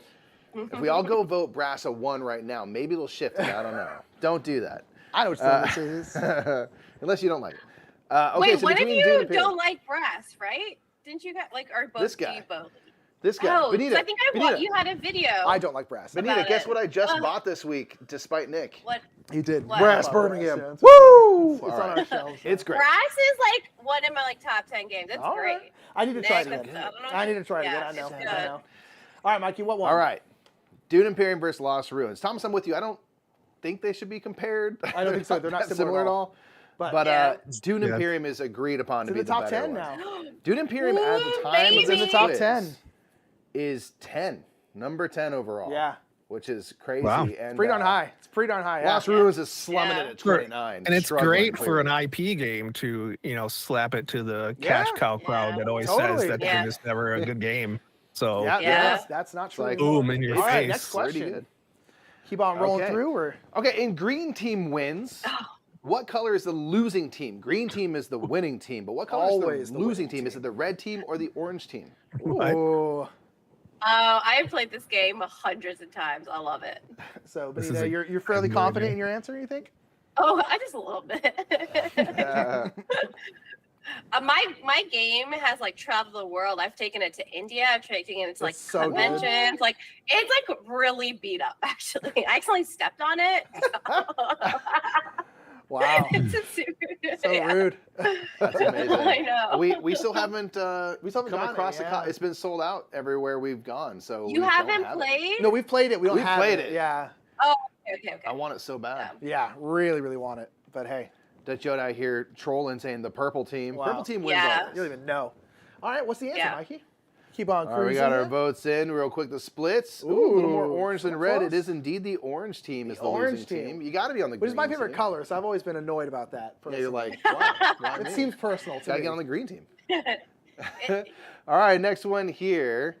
Which 15-minute game is more highly ranked, Scout or Codenames? Easy. This is such an interesting question because Codenames has been around forever and it's Yeah. such a good one. But Scout Scout's so kind of just good. shot up so fast, so quickly. So I'm just like, I Right, you don't start know. doubting yourself, right? Yeah, That's what's I love creating these quiz shows, and it's same with the This Yeah. Game's Broken, our podcast, because there's so much about just creating something that's going to create a little bit of doubt in the contestants because they're like, wait, but Scout's really popular. Is it high? You know, you start getting into people's heads, and it's very fun to do. It's a great question because I genuinely don't know which one to pick. Okay, I'm just gonna Orange go only with won in 1988. Don't talk about the Dutch football team. The Orange Army, I just right? don't see how Codenames isn't higher ranked. Yeah. Other than Also, so many videos. Codenames 15-minute game. I have never played Codenames. Right, I know. That's why I put it in quotes. Very It's much like, like, let's do this, right? what are you talking about? And Scout's barely 15 minutes either. All right, what are people saying? All right, the splits. A lot of people are saying code names. It is so well established. It indeed is the more highly ranked game. Good, it's good. 120 overall. Scout's 207 though. It's gonna. I think Scout will It's be getting higher there. ultimately, Yeah. eventually, but It not has yet, the yes. potential. It has the potential, yeah, but it's doing just fine. But Codenames is great, but not 15 minutes. No, love it, but not 15 minutes. All right, how many 10-plus player games are there on Board Game Arena? These are games that can accommodate on Board Game Arena. Wow. More than 10 players. Is there more than 10 games or less than 10 games? Wow. Oh gosh, that's tough. I hope I got this right, by the way. Is the one in blue less than 10, right? And then the other one's more No, than that's 10? greater than 10. A is greater than 10 and B is less than 10. I cannot figure that out. Whatever the short struggling. end is, that's the smaller No, side. you always say that. That's but where I the don't short get end it. is. That's the Mike, small side. Should we like choose the opposite answer then? No, you It's like go what- with what you want. Choose, It you doesn't choose change- the right answer. It doesn't change the correctness of the answer. Mikey. It's just one of those things because I can adjust it, which I just did. I know the whole point in the alligator. I don't get it. The point is the small end, always. No matter where it's pointing, that's the But small what end. does that mean? I know it's a small one. It's smaller, but I don't get it. You don't get, It's okay, okay. so I think if you look at it like each one, it's like what one is it going to eat? That's the one you're That's what- choosing. it's So if hungrier. and then you got to be backwards for the less than. Yeah, Like, so it's aiming towards hungry. the What lesser side number. is it eating? It's eating the bigger side. So for the first one, the bigger side is There you go. where the A is. So the A is bigger, it's eating that. Wherever the mouth is, that's the bigger one. Wherever the butt is, that's the small one. I get it I don't think you do. in spurts, and then I lose it again. Show Like, me the literally, answers. Like, What's going on? I here? don't think you get it. I don't trust that you understand When this. did they introduce greater than, less than? On that day in school, I was just like, Yep. nope. And I've never gotten it since. Never done it yet. What are people saying, Mikey? I don't know what they're saying. Greater than 10? They're saying less than 10, Mike. Wait, no. majority- Pac-Man eats the bigger number. The That's how I major- remember. greater than less A than. means less than 10. No, wait. Yeah, now I'm confused. See, it's He's not- Wait, confused no. me. No, I'm sorry. I'm literally. sorry. A is greater than 10. I'm sorry. I was saying, Yeah, Mike, you're oh my screwing God, me do up I now. not know that? No, we're fine. A is greater I than don't want 10. to call you out because I'm like, what is No, that wrong? I'm Mike's like, I don't think he's poisoning right. my mind. I need to know. Oh my god. A is greater than 10. Greater than 10, yeah. All right, so most people are saying greater than 10. That's less There than. indeed in is my more than opinion. 10 You're blowing- games that Oh, you can wow. play more than 10 You're players. just poisoning my mind. All right, one more question for this and I that. don't understand. Okay. All right. I love it. This is a objective thing. Which game is objectively, to us, more Easy. difficult to pronounce correctly? Oh, to you. Teotihuacan or Trismegistus, I think. Well, considering I watched him stumble a few times today with Tio, I would say that. I just say Tio. Trismegistus. I gave up. I cannot pronounce one of these. The community give you should a have clue. adopted a number system on them all. We could have been like T1, T4, Right, T5, exactly. and we knew what that Well, was. yeah, that's all we need. Somebody That's why do they that on have it BGG. in-house. That'd They're be looking great. at things like this, spreadsheet. I'm going with Tio So which one? Yeah, See, because I can't say the rest. The thing is see. you can shorten Tio easily. Triz, I guess you could Triz. Triz. I just call it Tris. Trismegistus. Tris. Trismegistus. Yeah, See, Dutch Yoda. I You're don't- right, like I don't have- Taiwanatsuyu. I don't have any problem with Twansu. Twansu. Tio, It's Tio, phonetic. Tuacan, whatever. Yeah, Twansu, Right. you can just sort of ride the Tuan, train. Twat and Suyu. I, for some reason, don't have a hard time with Twat and Suyu at all for some reason. Yeah, people agree with us. I don't even know how you got that word out of that. I don't. Yeah. Trismegistus is I harder can't for say you that to word. say. Trismegistus. I always say Trismegistus. Trismegistus. Mikey, so where is everyone doing right now? Okay, let's check out the leaderboard here. I'm horrible. Finish Don't do that. Yeah, I've gotten so Just show many it. wrong. Yeah, show Oh, it. show it. Okay. Well, yeah. Boom. So here's where we are. Oh, okay. Who's Heather? Ooh, I'm 21. Heather, Oh, Quicksand, Toad, you and me are 7. 21. How do I have I'm no 17. Oh, I'm Tom might have been your Ass. other I'm one, way Benita. down there. See, I had to have 2. I had to add an extra S on there to differentiate. I think you Told each there'd have be 2 other of you in comments. there. Oh, Oh, do is I there 2 have of 2 me? in there? Oh, is there 2? Yeah. Oh, yeah, you do. There's There's. two of us. I was like, there's okay. 2 of me. okay, I was like, I'm there's, logged in you definitely got twice. some You've correct. gotten 5, Benita. I'm like, I know I got All right, something. why don't you- You're like, I I'm in know. 11th place. All right, I try to know. warp us to. Yeah, so now we're gonna warp over to the next round. So it should just bring you along, everyone along with us. Let's say, do you want to? Yeah, I guess we'll just proceed. Yeah, we'll just proceed because we're not gonna probably have time to do all 4. All right, we're gonna go to the next round. Boom. So that should have Should be brought around. you over to How'd It Rate. Okay. All right, we'll begin shortly. Okay, cool. Yeah, Go and press the play start button, Mikey. here. Okay. So real Again, quick, the you premise sometimes of this. never know.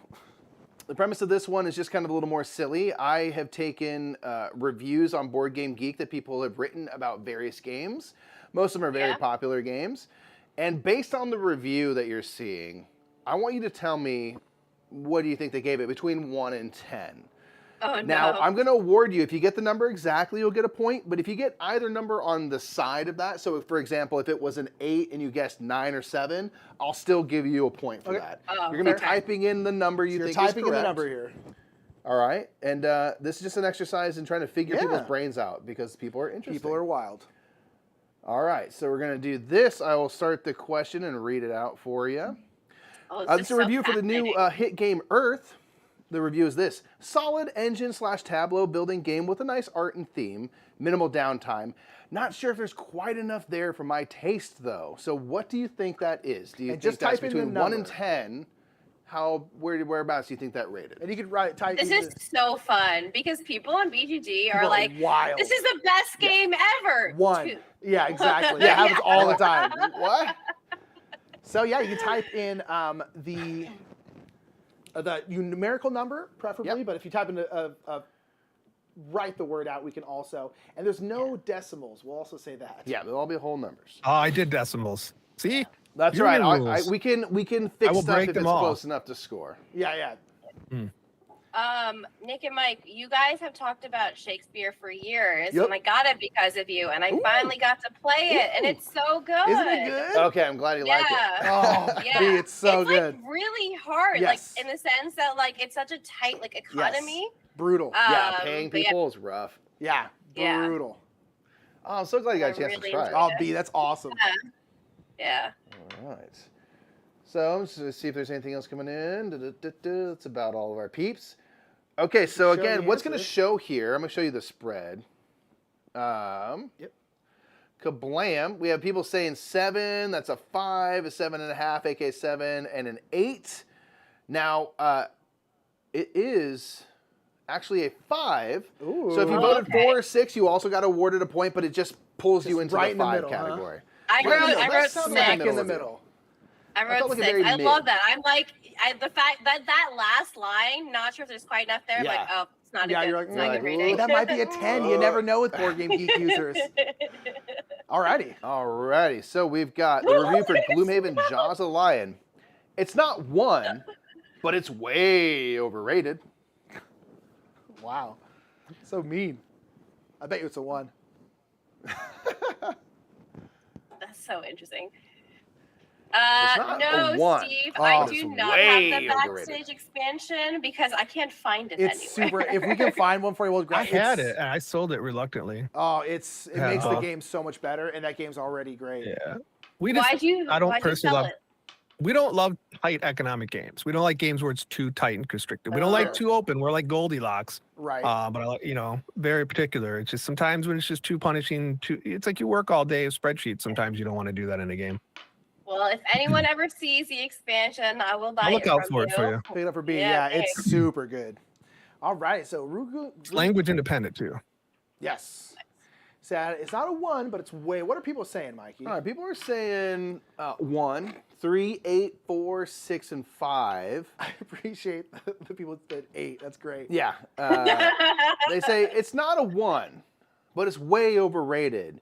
But in fact, they did rate it a 1, so I don't understand I love BGG how that works. It's not a 1, except it is. My first instinct was to put a 1, but I'm like, no, you can't do that because they said it's not a 1. Oh, I should have known better, BGG. My guess was Right. 10, you know?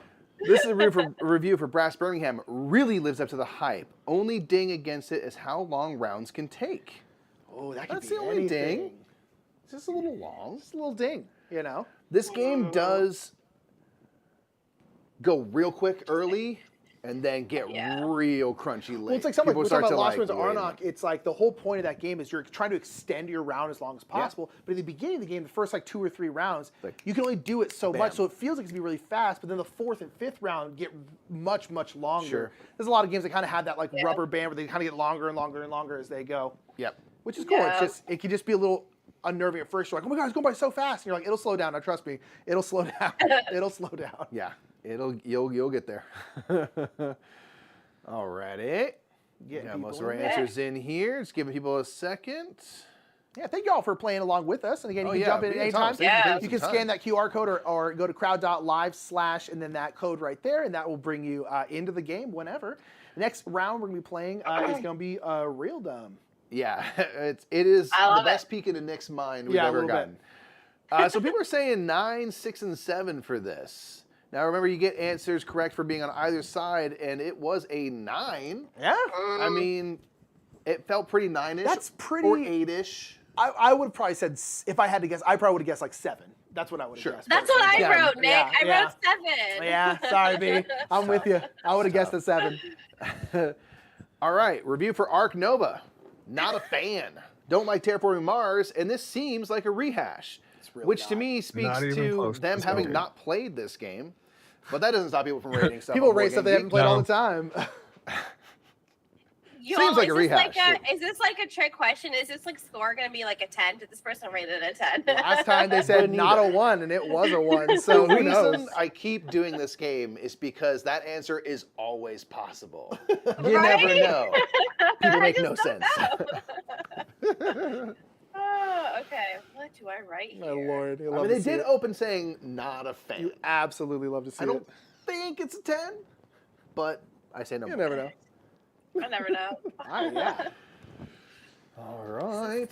Get This our is votes great. in here, everybody. So to give a preview for Nick's round, it's a game called Random Crap on Amazon, and he will take board games and get an average price for that game that you can find it, and then he finds something insane on Amazon, and you have to tell us which is more is that item more expensive or cheaper than the board game, Oh. and it is always just a grand old time. I purposely don't look at what he selects ahead of time. Yeah. Because Mike, it's are you going to amazing. use it greater and less than sign again in these questions? Are you going to be okay? I can't. I'm still not sure that I got it right when I adjusted the stuff. but Mikey, it at doesn't this point, matter. I don't even know if I got it right. I don't know how it works anymore. So So, most people are saying it's a 3 or a 2 or a 4, and indeed, it's a 3. wow. Okay, good. People get this. It's like, they're like, I don't know, I haven't played it, so 3? And I'm like, sure, why not? All right, so review for Coconuts. This is a game that is Coconuts amazing. is such a good game. It's a game where, as I say, beer pong with big-ass plastic What? monkey catapults. Brilliant. What is coconut? You never play I'm coconuts? Googling Oh, it we're going to do a right visual now. demonstration. Hold on. Crazy Coconuts. Oh, should we get? Okay, I'll bring it out. Hold on. This is a game that if you can't enjoy yourself playing, Yeah, the board games. I worry about you. It's a silly kids game It's amazing. Yeah. where you have these monkeys that have like spring-loaded arms, and you put coconuts in there. I don't know if you can see this, Benita, and you Yeah. launch coconuts That's into amazing. cups in the center of the table, and the coconuts are oblong and have these like wild bounces. And you're trying to land them, and you It's build so a much little fun. stack, and so it's beer pongish in that way. Yeah, But It's like, look, 1000% they're beer just pong. so happy. it's so good. It's one of the greatest games ever made. Get wrecked, brass. It's insane. I bought this never well heard of before I had it. a kid. now I think I need one. You need it. I like turning kids games into, so I don't have children. I like turning kids games into drinking games. Like, have you played the simple. Viking bowling game from Haba? Yes. Valley of the Vikings. Yes. Valley of the Vikings. Valley of the Vikings That's is amazing. Great game. It's We so want to do fun.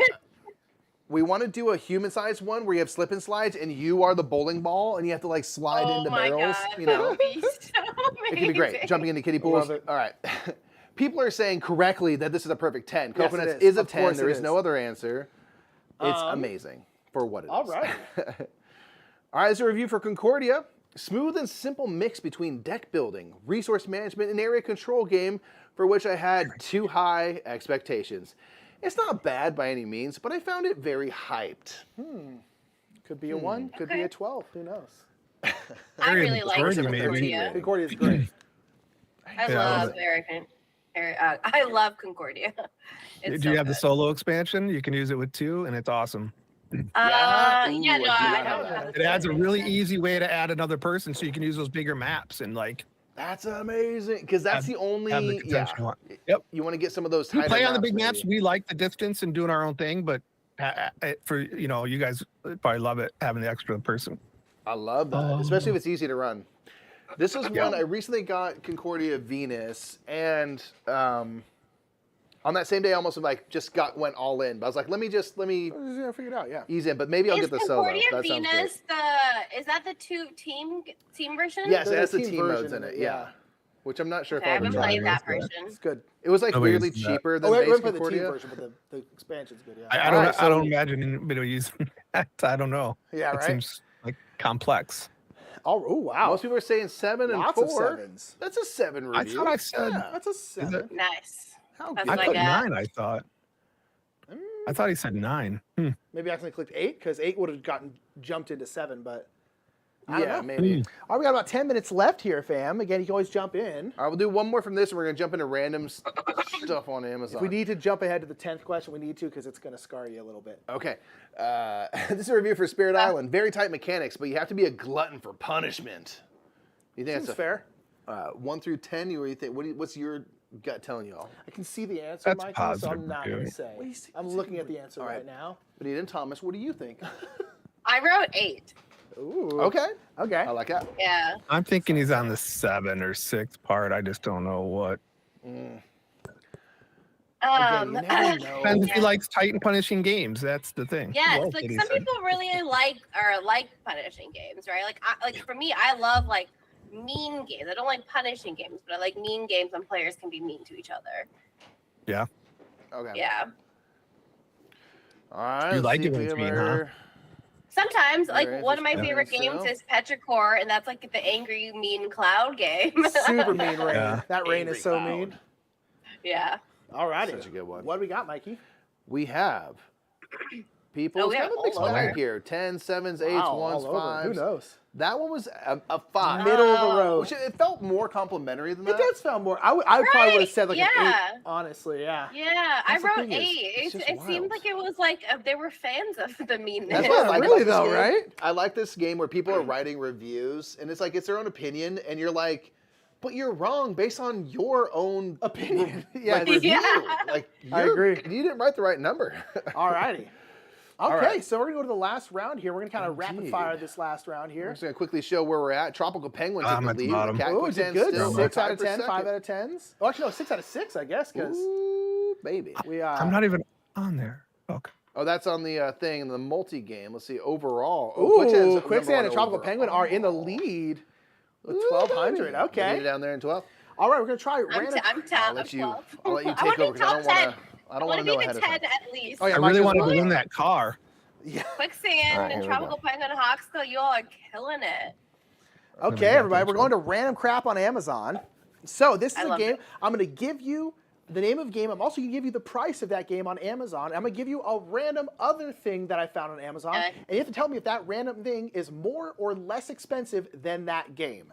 So the good thing Love is it. you don't need to know anything about games for this one to happen. So Wingspan is $47.33 on Amazon. Is this 50-pound bag of artisanal flour more or less expensive It's than Sir Wingspan? Galahad artisanal flour. Sir Galahad, artisanal flour. That's all I use. 50. I know, right? There's no way to make bread. 50-pound bag. What are we thinking, everybody? Oh How much man. is like a I don't standard think that bag flour. of flour at the I hope grocery store? flour's not more. Like, do for real. do flour usually come in like 1-pound bags? Like I haven't bought flour. I feel like forever. This is I feel like it's a 50. cup. This is a 50-pound bag. It's like this. This is like what a bakery would use, like a full bakery. I want to change If my it's- answer. 50 Yeah, I know, pounds right? is a large If it's bag. $50, that's a great deal. It's $1 per pound. Right. I don't know though, because I feel like you can get a huge bag at the store for like $2. I don't know. All right, most Right. people I think say it's more more- expensive. All right. I think it's What more is- based on Of pure course size. it's more expensive. It's artisanal flour. It's Artisanal artisanal. flour. It is $68.99 on Amazon, which is a Wow. bargain if I've ever heard of one. Next up, Mandala Stones is $28.86. Is this super metal light up gnome more or less expensive? This is solar panel. This hat lights up. What do we think, fam? Is that more or less expensive than Gotta be Mandala more. Stones? It's gotta be. As soon as you said solar panels, I'm like, okay. Solar's getting cheap. So, That's so do you think I funny. could buy a bunch of these gnomes and litter my roof with the panels? I just like the. and I then just power like my the house? like the Just freaking metal, the yeah. hand. I know it's so funny. I think I'm gonna go less expensive. but I don't Okay. know. I don't know. Okay. All right, we're getting votes here. More people are saying less expensive. I said more expensive. People are not I guess we'll see. appreciating gnomes and their. If that's a I garden gnome, it's appreciate probably your fun. clay or whatever. Here's the thing, though, it is less expensive. It's not a very Wow. good gnome. It's you know, it's one of those things. Sorry, let me just pull it up. The gnome is $24.99, so right there though, just okay. right in there, but a little bit less expensive. Okay, Origins First Builders, $35.70 are 50 Yinkin bamboo back scratchers. A bulk set of back scratchers, 50 of them. Is that Bulk more or set. less expensive than Origins First Builders? I'll tell you What both. is Yinkin? It's a brand. I think it's a brand. Yeah, I think it's just a okay. brand. 50 That's the Yinkin fake bamboo company back name that they scratchers. use to. The You know? bamboo is throwing me off. 'cause I Boom, right think here. bamboo's Yeah, this like is a front for expensive. sure. Think of how good that would feel. Bam. Ooh, that feels great. Yeah. Oh, that feels great. I'm gonna guess that these are literally a dime a dozen. I think they're cheaper. I think you can get so many of these for so little. Yeah. Maybe they're People like are yay agreeing with long. you. People are agreeing with you. Yeah, I think it's less People are expensive. agreeing with you. Okay, fam. So, of course you're wrong. There's 50 of them. There's 50 of them. Y'all are Isn't silly. bamboo just sort of like grass? Arc Novus 6299 are 4 rubber car mats for a 2017 Honda Civic. Definitely more. More or less expensive? Those This is look Car mats specifically ain't cheap, dude. for a 2017 Honda Civic. No, I I think mean, I'm they're with you, all Thomas. These leather, things but- are these are primo. They're not going cheap. Mm. Oh, The amount man. of these things can handle mud, dirt. Rubber is expensive, Soil? right? Like, Yeah. And they come out and they clean easy. These are like $80, $90. Y'all are right. They are more expensive. Not much more. They're Okay. $68.99, but hey, a bargain for that many mats, you know? Okay, we're going through it, fam. We're moving. Beyond the Sun is $65.45. Is this professional bee suit with gloves more or less expensive? I mostly picked this one because of how bad that Photoshop job is, where they just put that dude in that suit. He is definitely not in Yeah. that suit. No. He's And that's why they had to definitely show the not. Cracked gloves. me Yeah. up. I was like, wow, that's hilarious. They had to show the gloves Yeah. separate because they couldn't figure out how to make it Way to look just grab natural. a stock footage of Look a up good-looking cat man. toys, man, and they'll put like cats and like crazy Photoshop stuff that's like their cat's like super small on this giant thing. Yeah, and you're Just like, like- none of it looks right. yeah. This The is bee so suit. fun. Professional So, bee suit. Nick, do you just like Google like weird things on Amazon? No, Like, how do you- I honestly, a lot of times I'll think of a funny word and then just type it in the search bar in Amazon and see what comes up. Like this one, I was looking for live bees. I was seeing if you could buy live bees on Amazon. You can't, Oh my unfortunately. God. you can't get them elsewhere. But I could find a bee. So Thankfully. sometimes I'll just type in Not like, unfortunately, thankfully you can't. Yeah. correct. You don't want Amazon I bees. didn't That's how answer. I you end ran up out with of time. live here's the thing. murder They hornets. said this was professional. I don't think this is a very good bee suit because it is cheaper. It is $42.97. Don't buy that bee suit. Get a better bee There's suit. certain things you go name brand on, and a bee suit is for sure one of them. That's not one. Frosthaven is $299 on Amazon. Is this Swiss Madison Forever one-piece toilet in gloss white more or less expensive?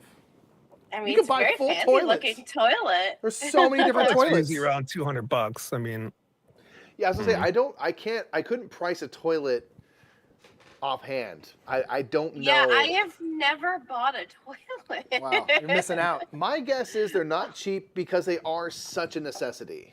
Like, you have to have it if you need one. So they have no need to price it cheap. they're ceramic too. It's heavy. Yeah, Or porcelain. I so mean. materials. Wow. It looks nice. This ain't top of the line. This ain't top of Oh, the line. it's This not. toilet is less expensive. It's $243. Okay, that's still Here's a a piece good, of what? I think that's a good price. Indeed. It's a piece of ass. You know?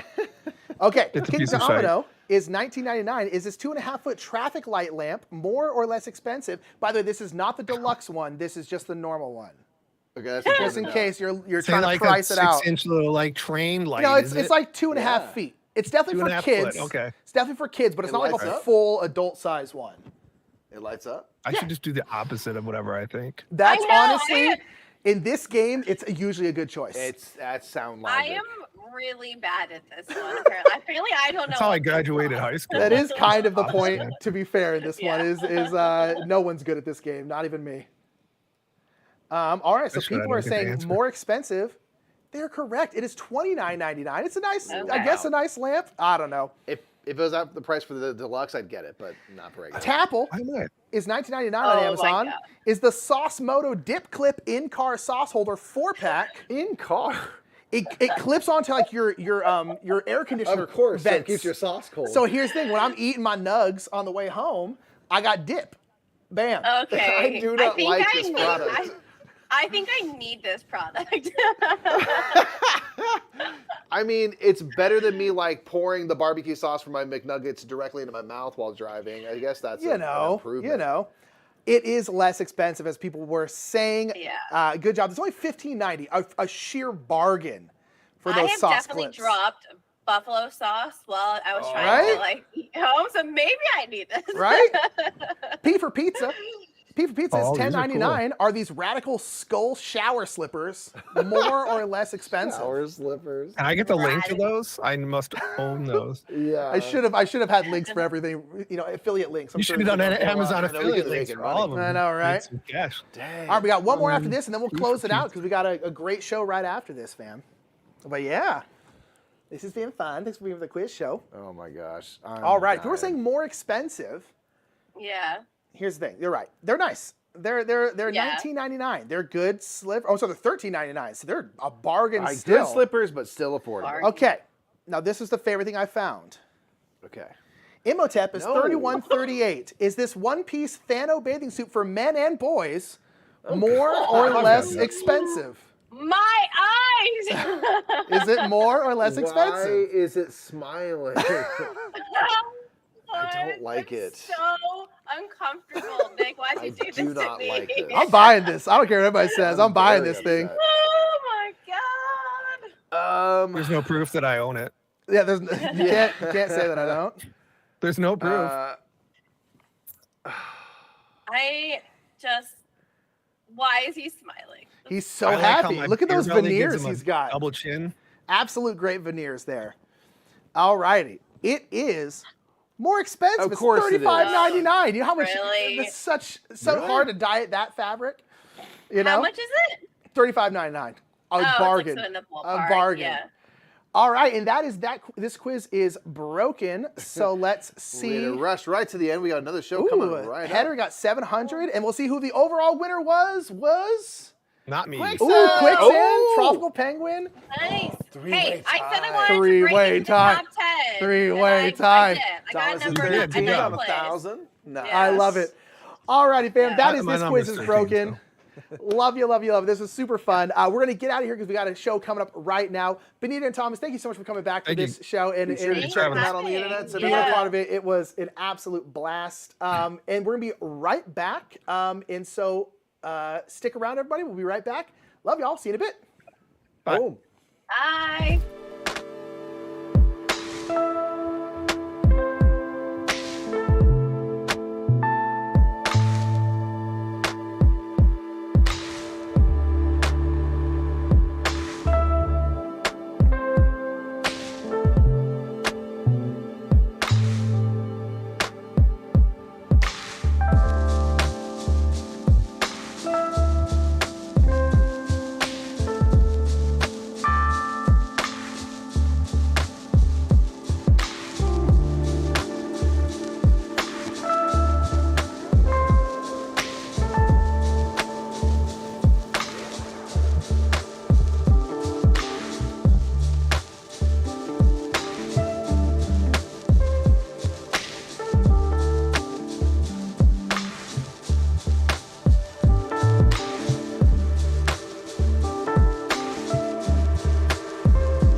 Well, hello, everybody. Hey.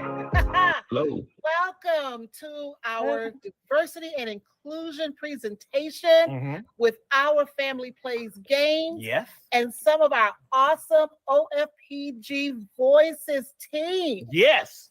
Thank you for coming out. Yes. Yes. Yes. Now we got to introduce ourselves, Starla. What you doing going silent on us? You got to introduce us. Yeah. So for those of you who don't know us, I'm Starla. I'm Mick. And we are Our Family Plays Games. Boom. Boom. Gonna dynamite. Yeah.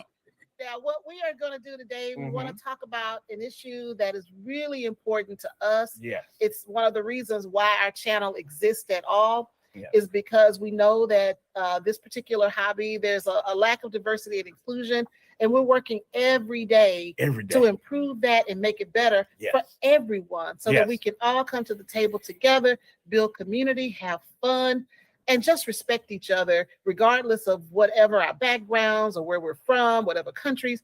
Just learn to respect each other and have a good time. So that's what we do with Our Family Plays Games, in addition to all the other stuff, which is board gaming. Yes. We love board gaming. Yes, we do. And we want to have fun board gaming with any and everyone we sit at the table with.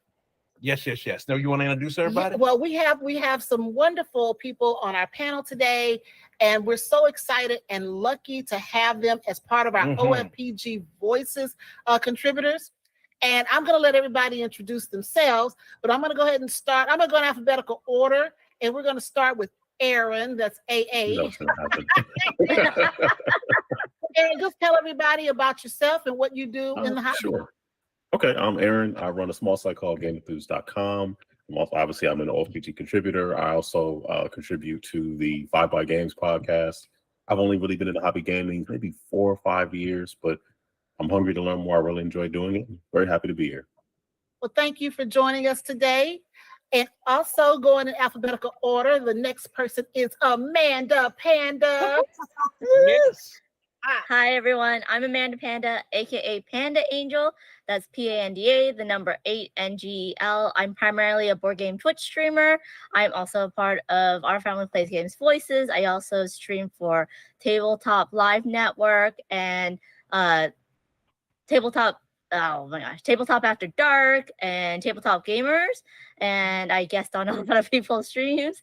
But you can find me everywhere under Panda Angel. I love this board gaming community. It's just so wonderful, and we will talk more about how lovely and wonderful it is, but also how we can, make it a little bit better. So I'm very excited for that.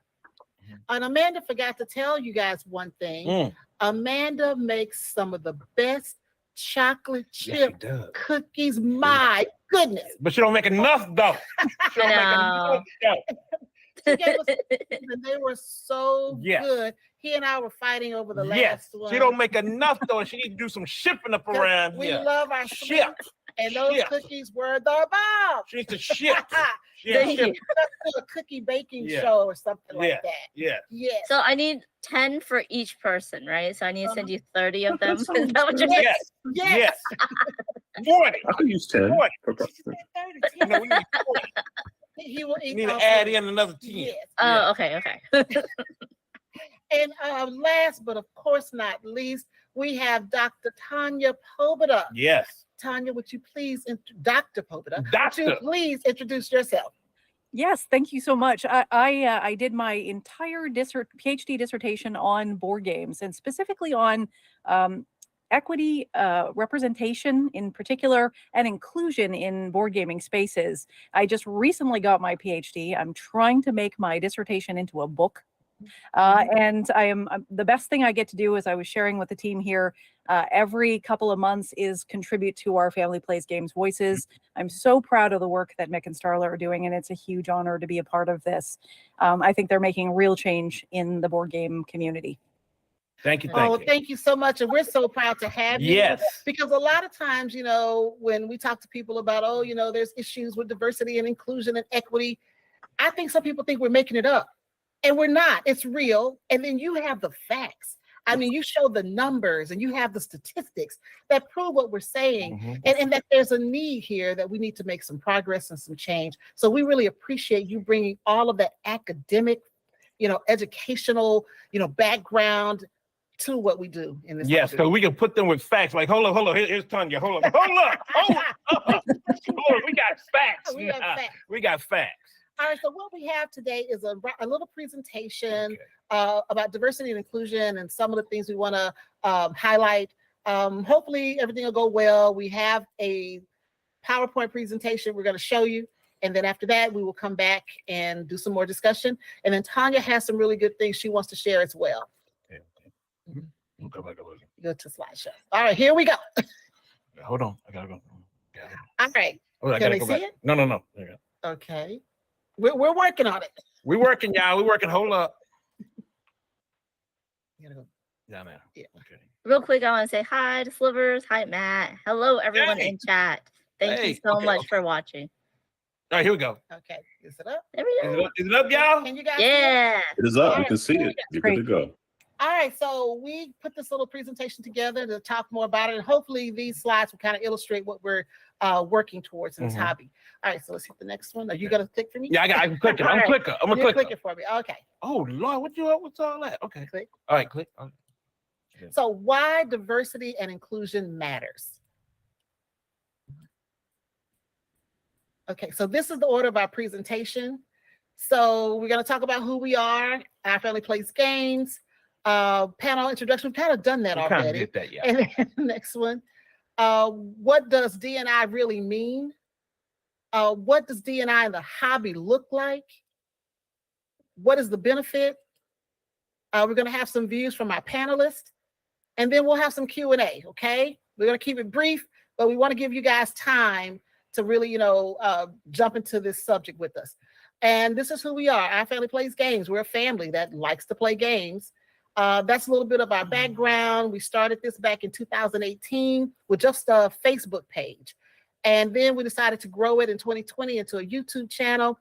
And after that, that's when things really started to take off, when people could kind of put a face to what we were doing on social media. Because when we started on social media, we were just putting out pictures of games and a few pictures of us, but mostly of games. But when we went on YouTube, we really didn't know what an impact we would make. And we're just so happy that what we were talking about resonated with all people, not just people of color, not just the LGBTQ community, but people who were not of color who said, you know what, we need change, we need positive change, and we love what they're doing, and then they support what we do. Being in this hobby and being on YouTube has allowed us to go a lot of places and do a lot of things, and we just appreciate the support we've received in the hobby. Next. So these are our panelists. We already went through them. We have Dr. Tanya Pobeda, we have Aaron Bradley, Game Enthuse, and we have Amanda Panda Wong. So thank you guys for coming on. All right, so let's go to what it really means. I got a lot of little things. You got a lot of stuff going on up in here. So first of all, diversity. Yes. Sorry, they're only seeing the first slide. They're not seeing you go through each of the slides. Oh no, we're going through slides and it's not moving. Okay. No, it's not moving. Yeah. Thank you everyone in chat for Thank you for letting us know. I was looking at it here. I can't see it. Let's try it again. What do you want me to do? I think we should stop sharing and let's try it again. Yeah. Sorry about this technical, because everything's moving on our end. Yeah. Things happen. Okay. Let's go back to from the beginning. Okay. That's where we are there. But see, it never went to. Yeah, it never went to. Okay, let's go. Yeah. All right, let's go. Let's try it. We're gonna try it again. No. You got this. You got this. We can do this. We can do it. You can do it. Okay, so that's what they're seeing. Okay, we're gonna do this. Okay. I don't think it's coming up though. Can you see that now? Can you see the change? We see a PowerPoint, but it's not only the slides. Try to change it. There, Perfect. Now it's changing. Perfect. Oh, they're changing it there. So what are you seeing now? Now we're seeing why diversity and inclusion matters. Okay, we'll just do it this way. Don't worry about going through the slideshow. So just have to click down here. You see that? Yeah. Yep. Okay. Presentation order. Yeah. Okay. So we're not gonna get a chance to see all the bells and whistles I put into all the bells and whistles. That's okay. So it's just the order of how we're gonna, do our presentation. We've already gone through introductions, and we're gonna go into what diversity and inclusion means. Okay. So Diversity and inclusion, it means bringing people together. When we have a diverse and inclusive community, it allows an experience that's inclusive and can be shared by all. It guides discourse about real people, similarities, and differences. Number two, it validates identity. It makes everyone feel as if their race, gender, and culture are valued, accepted, and understood. Number three, accepting of other cultures. It challenges perceived cultural norms and brings about acceptance and understanding of others. Number four, it's being a catalyst for change. It makes people question and challenge what they may believe to be normal and view those norms from another person's perspective. And last but not least, it will bring about connection. It will make people feel connected to each other. It helps them understand that we're all human. We have the same goals and dreams and desires, even if we approach them from a different cultural perspective. So next I'm going to talk about what does diversity and inclusion in board gaming look like. And so I just put some pictures together of what it looks like. It looks like a group of people from all walks of life, all backgrounds, races and cultures, coming together, having a good time. And we really like to emphasize that on Voices. We have such a diverse group of contributors, and those contributors bring their different ideas and different perspectives together, and it always makes for a good time. And I'm just so happy to have a show where we can have such diversity. And it also looks like, there's a picture here of Marcus Ross with the Lord of the Rings game. He's also one of our OFPG Voices contributors, and he's a board game designer. So it looks like diversity and inclusion also goes from playing together to the creation of games to the companies that make the games. Having people from different cultures is going to make things different. It's going to make things better. And so I just put some different pictures of designers who are from different walks of life. Yeah, so that's the next slide. Go to the next slide. All right. Oh, and that was one of the diversity in some of the board games. So Dice Hospital, they put a nice diverse cover on their game. We need to see that because that makes people feel like this game is for them. And then I have Above and Below, where all of his characters are diverse, not only from different races and culture, but also ages. He has young characters, he has old characters, because sometimes we forget about ageism. So we got to think about that people from all ages should be included as well. And then what is the benefit? So the benefit from having a diverse and inclusive community of board gamers, we can learn from each other. We can see games played from different perspectives. We foster a sense of community for everyone, having games that highlight all cultures and not just a few. And we create safe spaces for all. So now I'm going to open up the floor to our panelists. Who would like to go first, Dr. Tanya Pobeda? That was great. That was great. Thank you. I'm going to share just a quick few slides just to explicate exactly what Starla was saying. So, and can you see my slides okay? Perfect. Okay, so one thing that that Mick alluded to is just the empirical sort of level set of board gaming currently. Now, one of the things that the reason I started this research was I worked in several large multinational PR communications firms where I helped businesses try to figure out, what the next move was to expand their revenues, to expand their businesses globally. And one of the big things that that I learned doing that work, mapping audiences, helping companies take their business to the next level, is representation is a critical element to market expansion. And one of the things I saw with board gaming, it was that it seemed smaller than it should be. It seemed stunted. It seemed a little bit recursive, derivative. There seemed to be a lot of the same things being pitched as board games. And what I wanted to do was do a market research analysis of board game and board gaming to figure out whether or not there was a tremendous amount of diversity in things like the labor of board games. So for example, here we have the top 400 Board Game Geek ranked games, and this is my analysis, very structured, governed by a research ethics board, very, very strict regulations. This was peer reviewed by some of the biggest game scholars out there. And what I found was 92.6% of the board game designers responsible for those top ranked Board Game Geek games were white men. And this was a very rigorous process, a coding process that I had to do, just to do some research parlance, where I had to really vet, okay, in terms of how they self-identify, the research about each and every one of these designers, and came up with the fact that 540 of the designers responsible for that top 400 list were white men identified in that way. 16 were white women, 24 were Black, Indigenous, person of color men, and then there was white non-binary. And some of these are double counts. So in this case, Eric Lang represents a fair number of that 24.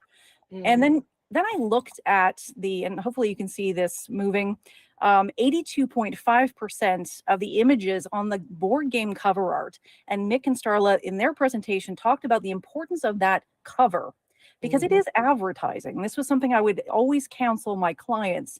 This is the sort of advertising cover, the retail experience, and you're inviting people in with your cover art.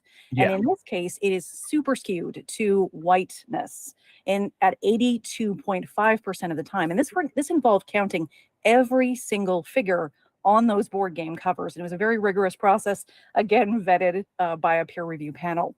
And then 17.5% were Black, Indigenous, person of color representation, not always positive. And that's something that I had to put to one side. And then the other thing was the maleness of the cover art at 76.8%. Male, men or boys were in terms of representation, and only 23.2% at like 195 images. I was quite surprised by this finding, because I myself went in with a little bit more rosy view of what board game cover art looked like, but this structured analysis proved that it was quite skewed toward maleness. So whiteness and maleness is predominant in the human representation on board game cover art, and that's got to change. And then of the top 200 Board Game Geek ranked games in the cover art, you're more likely to see a creature that does not exist than a human woman. And in this case, you've got aliens are fantastic creatures, and that includes, orcs and imps and goblins at 231 images, whereas there's a scant 184 images of women in its entirety. And, I asked questions of research participants. This was of a really, really big survey that I conducted, where I got hundreds of responses back. And I wanted to assess certain statements. I had contradictory statements in the survey as well, but this one keyed very extremely high. And I've been doing market research for a really long time. It's rare to see this level of passion. At 61.9% saying they strongly agreed with this statement that the board gaming industry is dominated by white men, and 27.7% saying they agree. So that's a high level of passion. And again, you don't often see that in market research. This is called a Likert scale.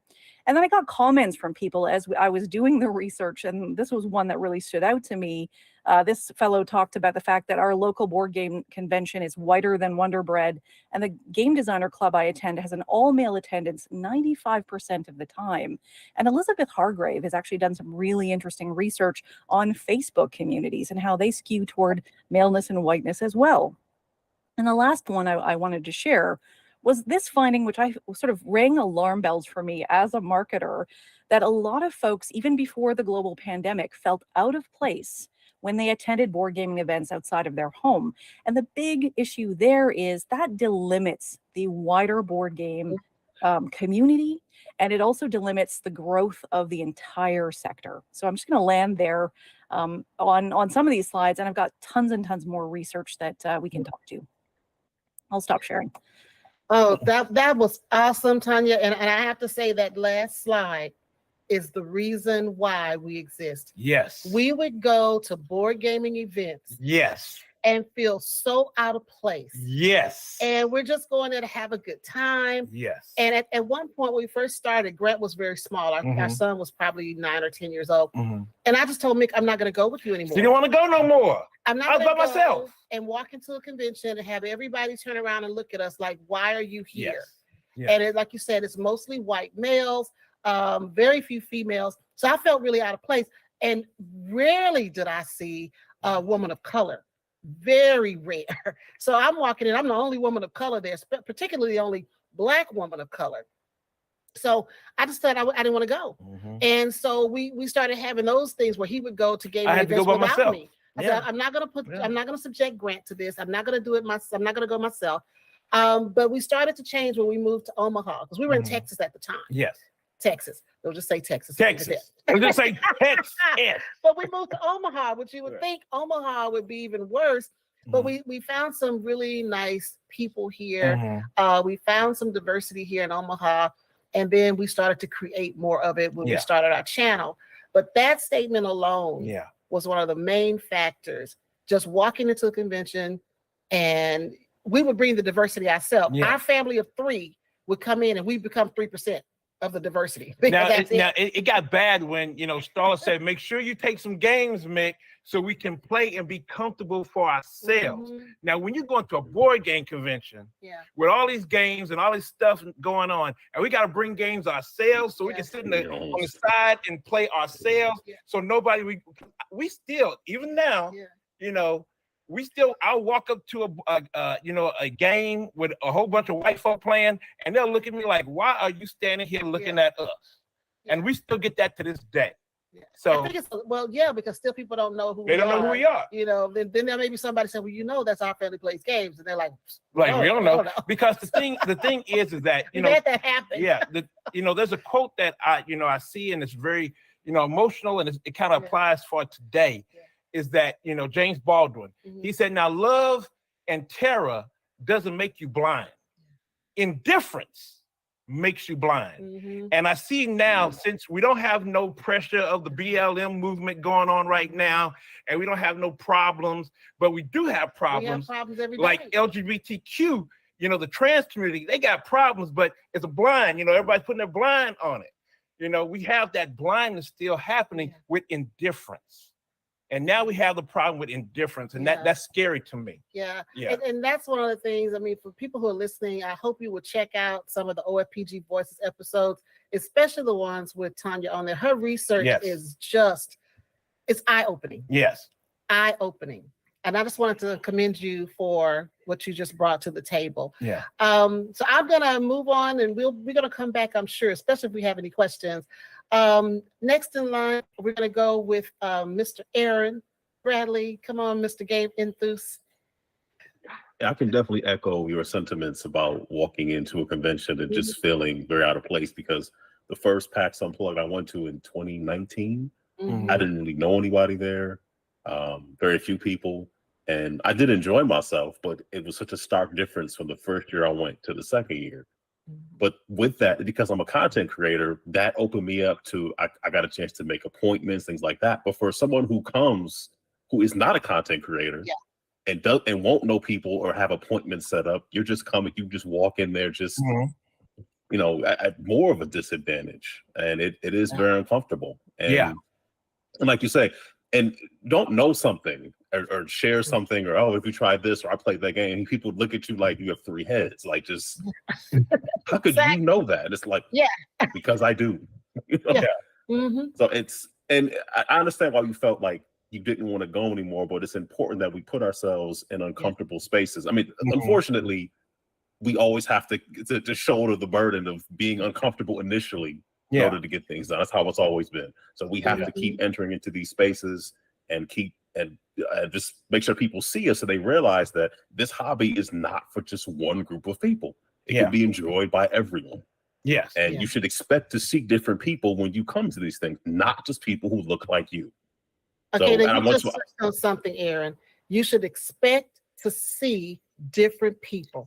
Yeah. I love that line. And people should expect, but unfortunately they don't. No. And then when we show up, it's like, why are you here? And I have to call out European companies and publishers and people in Europe, because they need to know, hey, you guys have driven this modern board gaming, because Catan came along, that's Germany, and then you got France, Poland, y'all driving this industry. Y'all got to expect there is multicultural stuff going on all over the world, and you got to atone to that. Just because you might go to some of these conventions and all that stuff and see Wonder Bread, is more than Wonder Bread out there. And I want to commend Board and Dice for reaching out to us over year and a half ago to come on board and try to help them with diversity and inclusion and be cultural consultants for them, because they saw there was a need. They knew that their community and their society was really homogenous, so they wanted to bring some people on that they could talk to and kind of throw some ideas around with, and we're happy that they chose us to do that. But it still has to go further. It has to go further. They have to do more. Everybody got to do more. But I do commend them for taking that step. Yeah. But I didn't mean to cut you off, Aaron, but what you said was so powerful, I had to jump on it. But go ahead and finish. Okay, I'm gonna wrap up, so I know Amanda has some things to say. But Tanya, I know you've done a lot of consulting work for companies, but I'm not a consultant at all, but I do a lot of previewing. So a lot of times I do have to send awkward emails about, hey, maybe let's not have the bank robber be the black guy. And then maybe let's not just fall into we have done that too. silly stereotypes that we try harder, or just maybe add some context to this thing you're doing in the game, and not just throw it out there like it. And people often are receptive, sometimes they're not. But I have to tell you, I was playing a game the other day, and there was something in the rule. It's just one of these rules where it's like you spend a worker or you buy. It's like you're not. No, you just say hire. You hire a worker. These represent people. So let's just act like they represent people. They're not just a resource. So just use the word like hire. Those are just little things, but they mean a lot. That's I totally agree. Amanda, I'm sure you have some experience that you'd like to share as well. I completely agree, right? It's for me, it was more like if I saw women playing a game, I'm more likely to go introduce myself or, say, let's pick up a game together. And I think conventions are probably the places that have not really pushed the diversity as much as they should. PAX U was great because they had the, they had the lounge that was for, a more people of color and the LGBTQ community and stuff like that. And that was amazing, right? But there was a lot of confusion, like, can, Caucasians go in there? Yes, but don't, take up space. Don't force yourself. This is a safe space, and if you're an ally, come in, join us, we love you, but, don't take over in that way.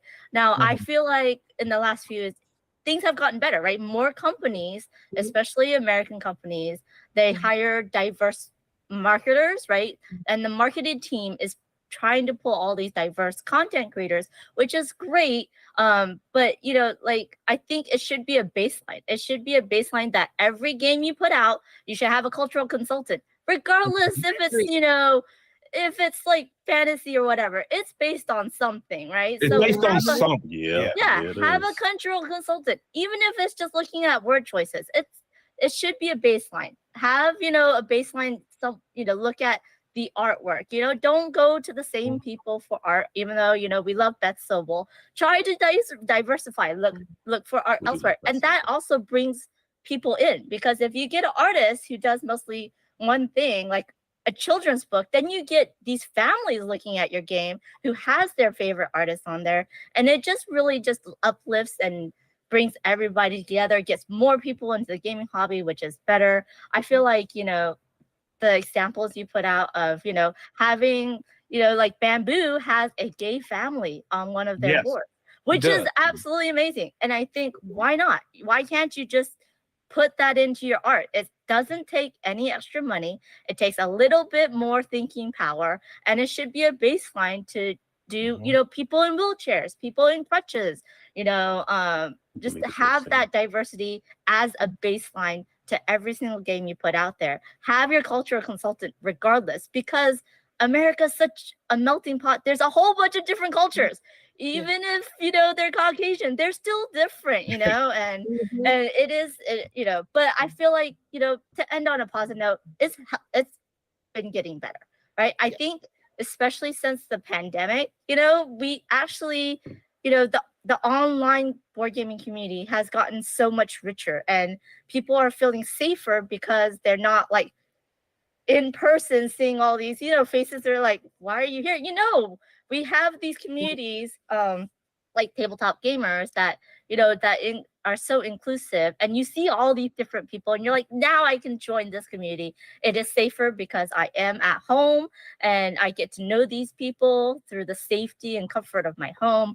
And we can, you know, we can interact with, and if someone's bad, I just block them, you know, or I just, you know, turn off my computer. And I think it's brought a lot of people, and it shows. Like me and Crystal Dax just yesterday did a whole fundraiser for the National Center of Transgender Equality, and we raised over $3,000. It's because the community has grown so much better. And they're just reaching out. Everyone's trying to reach out and trying to find their people, and we are here. And I'm glad that we will not be pushed away. We will not be, you know, even if it's all white, we're gonna go in and we're gonna take up space, and you should feel comfortable, and you should go there. You should tell your convention people, I want to see this content creator. I want, you know, to have our family plays games, because they bring such a diversity, you know, and we have, you know, Matthew joining us and stuff like that, and it's just absolutely amazing. And I think that, you know, having a online way, especially for conventions, having an online community helps bring people that, you know, cannot join for some reason. And a lot of it is money. You know, a lot of our minority communities maybe don't have the time or monetary resources or whatnot to fly and join, you know, a convention or, you know, that type of thing. And it just brings them into our community and it helps out. And I think, you know, the base thing anyone can do is just have a diverse group of playtesters. If you have that, the playtester will tell you that wording on the rulebook doesn't work. That art doesn't work for me. You know, like if you just try your best to get a diverse group of playtesters, that's the starting point. Then, you know, get your cultural consultants, then reach out to different artists, then get your, you know, the content creators of variety of content creators to, you know, show your games, especially if they're small. If they're small and they're people of color or they're LGBTQ, you as a company have a chance to raise them up. And then it raises up everybody else. And I'm sorry if I'm sounding a little preachy, but no. It is just You throw that mic everywhere. Throw that mic, drop it, throw it. Do your thing. Yeah. You're trying to get a point across. Yes. Yeah. And unfortunately, in this particular hobby that we're in, this industry that we're in, there are no rules and regulations. Yeah. Anybody who wants to start a game or create a game can do it. So when they do that, they come from their own perspective. So all we can do is keep talking about it, keep putting it out there. So when they decide to create this game from their limited perspective, that they'll say, oh, you know what, I heard, you know, them talk on the Board and Dice Con, I need to get a cultural consultant because I may not be hitting all the marks right or whatever. But we've got to talk to people to put those messages out there, because if you don't say anything, then they're going to keep putting out stuff from their own limited perspective, and they're going to miss the mark in a lot of ways, because we got not too many, but we've got mom and pops out here who they're going from just whatever cultural perspective they have, and they're not worried about reaching out to anybody else. But we have to keep beating that drum and keep saying these things so people say, oh, wait a minute, I need to make a change. I need to go a step further than just my own limited understanding. So yeah, I agree. Yes, totally agree. I agree. So any other comments from my panelists? Come on, this is a good discussion. Let's go. I love it. Love it. Well, one of the problems, just to echo everything that everyone is saying, is when you look at the demographics globally, and this is something I like to remind people, it kind of gives them a level set. White males make up 10% of the world's population, just 10. So when you think about that, and this is something I used to say to businesses way back in the 90s, and I actually have an article that I wrote about how it kind of mirrors, early personal computing. There's actually some lessons to be learned there, because a lot of the companies that really dug in and said, you know what, it's just engineers, it's guys with pocket protectors, they only care about computers, women don't care about computers, people of color don't care about computers. Those companies that felt that way no longer exist. And the companies that metricked, and to Amanda's great point, who metricked against expansion. Imagine if you had a performance measurement as a convention of diversity and making sure you got more diversity. There's a company that I represented who is one of the largest tech companies now in the world. Their metrics were actually, they didn't care about revenue. They didn't care about their saturated base. The guys with pocket protectors who lived in the suburbs and who were white guys, mostly, who had engineering degrees, they didn't care about that. They cared about expansion. And they actually created a company metric that was, we just want new communities taking in our product. If board game companies actually had earlier in the pipeline, the innovation pipeline, the design process, you wouldn't have to have cultural consultants cleaning up the mess at the end. And so one of the things that I learned in the research that I conducted was a lot of people who identified as white said, please stop giving us same old, same old. Please, please stop giving us white people, blue-eyed, blonde-haired knights on horseback. Please, we're bored. And so one of the alarm bells I would signal too is, even for the folks, and most of my respondents were at 74% were white identifying, said this is a problem for the board game community, lack of representation and lack of inclusion in spaces. So with that, I'll stop. But yeah, that's really an interesting point. What I kind of got stuck on when you mentioned that white males only equal up to 10% of the population, and that may be true, but that 10% controls the bulk of the wealth of the population. Yeah. And so what they always say, follow the money.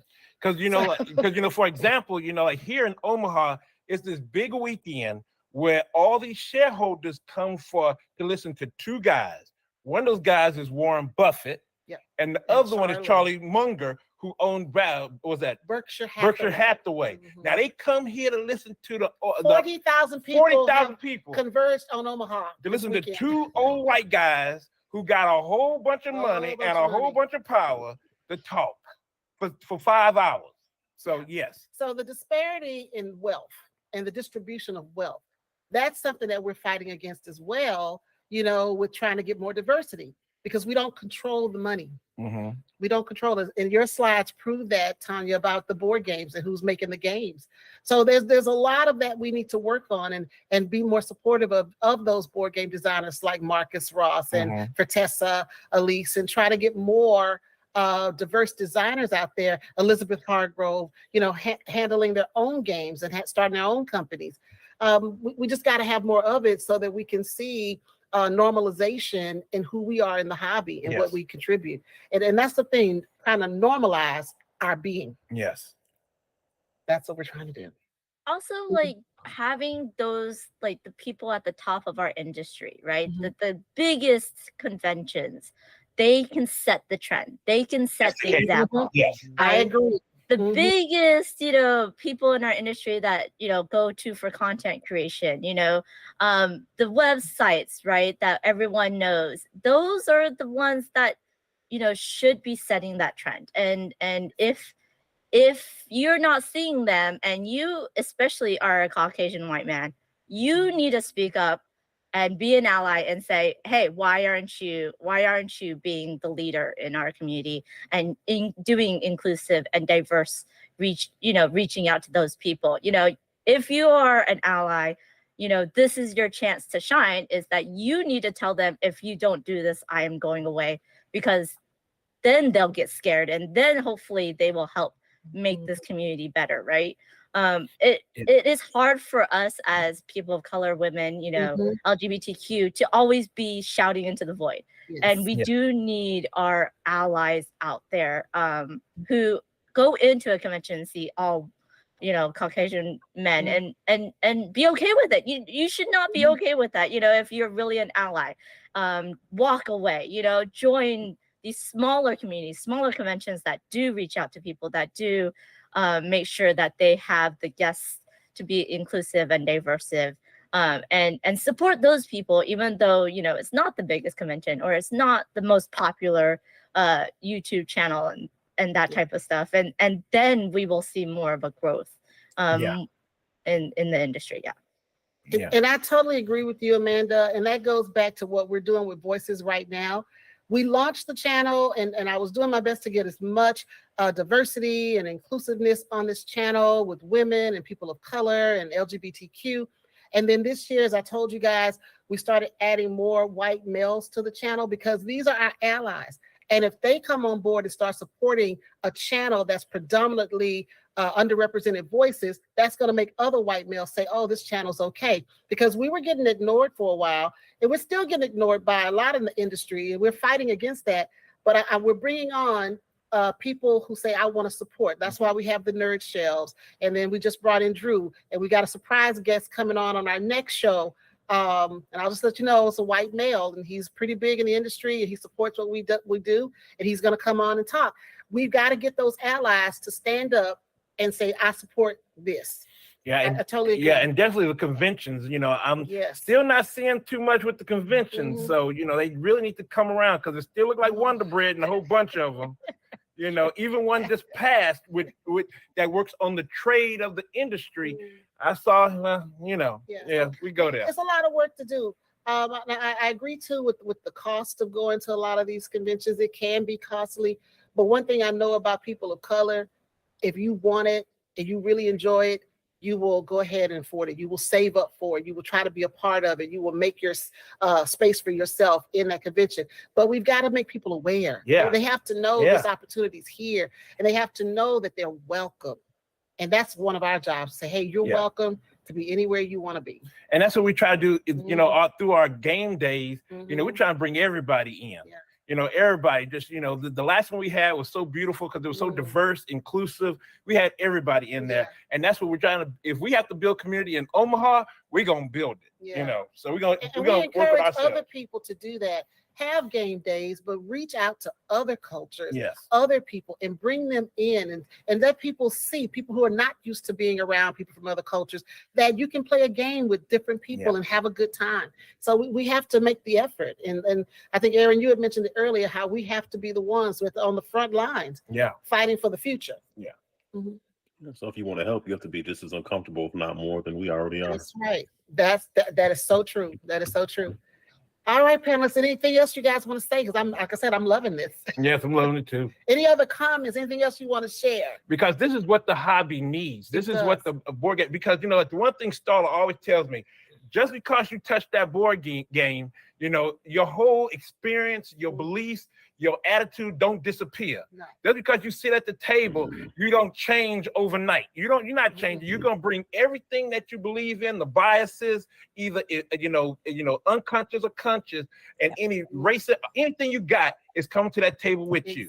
It don't disappear just because it's a board game on there. So it does not. It don't disappear. It does not. So And- that's what we fight against. Go ahead. Just one last comment. If this is overwhelming to you, at least, just the smallest thing you do is follow, these creators, follow these diverse creators, retweet them, and show the people that you're friends with, that follow you, that, you want a more diverse community. And, we are ever so grateful for anyone who does that. And so, that's step one, step one of doing all this. And I know, we have a lot of steps we have to get through, but just start with step one. Follow any diverse creator that you love, and share their work. Yes. And engage. I love that. Definitely engage. Any other last comments, everyone? I think we've given them enough homework. Yeah. You want to do a question, Q&A? Well, I'm gonna do a Q&A. But I just want to wrap it up before someone. It's 3 o'clock, so I just wanted to know. Yeah. I just wanted people to know that on OFPG Voices, we have a motto. Our goal is to make this world a better place, one board game at a time. We want everyone to try to do that as well. So if there's any questions or anything, please, let's do it now.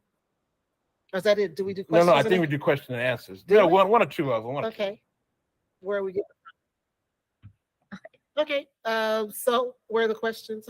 We don't see them. We don't see the chat. Do we have any questions out there? Nope. No? Nope, I don't see anything, but I thank you for all the people that are supporting us in the chat. Yes. Thank you for coming. We appreciate it. And I want to say thank you so much, Tanya, Aaron, Amanda, for coming and participating. Love y'all. I couldn't have chosen a better panel. Thank you guys for volunteering to do this. Much love to you guys from us. Much love. Y'all know that. Y'all know Much that. love. Y'all know that. All right. Thank you guys. That's it for us. All right. Bye-bye now. Bye. All right. It went so well. Thank you guys. Yes. Oh my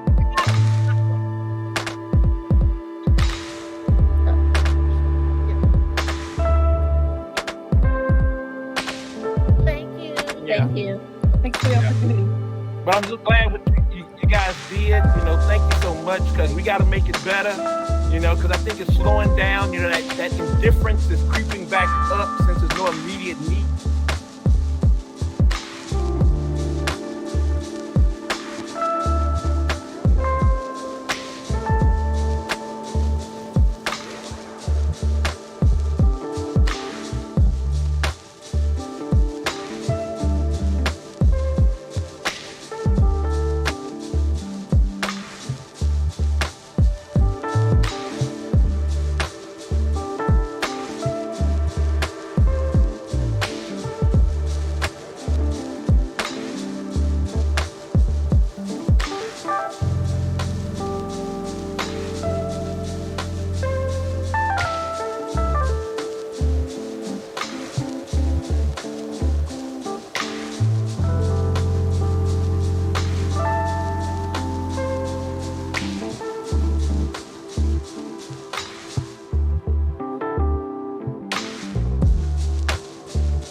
excited.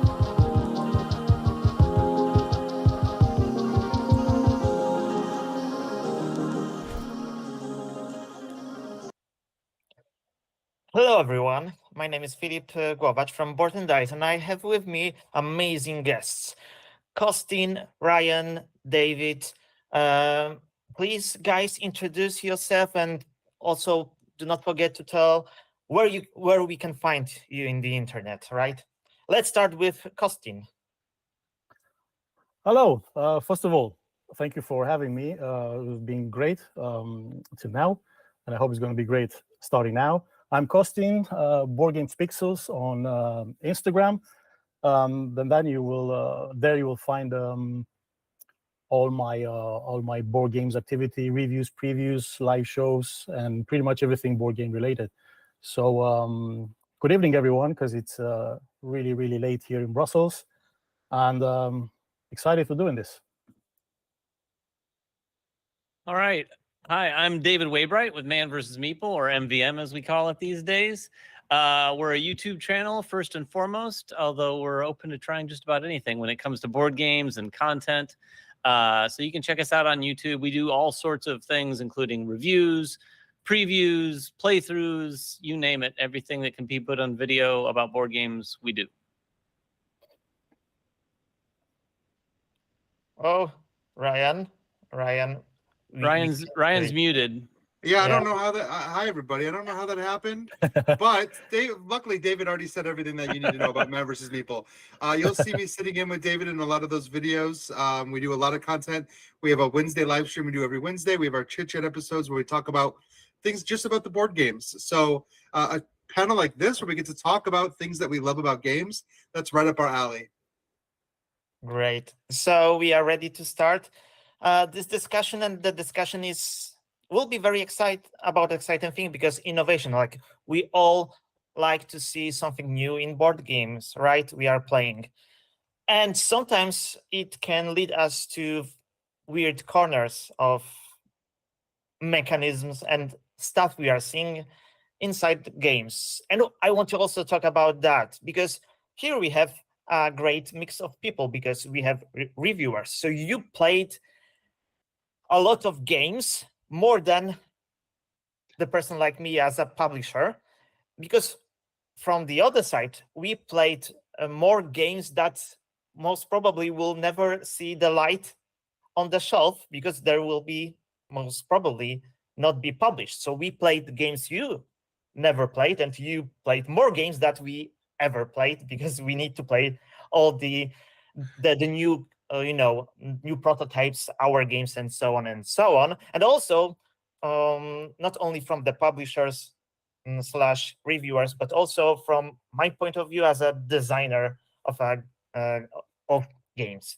So I hope this mix will bring some more light on the innovation, how to look for the innovation, how to look on the innovation, when innovation actually helps the game and when it not. Because one thing, recently, every time you see new game is coming and you see the blurb text or announcement, there is always innovation. There's something innovative there. There is something fresh there. And like I saw that basically you cannot sell a game nowadays without using a word innovation or without using a fresh, because you feel that no one will even look at your game unless it will bring some innovation. And I start thinking about why is this pressure for everything to be innovation? Like,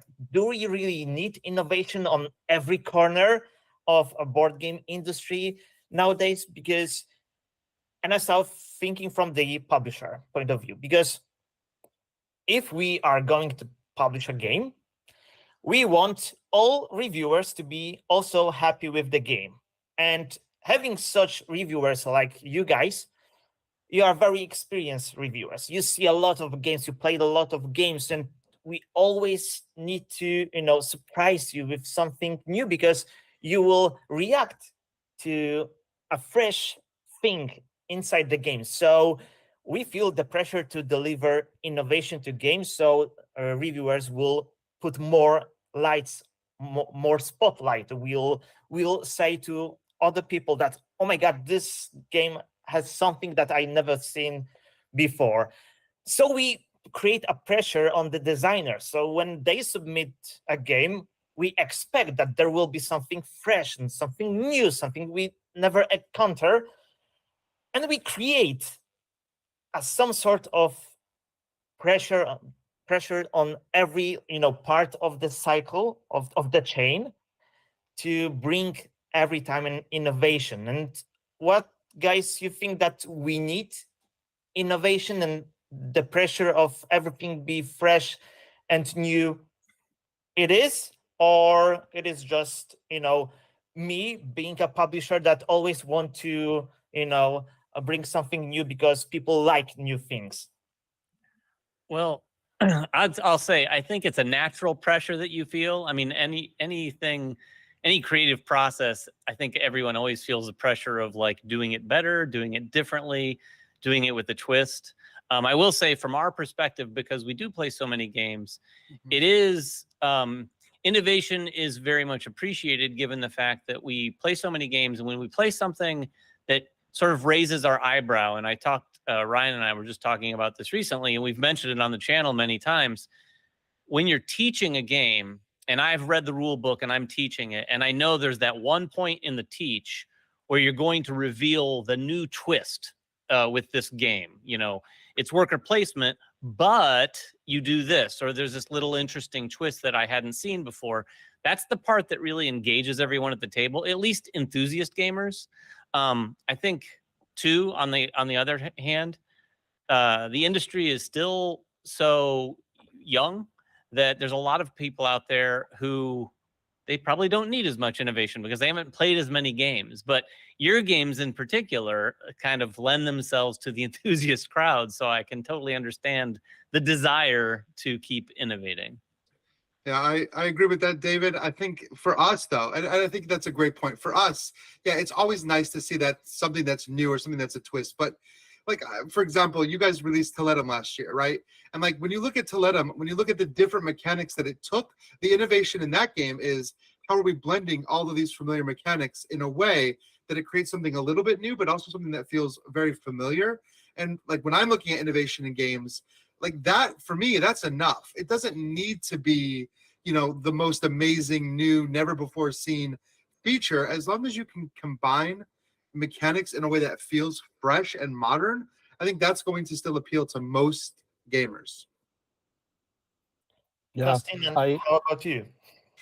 Indeed, I totally agree with you guys, because when I see innovation, I'm like kind of, let me see it first, because we're in like 2023 and innovation is not like 20 years ago, So it's just like we've seen a lot in board games, but as previous speakers talked, it's just when you have that new blending, new feeling of fairly new mechanisms, it's what we are really searching for. All right, let me see how that works, and if it brings something new to the table or something, I don't know, something fresh that I've seen it before, but it's just.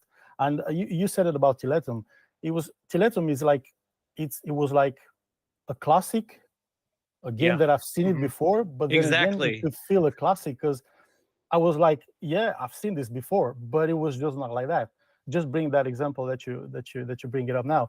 And as Philip is here, and I already told him before, I really enjoy your founders of Teotihuacan with that action selection. You just use that action selection, which is around for years, right? But it has a nice twist that I personally enjoy it. So yeah, it's just more something new, fresh, and blended with mechanisms that are already there. Because like I said, and I'm repeating myself, when I see innovation, there's never been done again, everything, it's just like, okay, I need to see it first, because yeah. Justin, that's very interesting. You said about Founders of Teotihuacan, because to be honest, when I was designing Founders of Teotihuacan, for me, the innovation in this game was somewhere else than the actions. Like when I'm reading one after another reviews that, oh my God, this action selection system is so cool, fun, engaging, and so on and so on, I was like, but what about that thing? like I was thinking that people will focus on the other thing, and by the other thing, I was wondering, when you build a building, you create the resources in a way that it populates the surroundings, and you are not gathering resources somewhere nearby, but they actually play the spatial puzzle. They are part of spatial puzzle. They are not just thing. So I was thinking like, this is something I personally didn't saw before, and I was like, people will definitely it was enjoy the second that. spot on my list. It was the second spot on my list talking about that. It's that moment. It's exactly what David described when you talk about a game like Founders, because David can say, okay, well, it's action selection. I've seen it. You take these little discs, you put it on an action space, you take that action. Okay. Then he goes, but the action, it becomes more powerful, and you can use, the other people's actions impact, how powerful your action is. And like all of a sudden that action selection becomes so new. And even though, like you're looking at the spatial element and that's neat, but like you've seen stuff kind of like that. That idea of like balancing that action selection with other players' pieces, that was, to me, something I hadn't seen before in a game. And that's what sticks with me later when I'm thinking back on it. Yeah, and I think too, Philippe, the difference being the other mechanism you're talking about isn't as related as much with what the player is doing actively in the game. It is part of what, it's part of not upkeep, but it's part of, oh, you're storing your resources this way, but it's not what they're doing on their turn. We just played a game recently from Devere called Bamboo, which interestingly has an action selection mechanic and mechanism that was very interesting and somewhat innovative, so much so that it took sort of the complete spotlight from the rest of the game. It really is the very best part of the game, in our opinion. And I think part of it is because it is how a player is doing what they're doing on their turn and not just, an incidental part. So I think that's just human psychology. When you're telling a player what they're going to be doing, oh, but this is how you're going to be doing it, that's an easy thing for people to go, oh, that's interesting. I'm going to have to be thinking about a few more variables when I'm taking my turn than I expected to. Yeah.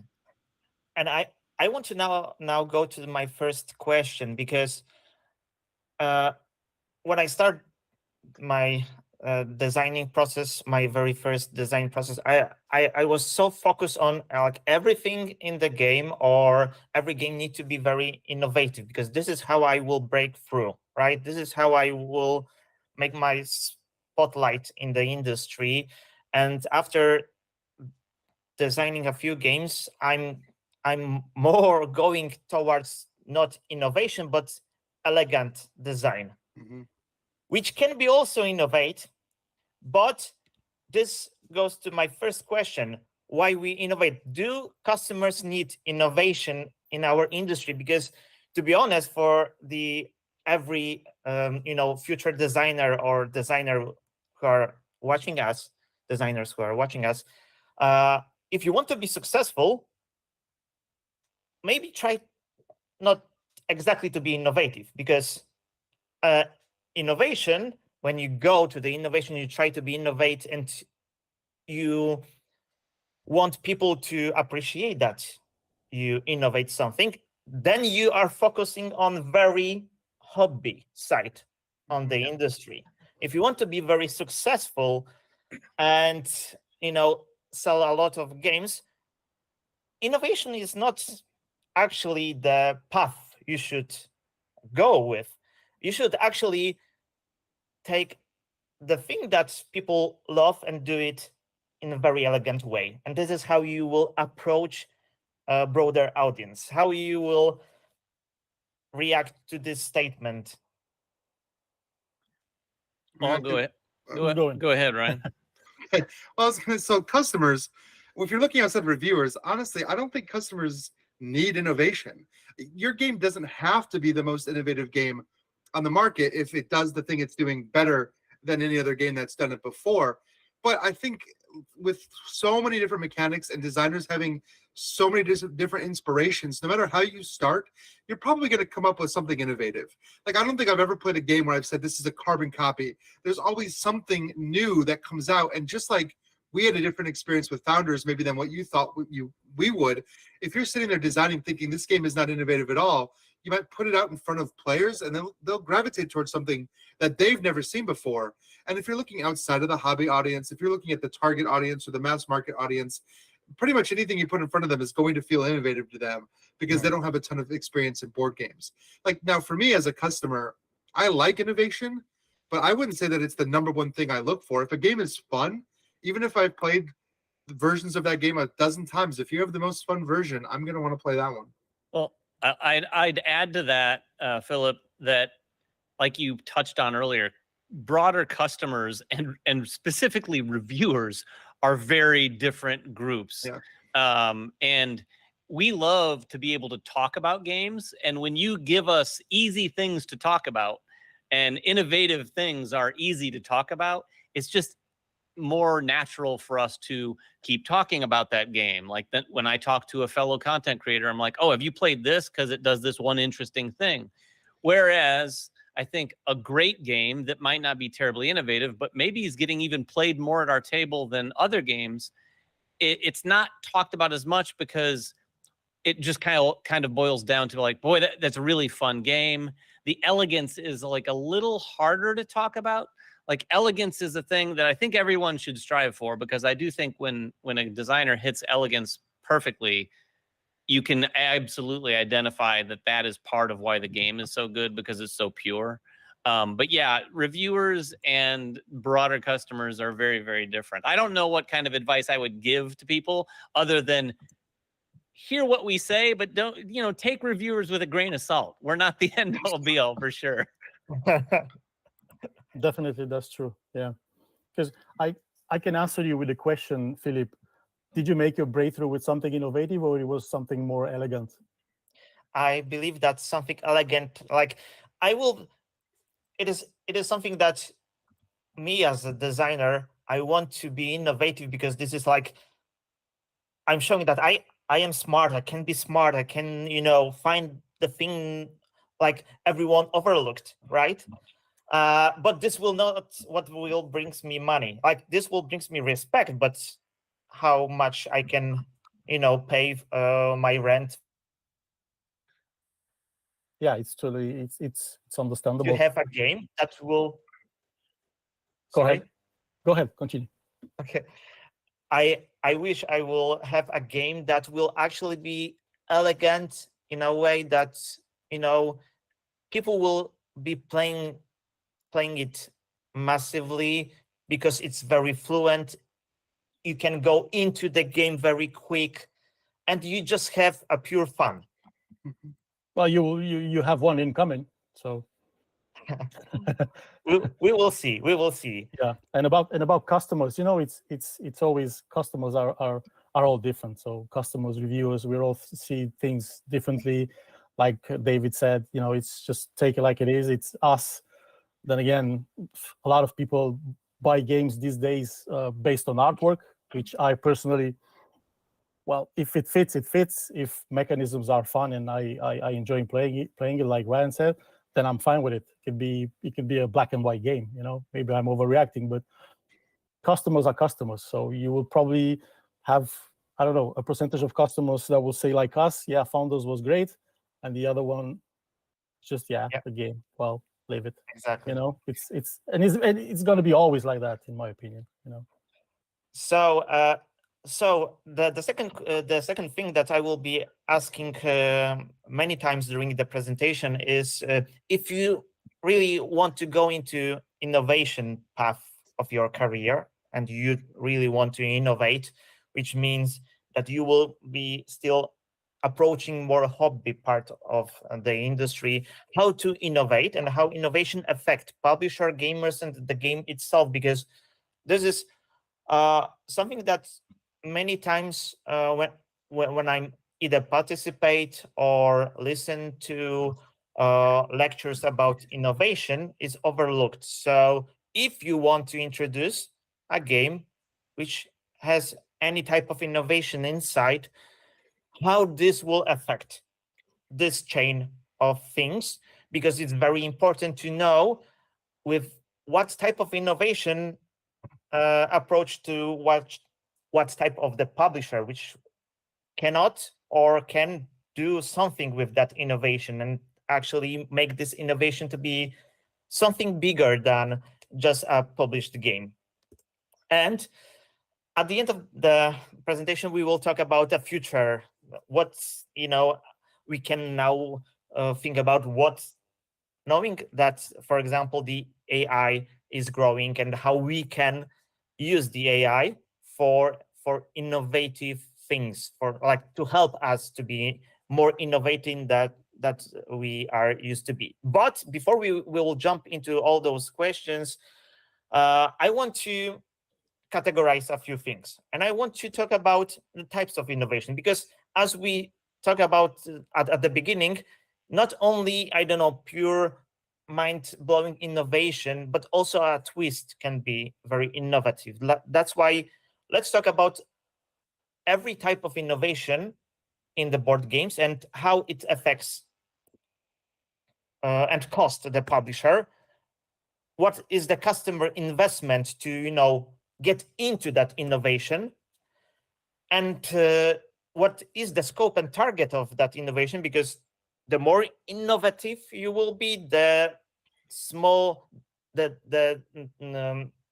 not wider, but small and small target you can approach, because the thing which you will be presenting will be actually understood by 10 people maybe at the end of the chain, and how it influence and impact the game structure, because some innovation can help your game or can make your game suffer. So let's jump to the very first type of innovation, which is genre opening innovation. So this is for me, from the perspective of a designer, the holy grail of designing a game. If you can introduce something that is genre opening innovation, this is the top of the top, what you can perform as the designer. And basically what I understand by genre opening innovation is this is a mechanical construct. This is that we can easily say, this is worker placement. This is deck building. This is, you open something new in which other publishers and designers can, circle and create games and games based on some basic elements of the mechanical construct. And what is necessarily for you to do to be a general opening innovation, I define 3 things. Is need to be easy to adopt. Some innovation cannot be adopted in every category and format. So basically, if you have something in mind that can be adopted as a very family game and can be easily adopted into very hard Euro game, this is something that can open a genre. Can be fast to implement and need to be low cost. So basically, when someone see you did something innovative that can open something new, if they can recreate that on the second day when they see it and it is low cost, this is all the 3 factors that can make your idea breakthrough and create something in the industry, because it is easy, fast, and low cost, and this will spread as a disease. And that's why it's very hard to come up with something like that nowadays. Guys, what do you think? Are we still in front of new genre in our industry? Like, the last time the new genre I saw, it was, I don't know, Legacy. It was the latest one. Yep. Probably. I mean, like we were saying earlier, I think these days, when I was sitting here trying to think of some as you were talking just now, and I can't think of any singular innovative genre, what my mind goes to is a lot of mashups of two significant existing genres. I think a couple years ago we saw worker placement and deck building combined quite a bit with a number of different games, and that kind of in and of itself has established itself as a realm in which a lot of designers, I think, recognize, okay, there's two genres that people are pretty comfortable with, at least in the enthusiast market. So in terms of innovating design-wise, we can take those two and see where we can marry them up. I'm sure there's plenty of that possible going forward, even more so. There's so many mechanisms out there that you can kind of like pick and choose from a lot of different things.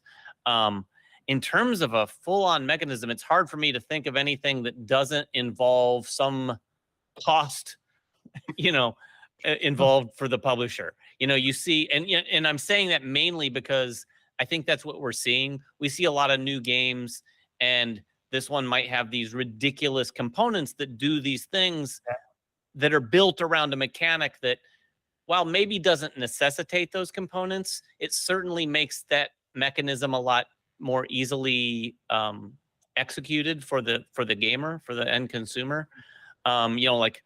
Pouches inside on boards, dual layered, triple layered, all sorts of layered components, things like that.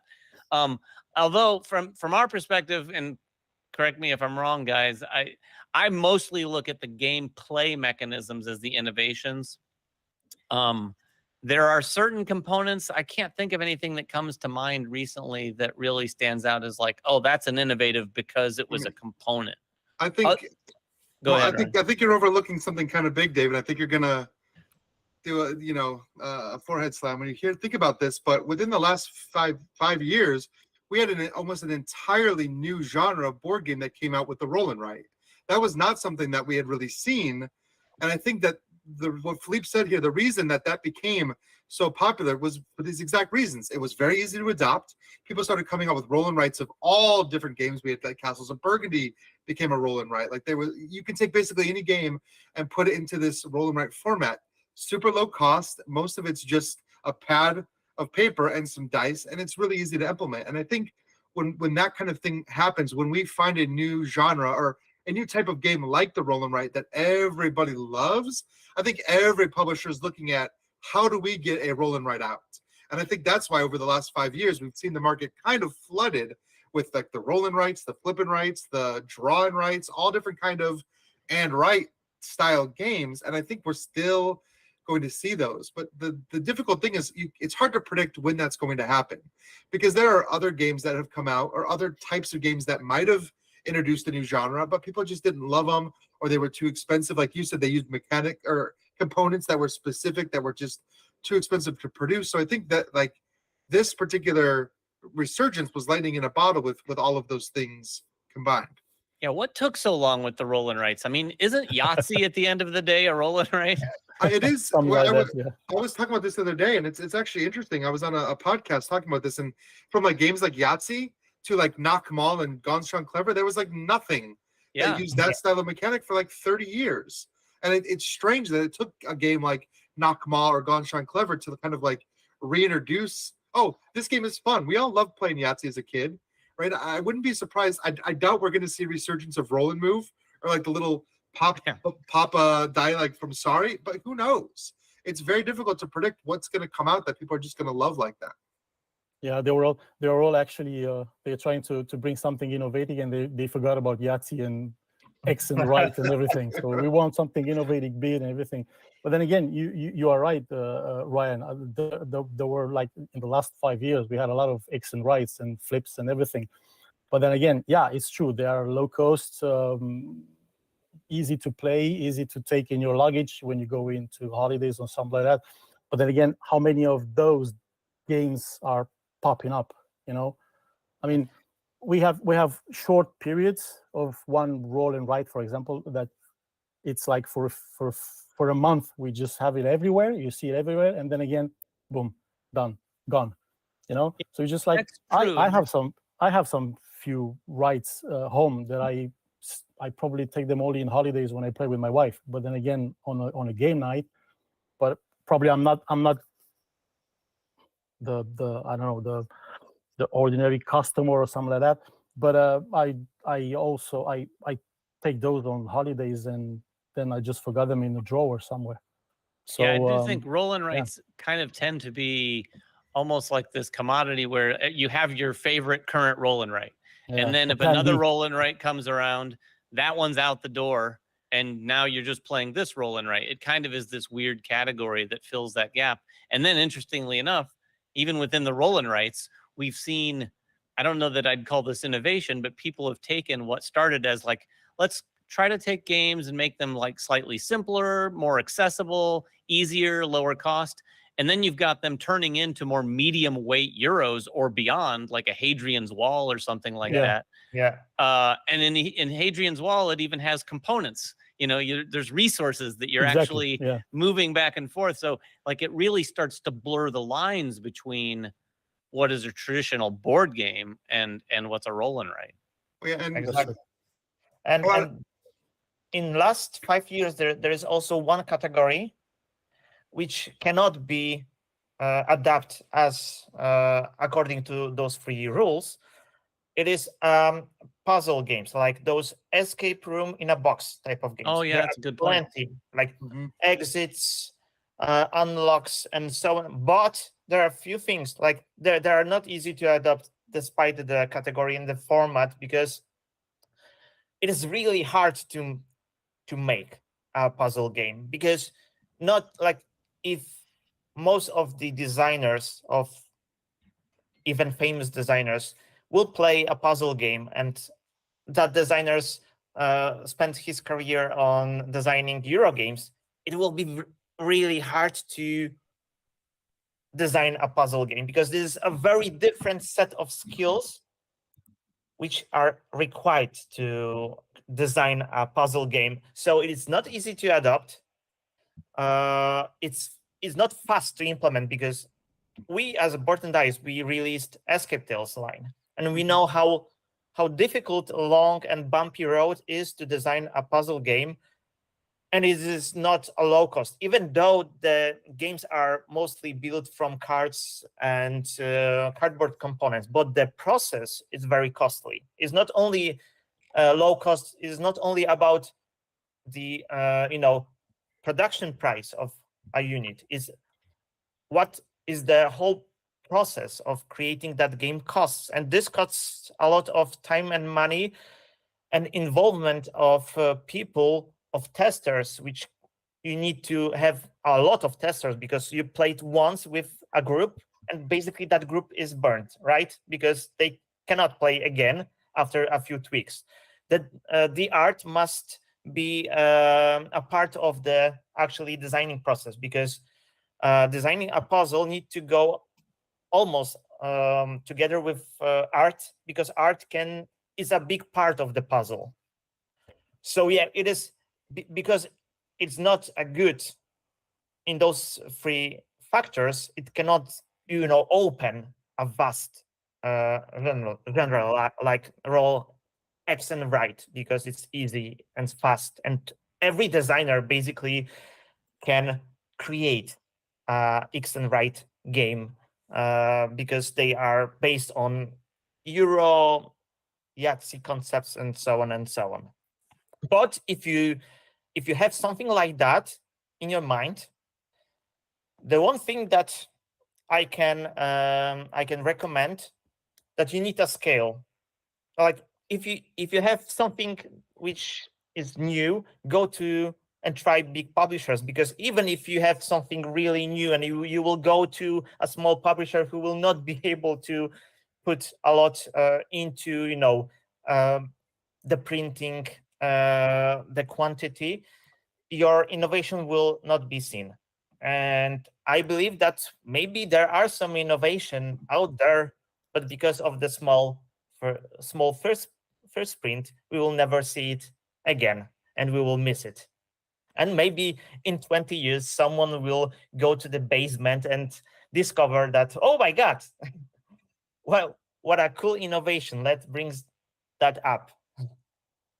So this is the top type of innovation. The second is a mechanical twist, and we talk about a lot right during that moment about that is changing the standard use of existing mechanisms without changing its purpose. So we talk about worker placement that in the baseline is send worker and activate that section, and a twist can be easily by maybe the sectors already has workers and you activate them by taking them from that spot and then activate. Like that thing make a twist which can be very interesting for the players.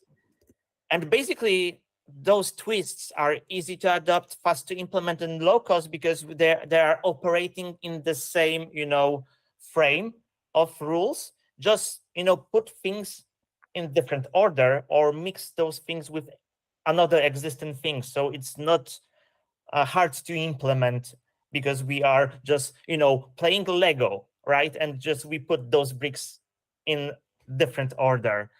And basically, I don't know if you agree, but this is basically what publishers and reviewers, this is what we love. We love those twists because we want to experience a thing a little bit different. Sometimes this a little bit can be very crucial for how we perceive that game in the end. Yeah, I would say the first thing that comes to mind in this category is, at least for enthusiast gamers, is any twist that introduces more variables to consider in the decision making that's taking place at the table. Worker placement, like you said, and its bare bones is I'm going to place a worker in this space and usually get the stuff from that space.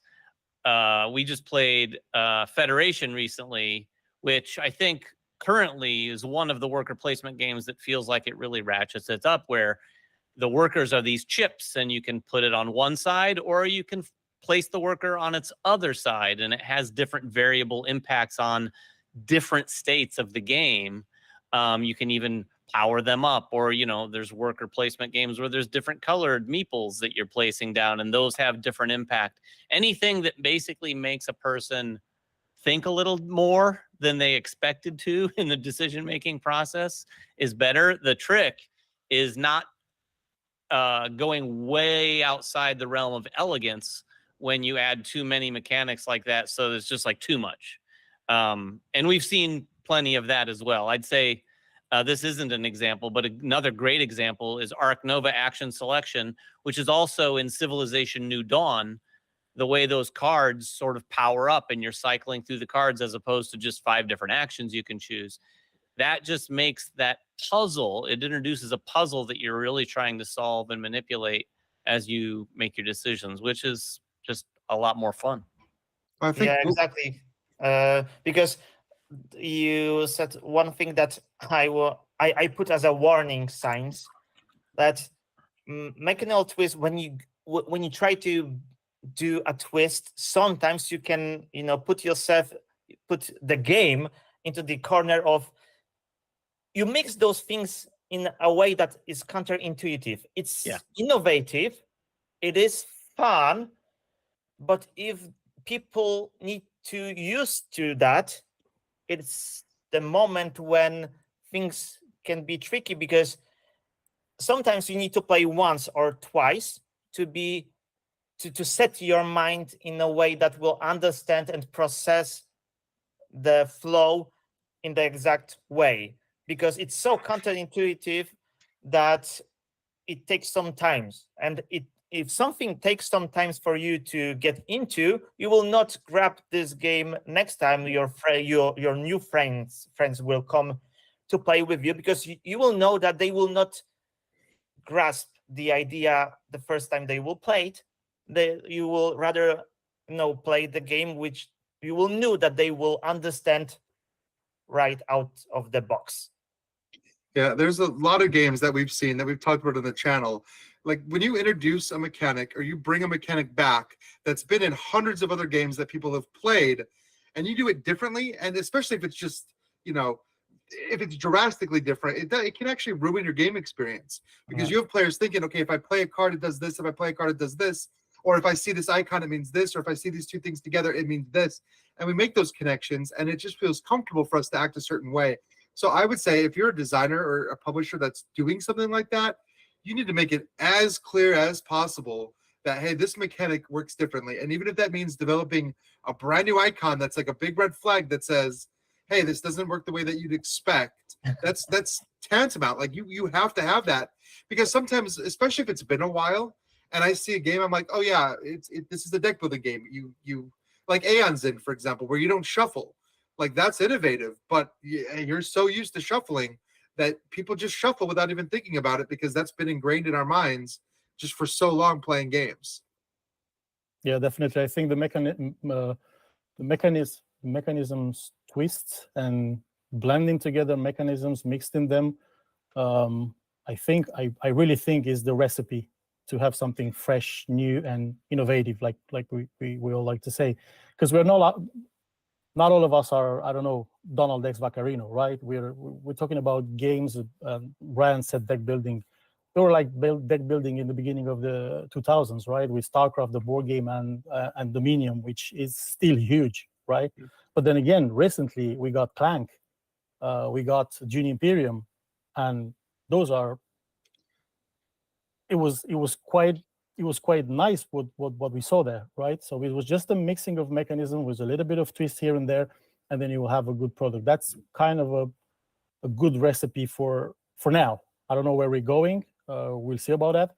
But for now, I think the best idea is to mix something that it's already done, bring something to it, and do it well. And it should work.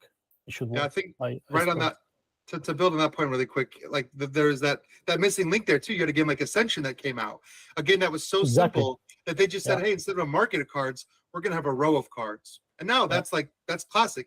You play a deck building game, you almost expect it to have a row of cards. And then, like you said, Clank came out, and now you almost expect that deck building game to have a board, because if it doesn't have a board, then it's something else now, right? And so you kind of build and build and build, and I'm really interested to see what happens next.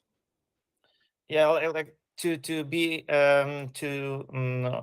like for me, I lately work on a new game which has a really cool twist in worker placement, but it was so counterintuitive that it burned people's people spent more time on processing and try to understand, even though at the end they said that it is cool, it is innovative, but I see them struggle every decision to keep mind, like this is not as definitions say, like you need to be sure that the flow is very opposite, and you don't want that from people. If you see people suffering with reminding themselves how the flow is because it's so unusual, sometimes for the sake of innovation, give up or simplify. Or give a really good player aid. A really good player aid. Yeah. All kidding aside from what Ryan just said, I do think a lot of those things can be overcome with a great, very thoughtful explanation of the game. If it's worker placement, but at the end of the day, it's not worker placement, it's the opposite of worker placement. You don't start that explanation by saying the words worker placement. You come up with some new term that gets everyone like, oh, what's worker unplacement? Whatever. Yeah. So that they're kind of hooked on the teach, and then you're like, well, this is what you're doing. Because if people, like particularly us reviewers, we're constantly playing so many games, we get so used to the number of times Ryan and I have filled in the gaps as we skim a rule book with like, oh, well, this part probably works like this. You can very easily miss significant differences or innovations in a game when you're like, well, you must have to shuffle, right? At the end of your turn, when your discard pile, when of course, like, something like Aeon's End, you absolutely do not. So yeah, I think a lot of those things can be overcome, but yeah, Philip, to your point, I do think it's best for me anyway, if games, even good, medium weight plus Euro games, are accessible enough to where enthusiasts can kind of grok it the first time they play it. There have been some games that I've had to play a couple times where I'm like, oh, now I love it. That is few and far between. The game ends up having to be really fantastic for me to want to play it 3 times before I'm like, oh yeah, this is great. If I play it once and I'm not exactly there, there has to be a lot of things about it that bring me back for that second and third time.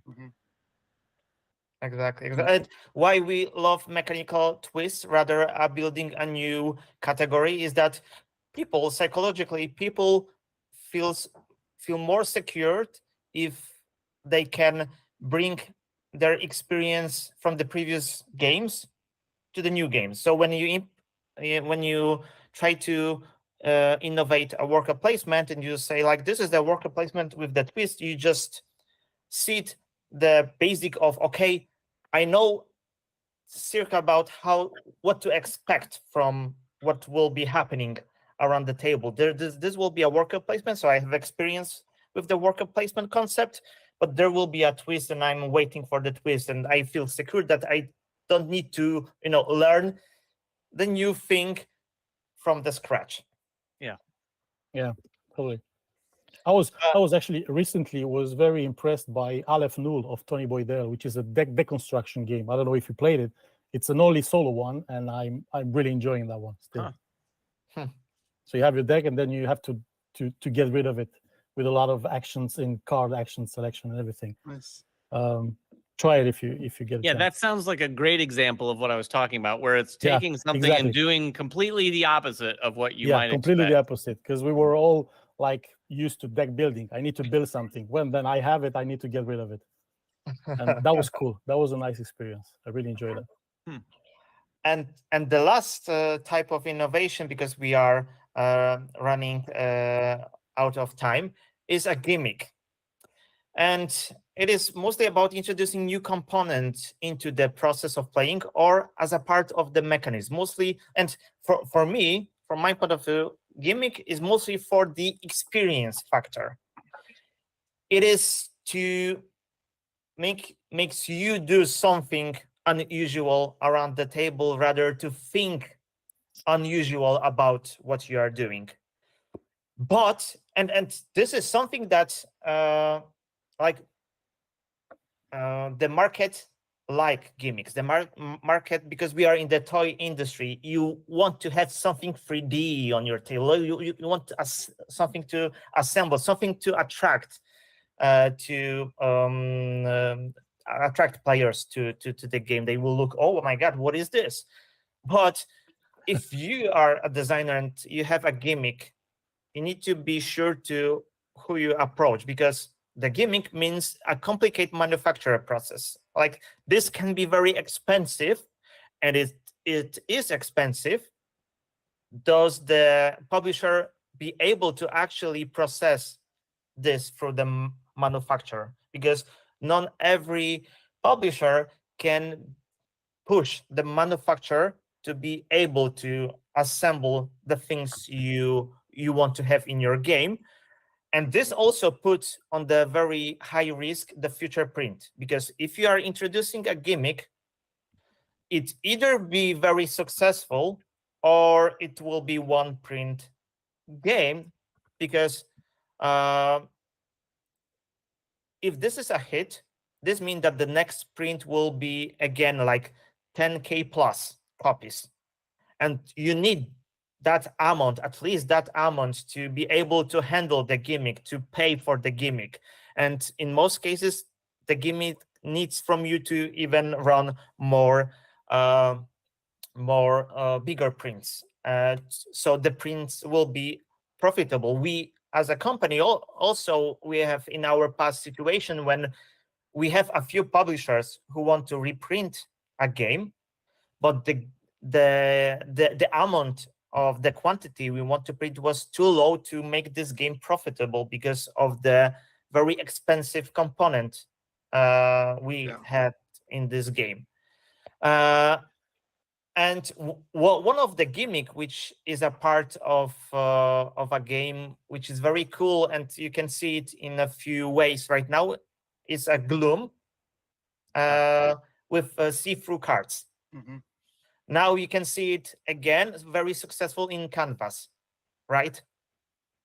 So, but this is something that you need to, it is either hit and it will go and you will be able to afford future prints, or it will be just a fun gimmick and after the first print, it will be over. So it's very risky. And basically as a board and dice, we are a counter of this thing because we are about to publish Books of Time, which has a gimmick inside, and we will see how it will be perceived by the players, the industry. And also my piece of advice: when you want to introduce a gimmick, try everything that the gimmick will not make the game fiddly because of the gimmick itself, right? Because if you need to understand how the thing works and also administrate around that thing will brings extra time, downtime to the game, things you need to think about. It is the moment when you think about maybe let's try to recreate that with something else. I don't know if you lately encounter a gimmick which you know that it's fun, it's there purely to make bling bling inside the game. We are all laughing already. Well, yeah, I mean, we literally just had this conversation, David and I, because we recently played a game called Age of Innovation, which was on Kickstarter, and that game is one of the most gimmicky games I've ever seen. It has all these like magnetic pieces and Age Contrived. Or Age Contrived. Thank you. Yeah, You're building all these things, and like the most gimmicky part is that little tile shooter that everybody that's reviewed this game has said, yeah, this is the most gimmicky thing I've ever seen, but it's also just a lot of fun. And when you have a game like Age Contrived that has these gimmicks and it's still fun, and you find yourself saying, I want to play that game again because I want to shoot those tiles. That was a very fun experience. Even Very if it adds tactile. Right, even if while it adds nothing to the gameplay, that's I think a very successful gimmick versus something that sometimes publishers add gimmicks in that actually make the game harder to play and they actually negatively impact your experience. And that annoying. You want to avoid. It Yeah. can be annoying also. That, oh my Age, God. yes, Age Contrived. Thank you, David. Age of Innovation is the new Terra Mystica game. Yeah. Yeah, I would say too to take your example of Gloom, Philip. I think AEG has specifically a lot of experience with that exact sort of gimmick. And John DeClaire bringing that to them, having done Mystic Veil. Then they did, I can't remember it, but there was a little trick-taking game they did. Custom Heroes. Custom Heroes. Yeah. And then also lately on Dead Reckoning. They had this Dead Reckoning? Shake City. Oh, yeah. yeah. Oh yeah, Yes, AEG yes. actually does a fair amount. Shake That City. I would say Rolling Heights also not maybe the same gimmick, but an interesting innovation using components where you're rolling meeples into a box and things like that. Yeah. I think the key with all of those, and interestingly enough, John DeClaire is involved with many of those, is it serves the game so well. So a gimmick is usually looked at as negative, like what Ryan was saying, when it's just the gimmick that is on the table and it's meaningless. I think like I haven't played books yet, but I get the sense from what I know of it that it makes sense what you've done with the gimmick there and the gameplay. Just like something like Dead Reckoning with the transparent cards, I think is the first game. I think all of their games have been somewhat successful, but Dead Reckoning is AEG's sort of crowning achievement, in my opinion, with that gimmick because it works so well and serves the game so well. And they go to great lengths to really help make it, make it not fiddly. They recommend, okay, your turn is over. Well, do this with your deck while everyone else at the table is taking their turn so that you're ready the next time. And they really hammer that home. Yeah. So basically, if you have a gimmick, try to search for publishers which are known for introducing a gimmick. This will also help you and help the game, because clients of those publishers are kind of expecting that, right, from them. Yeah. But then again, with your going back to your books of time, I mean, why wouldn't you put books in that? Because we are expecting that, you know. It says in the title, and we are all expecting, reviewers or whatever customers, we are expecting to see some books or doing something with the books. I saw the game at Spiel last year, and it was quite interesting. And I didn't play it, but it was already quite interesting to manipulate those pages and everything. And then again, we talk about David said about John DeClaire and Mystic Vale. Well, you know, I have friends that don't play Mystic Vale, the game they're playing online, because it's faster. And then again, it's just like you add half an hour of the game with all those things. Yep. And sometimes when it's gimmicks and everything, I mean, I'm talking about myself, right? I'm a Euro gamer. I don't need, I'm fine with cubes and everything. Yeah, if you have a meeple or whatever. I like splotters. I like Spielworks, stuff like that. So I'm fine. I don't need like 1,000 miniatures on the table because I'm just purely lost, you know? And sometimes I'm just thinking, if you don't have a gimmick or you want to bring something, try something with the theme and do it well, you know? Because we had some games, like I was impressed by games with non-standard themes that really work really well together with the mechanisms. Like I was really impressed by Pessoa by Orlando Sa a few years ago.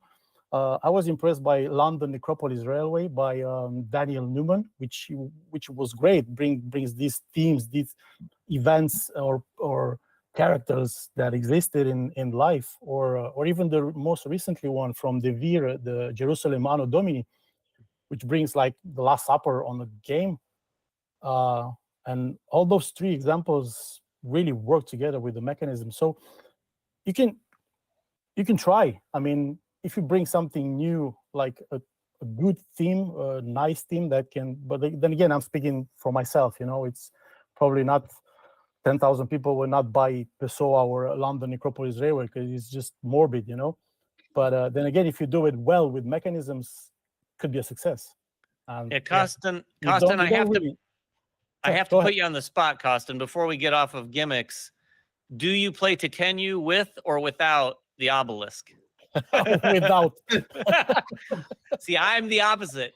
I actually went and bought an even cooler obelisk for my board. I bought one. Yeah. There you go. But then again, I really wanted like you said before, David, I really wanted the player aid for Tilatum.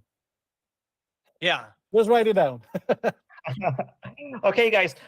I wish we could talk another hour because I think that we could go deeper and deeper into the subject, and it is also cool to talk to you about that. But we need to Let's stop. do it again sometime. Yes, we need to stop because we are 7 minutes after our time, and we take the time from actually brothers Murph playing Books of Time, and we can see the gimmick. Nice. We can see the gimmick live right now. Let's see if we as a board had books in it. Yeah, and let's check if we are wasting money on this game or not. We'll chime in on the comments. Yeah. Pop in right there. Thank you, guys. Thank And you. see you next time. Thanks. Of course. Enjoy. Bye-bye. Yes. Bye-bye. Bye.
Hey. Boom. Now. Here's the thing. Now all the chit chat's over. Now, We're here to play some games. now that everyone's gone, it's just a normal stream for us. How excited are you for Barcelona? Dude, bro, it was great. I'm so excited. It seems really cool. That talk was really fun. We're having some tech issues, so I wasn't able to join it for the talk. Yeah. So I just watched it while doing 15,000 other tasks. You because were. That, again, is parenthood. Yeah, real talk though. And man, it looks so pretty. Yeah, the art. We talked a lot about the art, the graphic design, and like mixing that. It was very, very cool. And stuff. It was so cool. It was rad. I hope everyone's having a good Board and Dice Con. baby. We certainly have. It's been busy, been wild. Had to figure out stuff on the fly sometimes. You know, it's just That's how live for you, that's man. live stuff for That's you. how we prove to you it's live. I know, You know, right? it's important to do Sometimes. that. But we're going to stuff end doesn't with work a out. fairly typical thing that we do, Right? which is play a board game live on the air for you butts out there. So this is Books of Time. Books of This Time. is the other kind of upcoming project. Said Mike. Oh, I'm sorry. You're muted, I think. I put that there so we didn't blow anybody out. Now can you hear Mikey a little better? Hi. Better? Probably. I think he was muted. You were probably going through mine. I was just saying, this is Books of Time. So this, along with Barcelona, the two kind of upcoming, the most Gen upcoming Con, both. releases for Board and Dice. So we're going to show you some Books of Time because we did a deep dive on Barcelona already. Yeah. But this one we can actually just straight up show. I want to play this. Yeah, I'm very excited for Barcelona. It's And gonna be Nick, so good. you've actually played this. I have played this. I played this at Dice Tower West with Rainer, very good friend of ours. And yes, so this is a game where it's a civilization game, but very civilization themed game. Good, Alex. Thank you for telling us. I meant to remind you that your thing was muted, and then I totally forgot. Yeah, it's about kind of writing the history. You're of writing of history civilization. books. Yes, you have 3 different history books. You have your green history book, which is industry. You have science, which is red, and then you have trade, which is yellow. And you are getting these different pages, essentially doing research on all these different things. writing And then when about- you get one of these, you will actively open this up like a little binder, put this page, and you have now written this into history. And once it's in history, it's in there. You can't move it, you can't change it, you can't do nothing. And so you are actively getting these pages, and the gentleman in the last stream were talking about good gimmicks, and we talked about early like good gimmicks. This is a good gimmick. This is a good gimmick. That click-clack of these binder rings is one some of the most nostalgic. I mean, I don't know if kids today will appreciate that. They must still sound. have binders. I hope so. Gosh, I hope so. Binders were such a But thing. I also understand, like, an education level, like, it's way easier if this is all online. Oh, for sure. And paperless stuff, which I get. But man, the click-clack of these bad boys, yeah, that takes very, very nostalgic. So yeah, so we're getting these different pages of history and we're putting them into books, and we do have some objectives here. So we want certain things in our book, certain things in maybe certain orders in our books. Yeah. So you can't rewrite history. Got it. Yes. That'd be at least in this crazy. game we can't. So every turn, you can do 1 of 6 actions, and then there's this chronicle book right here. And you can always do one of these 2 actions. There's always an action on the back part of the book and the front part of the book. You can do one of those 2 actions, and then you can also do your own action. You can do those in any order. So the actions you can do is you can activate the pages of your book. So like in this case right here, I can activate both of these pages. You can do either one in either order. But you just have to finish one completely. So in this case, you'll get like 2 paper, and then I can spend a paper to write a page into one of my books for free. Yeah. So like you'll do those, and then you'll turn the page, and now you have 2 different actions on there. So it's, you're kind of just like such not a good. that, not that gimmick. you're only going to hit one book over and over. You could, but you're kind of action sequencing in a way. Yes. With that, and one thing I appreciate the color That's code what- here. I was trying to remember. I was like, can it be that you can't write in the same book you're working on? But here Nope. it gives you the only other 2 colors because yes, you can't. Because graphic design, baby. So you can activate your pages. You'll activate pages from one of your books. You can write pages, which means you're taking pages that you're researching up here, and you can pay either pen and or paper, and then you can write those into your book, and then again, these will slide down. So you can write them into history, make them canon. You can close a book, which means whenever you write a page, on the bottom of the page here is an instant benefit you're gonna get. So whenever you write a page, you're gonna get whatever here is on the bottom, and then when you close your book, you can voluntarily essentially close your book, and then every page that you're on and previous, you get all those instant benefits again. So if you need like a big hit of resources, you can decide to close your book and get those. Also, if you ever get to the end of your book, it'll naturally close, and you'll also get all of those, which is pretty cool. You can draw 2 cards from the offer. You can draw from here. You can also just draw straight up off the top of the deck. which is pretty cool. And they'll go into your player board area right here. You can advance. You know, it's board and dice. You know, you got them tracks. You got to bump them tracks. You can advance up as many tracks as you want, but whenever you're advancing, you're having to pay pen, paper, and then also these files, these kind of dossier files looking thing. Files are wild. They can always count as pen or paper, as they remind you on the back. Research files. But certain things like here certain things will require you to pay specifically files. Hi, Mary. Oh, Sliver's back from the first Diablos in Monster Hunter World board game. I don't know what that means. Nope. Sure don't. And then the last thing you can do Did you have is fun? you can just volunteer to choose to turn pages. You're not doing anything on those pages. You're just choosing to turn them. So if you really need to do something specific and you just need to turn your page, you can also do that. And then you can always, again, do this. And that's pretty much it. Again, there's lots of different kinds of actions and stuff.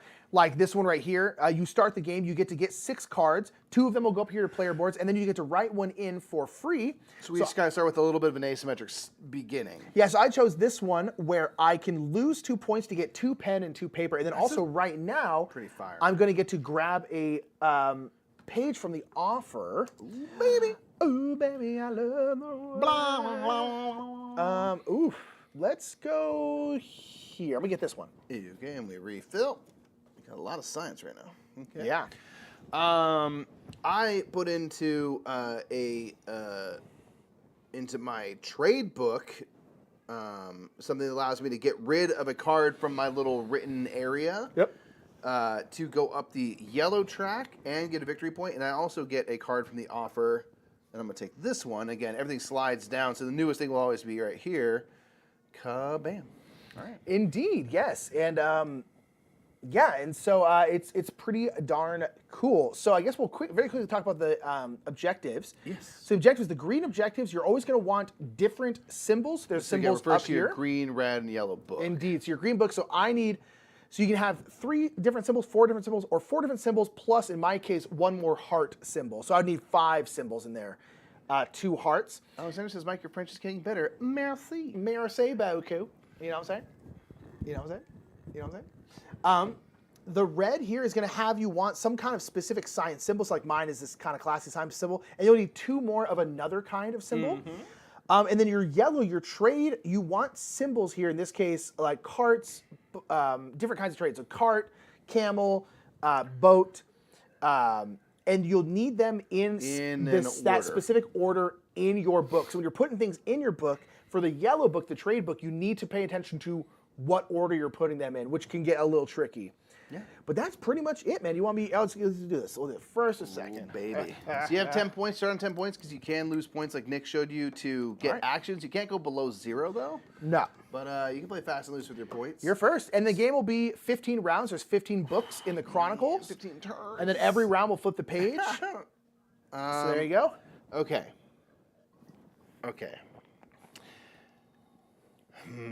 So that I'm going to do is activate my science book, and this guy, let me drop this in this water, see what the hell happens. I'm going to do this page first to get 2 paper. 2 pieces of paper. And I'm going to do this side of the page. I'm going to spend a paper. Ooh, to write? To write one of, into one of my other books, a green or a yellow, and I'll get to supersede this cost. And I'm going to do, because as Nick pointed out, the yellow you want to put in a certain order. I have a wheelbarrow here, but you're always going to place it directly on top. You can't turn pages and then add it to your book. So you kind of, if you want specific things in a specific order, have to work backwards. Yes. So I'm going to put my ship, my little sailing around Australia card into my trade book. Kabam. Like that. This awards me 1 paper instantly. Un papel. You sure you want to do that one? So Your ship comes after your camel. no, well here, no, it's, yeah. No, but I've got wheelbarrow, ship, and then I'm going to put camel next, and then it'll be in order. Sorry, I'm reading it upside down. You're right. Yep. Boy! Just making Yeah, sure. I didn't I want you to get messed up. Yeah. Because I got scared. I was like, I did that right? No? Yes. Okay, so that's both pages of my book done. And then on the Chronicle, I'm going to spend a pen to bump the green track. Yep. Pen spent, made it. I'm going to go up here, and now I can either choose to advance one of my objectives. Specifically the green one. Specifically the green one, like I just said. Yep. Or, in this case, get 2 cards from the offer. I'm going to take 2 cards from the offer. Sure. I need books for my science situation. So I think We can get 2 books. Yeah. 2 of these just to kind of have that figured out and set. So, All right. with the objectives, is the first objective that's on top is the easiest to do. So, Mike is saying you could choose to advance one of your objectives. If I choose to get rid of this objective, I no longer can go back and do this. So this one right here requires a cart, then a camel, and then a ship. This one here is a cart, a camel, a ship, a camel. But if I then don't succeed at doing this, I just don't get the points. I don't get to do this then. So it's an interesting concept. I can't remember what it was last time. I think last time I just was not getting any red. So I was like, I'm just not going to do that one. I'm just not going to work on my red book like at all, and we're just not going to deal because it's but yeah, you could get yourself in some trouble. So last thing I needed to do since I worked on a book is turn my page. Now I have, again, as Nick showed, 2 different actions I do. Were I to return to my science book. Yeah, it's super cool. Again, thank you everyone for hanging out today. It's been a very fun day. Give big ups in chat to Board and Dice for entrusting us to sort of shepherd this thing. An immense amount of work from the Board and Dice team went into making this happen, and we just kind of got to be the beneficiaries of a fun day of talking board games and stuff like that. So super stoked that we got to have this opportunity, and thank you to all the guests that joined and participated. Man, there's just what a day. So many people that we love so much all in a row. It's just a really great day. All right, I am going to I'll go ahead and do actually kind of similar thing. So I'm going to go here and get 2 pages. We happen to have the same thing. Wow. And then I will spend a page to write a book, write a page. And I will do this one. I'll put it in my green book because I already have one symbol. This is a different symbol. In the green book, your industry, you want different symbols. So this one will allow me to get rid of a pen to get 2 pages. And I want to diversify that portfolio. Yeah, and then I can also, do I want to do that? I guess I'll do this one. It doesn't make much sense not to. So I'll do that, get a pen, spend a pen, go up here. I will get 2 pages. Oof, what do I want? Those are both carts, and carts are like the first thing in my book, which is not like super ideal. I mean, you could just... It's not horrendous. You know what I need this. I'll get 1 cart, and I'll get this one, because I do need this science symbol there. Okay. So, boom, and then this will immediately refill. Oh, I do need hearts. I'll go ahead and take this heart as well. So go boop, boop. Eat his heart. Kill him. This game's about death. Wow. Whoa, all right, and then at the end of the turn, because I'm the last player, we will turn the books of time. And now... boom, we're in the second round. Again, it'll be 15 rounds, and that'll be it. It's like 45 minutes to an hour. Pretty snappy-pappy. If I could turn the books of time, I could find a way. Okay, I'm a bit torn.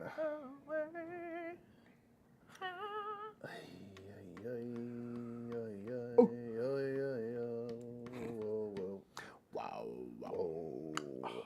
I think I'm going to do my green book. Do some industry stuff. Okay. I think. Wow. Dang it. Dang it. Yeah, okay. I'm going to do that, and I'm just going to kind of resource up. So I'm going to do the left side of my book first. Get a pen, a papel, and a victory point. Kaboom, kablam, kablarney. Here, I can discard one of my pages from my little player board area to get 2 papel and a victory point. I'm going to do that. I don't know if I'm going to have like a pen engine strong enough to sustain this at the moment. Right. So I'm going to discard it instead, get 2 poppers. Okay. And another victory point. All right. Just get really like loaded up with victory points. And freak out a little bit. Oh, what not lose my mind. And then I'm going to spend a pen for a file. Get a little more flexibility of resource. Again, this can be used for a pen or paper, and also certain things require files specifically. Then I'm going to turn that page, and that's it. Okay. I'm going to do this one first. this means I need to have 2 green pages up in my player board up here. I do have 2 green, so I'm just going to do that right now. I'm going to get a pen and a pint. Proud of you. Proud of you. And then I'm going to do my trade book. So I can do either. I'm going to do this one and get 3 pens. Blam, blam, blam. And then this one, I can discard a page to get 3 more pens or 2 paper.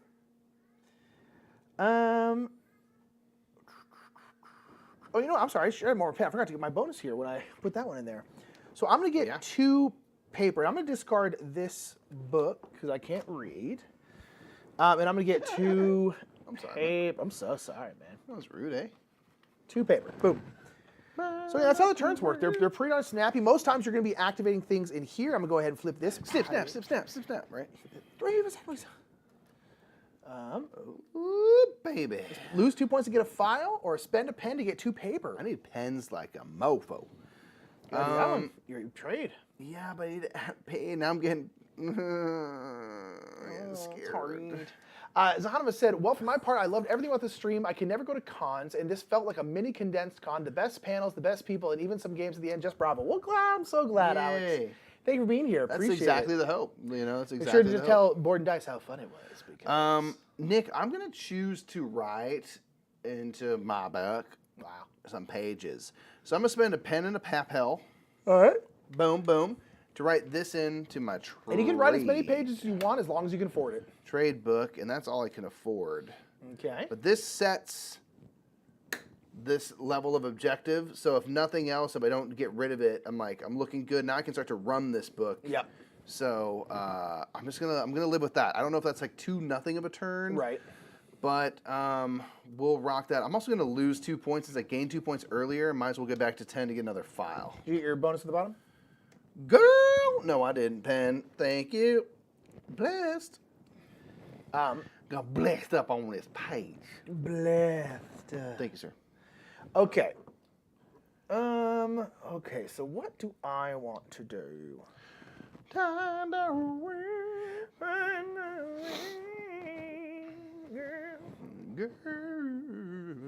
I think I might also write some pages. Look at the copycat forgeries alive and well, my friends. I'm going to spend 3 pens to do this one right here into my industry. Boom, that's going to immediately give me a pen. I'm going to spend a pen and a paper Ooh, to do this one in here, which is going to give me another pen. Look at the pension going on. Pension. This is so good. And then I will also write this one. Yo! So that's good. Yeah, I got that one. And then this one will also give me a pen. You see this? Boom. You see this? Illegal. So there we go. And so now I actually have all 4 symbols. I just need another heart, and then I can know I can do this one. I was just lucky I got all 4 symbols. So I can get another heart. I can know I can get rid of these to get down to there. And again, these, especially the trade one, it's 24 points we get to the bottom. I know. It's a lot of points. I'm already on 11. That's what I was hoping. I was like, if I can get this thing figured out. And this is the vast majority of your end game points. Yeah. Is here, unless you get to the top of here, you get some more. Alrighty, and then I will do one of these. Do I want to do? I'll spend 2 points to get a file. I don't need no points. Idiot. Bye. Well, I don't have those. Okay. I'm going to open up by doing the Chronicle event. I'm going to spend a pop hell for 3 pens. Yep. 1, 2, 3. Too far. You're on too far. And I'm going to work my trade book. I'm going to get 3 more pens. 1 and 2 and 3. Panned up. And I can spend a file for a paper and 5 points. That's worth it. So that, again, calls for a file specifically. Yes. Paper. Wow, 5 points. Times 1, points times 5. Yeah. Right? Scottie Pippen. I don't know. Sure. No, maybe not sure. I'm too tired to know the difference, man. Okay, so I did that. I've done this. Turn the page. Turn the page and turn the page right on. Okay, I I think I will also get rid of a paper to get the 3 pens from this Chronicle action right here. And then I'm going to activate my industry book here, which I'm going to get a pen, a paper, and a pint. A pen, a paper, and a paper. Pen, a paper, and a paper. And then here I can spend a paper to bump the green track and gain a point. So go boom, I'll bump this green track. This allows me to bump another track. I'm going to bump this track, and then I'm going to bump this track and get a file. I don't like that at all. You know? Fire, dragon stuff. Dragon stuff. Okay, wow, that was impressive. I'm a little like, I feel like I'm doing some stuff. I'm not feeling like no slouch. I've played this game once before. Then Nick's just like 15 things on my turn. I'm like, excuse me, that's And legal. Turn the page. Turn the page right. So you can see it's especially with 2, it's snappy, and of course because it's board and dice, there is solo mode stuff. Sclibby dooby dabby dooby dang. Okay, so I'm presented with options. Okay. I'm gonna lose a point to get 2 pens and a paper, or lose a file to get a free bump and a point. I mean, you could do the exact same thing I just did. I would get that trip bump.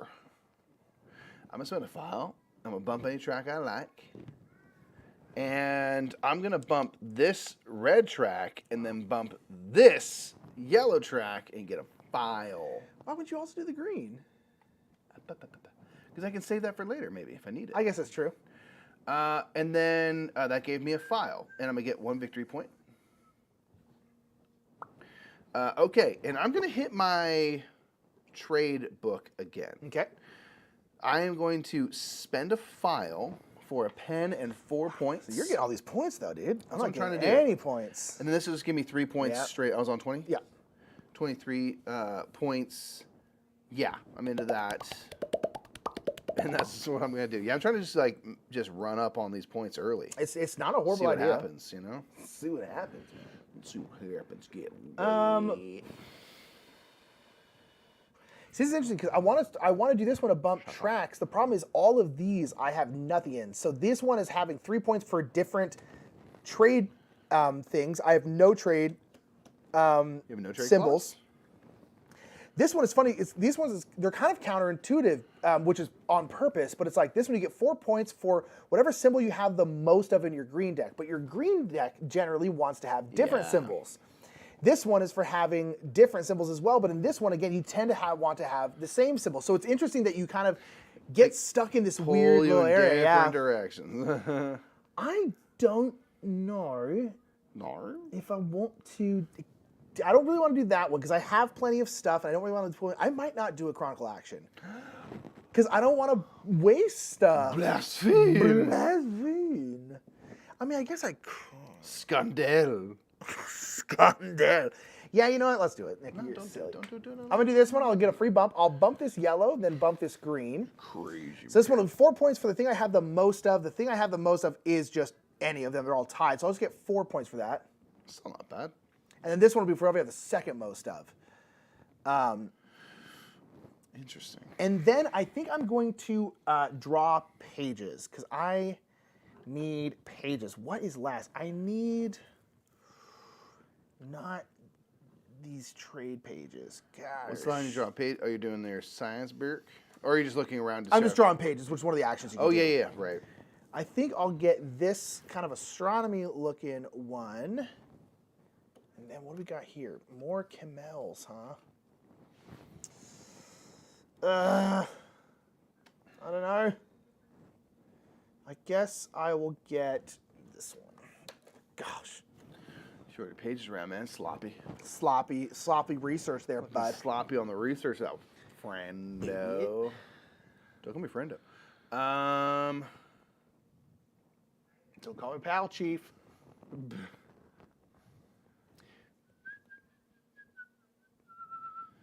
So, man, I like this. So you get this stuff, but I'm nowhere on that track. Yeah, you have to be there? Yeah. Yeah. All right, let's turn this Chronicle book, unless you're not done. No, I'm sorry, I am done. Okay.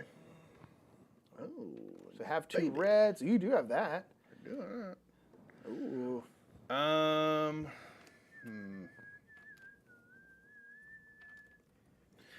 Okay, let me do this. Wow. All right, let me make sure I'm doing this right.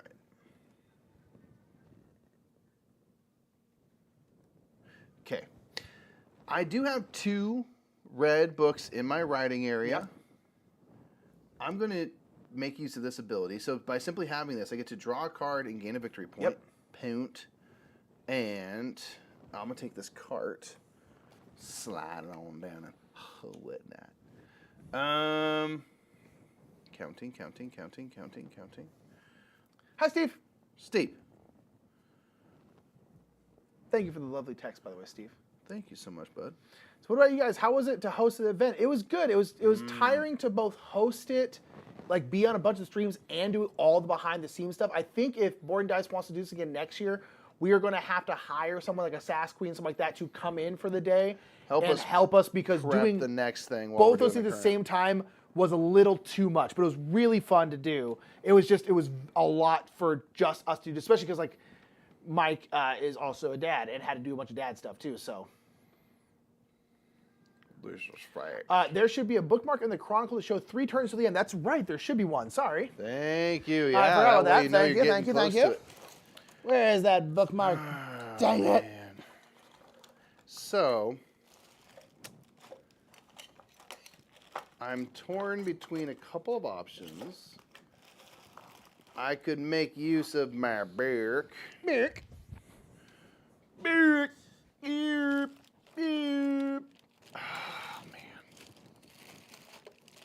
I want to do it all is really the thing.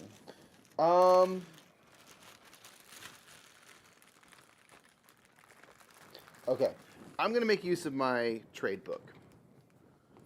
So my left side is I can get rid of one of my cards from here to get 3 points. I'll get rid of a science page for 3 points.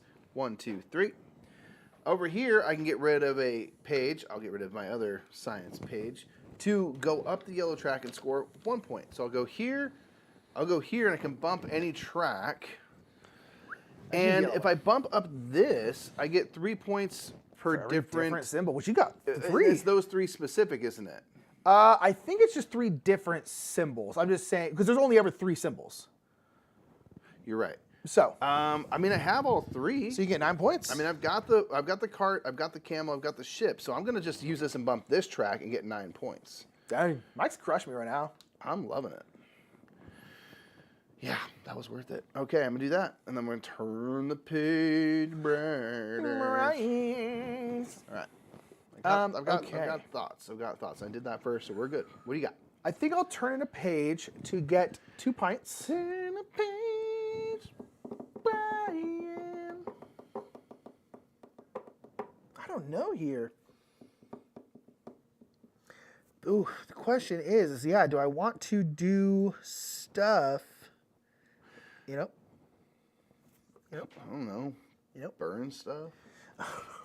Burn stuff. Ooh, that's interesting.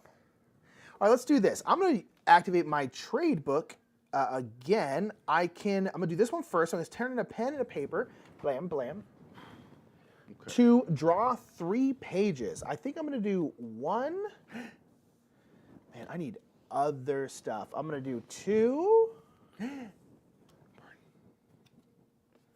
I'll take 3. Sorry. My gosh. All right, and then this side, I can get rid of a page to get either 3 pens or a pen and a paper. I think I will get rid of this to get a pen and a paper. I like it. All right, and then I'll flip this page. Ooh, at the back of this book. My stars. All righty. What-a? The legend. Okay. Good God.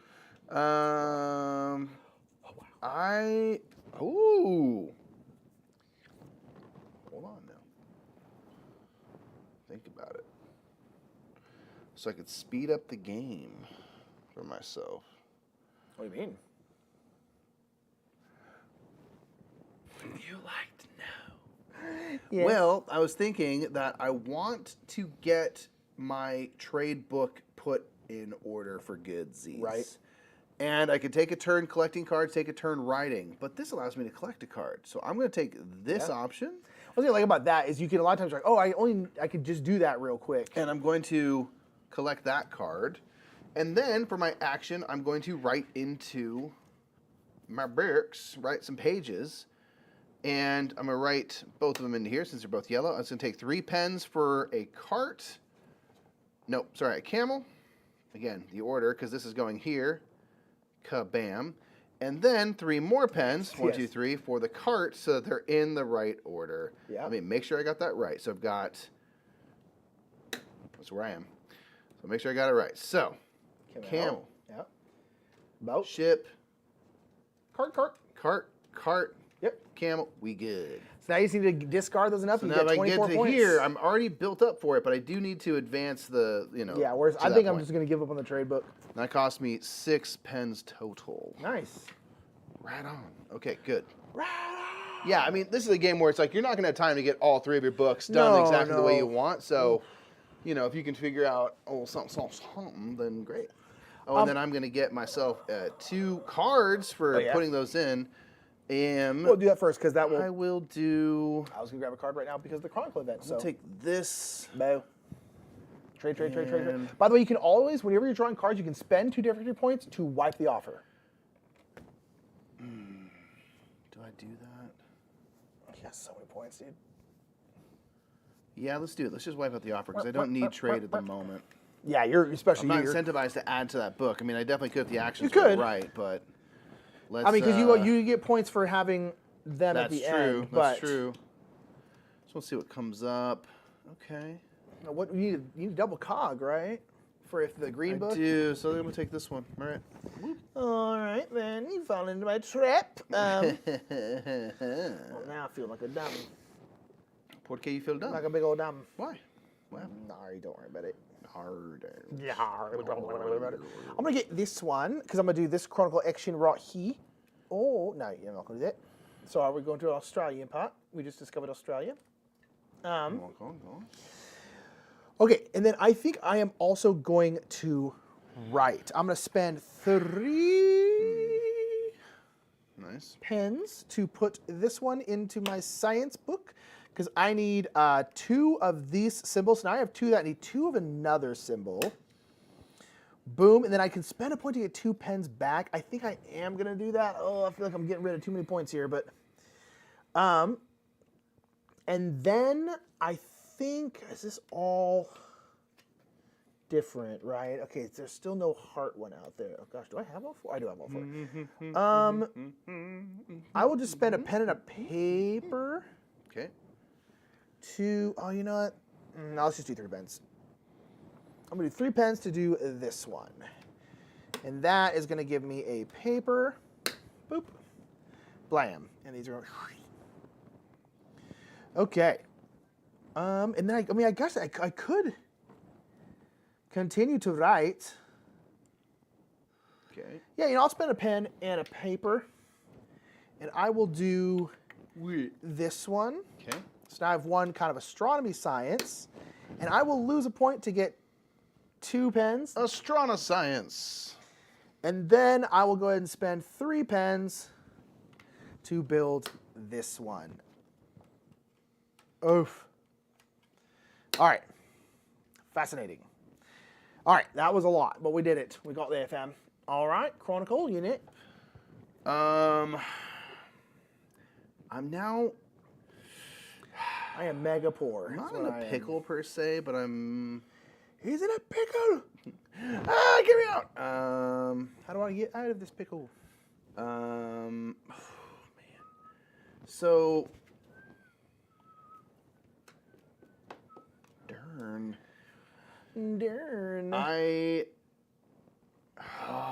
Okay. I'm trying to think of the best route forward here. Because I want to get something else done in terms of, one of my other books. I don't want to just only be a 1-book pony. Right. Dang it. Okay. So now the reason I'm torn up is because I've got if I were to do my trade book, right? I've got 2 actions where I can discard a card from my right, my player board area. Ooh, 2 yellow bumps. And do 2 yellow track bumps. Super cool. But this one gives you points if you have files. I have no files. I'd hate to just lose out on points. Yeah. However, I could move up and use that as an opportunity to advance my objective. That is true. That is very true. Which you do need to do at least twice. Especially once you get here, you can't choose to not do this to advance your objective. So here's the next 2 times you do yellow, unless you find another action that allows you to advance your objective, you kind of have to. You're right. So maybe that settles it then. I guess, okay. That actually kind of makes my life a little easier, to be honest. Because it didn't go bop. So I can get like... Falling into my trap. Hey guys, have you done a playthrough of Palm Island? No, we've talked about Palm Island. How do we do it though? Put a camera right here? Yeah, on a bus. To prove its versatility. Nick's played it on a ride at Disneyland. I have. Last time I was at Disneyland, I played it in line. It wasn't exactly a playthrough. We've never done a playthrough though. It's an interesting concept. We completely could. I mean, you could play that on a tabletop. I mean, you could. I guess if you want to be lame. I mean, yeah. Don't be an idiot. You could do like a solo playthrough, probably. Yeah. Interesting. Yeah, we have not though. It's great though. It's a fun little game. What are you doing? Okay, so I'm gonna do my trade book. I'm not one way or another. No matter how I slice it, something is not getting. You're not done. going to do this if you're going to do that. Yeah, not doing the Chronicle event. That's okay. Chronicle. I'm gonna do this, and I'm gonna discard one of my cards. I don't precisely want to do this, but I will go up the yellow track, which I will do, and I'm gonna forego the bonus. I wouldn't get any points anyway. Instead, advance my objective. The reason is because I already have this and the next level done. Over here, same kind of thing. I'm going to discard a card, bump the yellow, and get a victory point. Now, again, to Nick's point, if I want to get this complete, I need to... And there might be another action where you can do that. That's the only way to guarantee you can. Yeah. And what's cool is like there's like pictures. This is like a picture of, I don't know if you can see it, but of like train tracks, like a blueprint for a train. And every time you have up the objective, you get like now to the point where you have a full image of it, which is cool, which is fun. I'm gonna, instead of taking 5 points or get the red track, because I want to get the red track, but then I would want to forego that bonus, but then it doesn't help me with the red objective. So I'm gonna do that just so I can get like lock in 24 points for sure. Since I did the work to get the book in order, and then I'll turn my page, and I cannot do either of those things. I don't have anything to write. Well, I mean, I could like lose 2 points and just gain the pen, but I feel like I'll keep the 2 points instead. Yeah. I just got it 100% because you guys nice, and it was looking to the video. Glad to know I'm not missing anything. No, yeah. That's a great one to do. It's just such a different little game, and it really is fun. And shoot, you can play cooperative, solo, competitive. I mean, they pack a lot into a very tiny package that you can literally play while standing and walking and doing all sorts of things. It's very cool. Fantastic. Shoot, I don't know what to do here. Forfeit the game. Cry, yeah, mostly. Man, did you see they put that spanking? Lakers. It's been a weird series. Yeah, dude. I mean, the Warriors just tattooed the Lakers in Game 2, and the Lakers turned around to the exact same thing in the opposite direction. It was wild. It's weird. I need 2 pens. The only bummer of that is in 2 straight playoff games, the starters are basically not in for the fourth quarter because there's no point. Yeah, right. Like, it's not necessarily the Great best TV. I'm sure the best I'm sure TV. Adam Silver's hyped about it. Yeah, it's just like make them closer. I don't know what to do here. Sorry, I am kind of stuck. With the game. Yeah, I'm thinking about it. No, don't.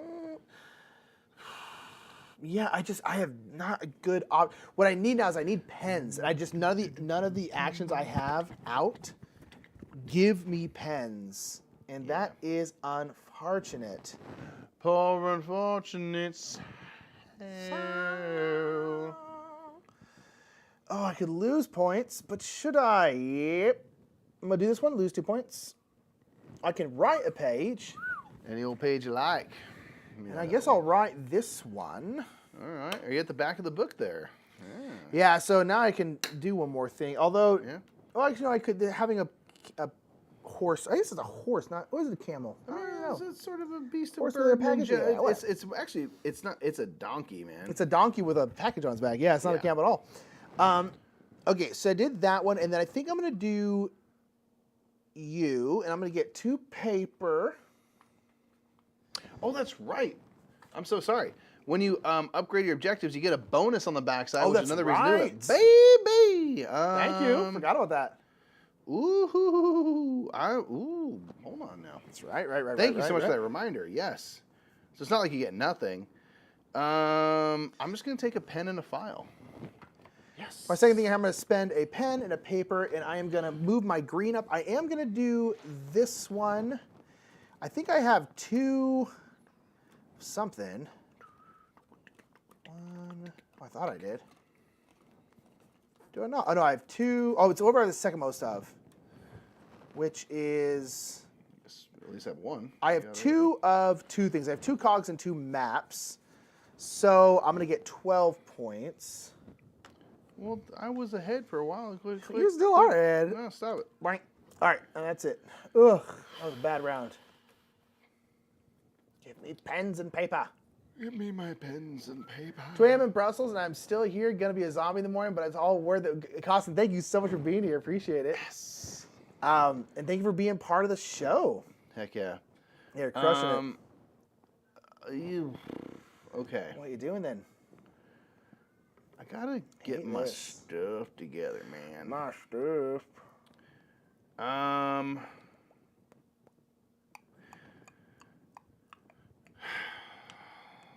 I know I need to get to the top of the yellow track at some points, but I don't think I need to worry. Yeah, I don't just think yet so. about You do need one more bump. I do need another burp. Another burp. You know what I'm saying? I think I'm going to do the Chronicle event and take a page out of my own dang book. And I think I'm going to do this card. And then for my action, I might just draw cards from the offer. Yeah. Do I spend points to wipe out the offer? Wouldn't hate it. That must be closer to you. I mean, it felt a little better a second ago. Yeah. I did have finally Dang it. one thing that did all right. Dang it. Dang it. Oh, gosh, blast. Good God, man. Good God. What is it good for? What is it good for? I will do that though, and I will. This has been a wonderful little stream con. Thank you guys for doing this. And thank Board and Dice. They're the ones. I'm gonna refresh. I'm gonna leave this out and then ditch the rest. Thank Board and Dice. They're the ones who approached us with it. They're the ones. We were just the ones. Get rid of all of them. I'm sorry. We were just the ones running it. They're the ones who set up all the guests, all that kind of stuff. We just ran the whole thing. So big shout out to Board and Dice. All right, I'll take this card into my card. Oops, sorry. I should do this way. And then I hope Board and Dice will have us again next year. We'd love it. Every day. Mayonnaise. Mayonnaise. Girl. I need another heart to come out verbally. Okay, so I could spend. That wouldn't really. I would spend for the next year. I think. Paul, tell me, yay, Board and Dice. Yeah. Hey, I'm Paul. They elicit that kind of reaction from me every day. I'll do this one and then The boom. games I make. Paul, did you end up going to the Ren Fair? Oh, are you gonna rent it up? Paul's gonna rent it up. Freaking dang pictures, dude. Eating turkey legs and whatnot. Oh, 2 freaking shotgun and turkey legs. Oh gosh, I still need so many supplies, and I've just got no. Wait, hold on. I should not be there. Where should I be? Hold on. I did that thing. I did that thing.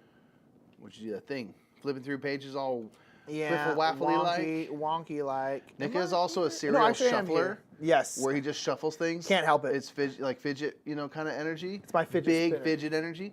And there's definitely times where we have like the deck is supposed to be set a certain way. He goes like this. Shh. I can't. If I have cards in my hand, I will be shuffling. If they don't need to be, it's just something I do. Not on this weekend, but hopefully before it finishes this month. Oh, good.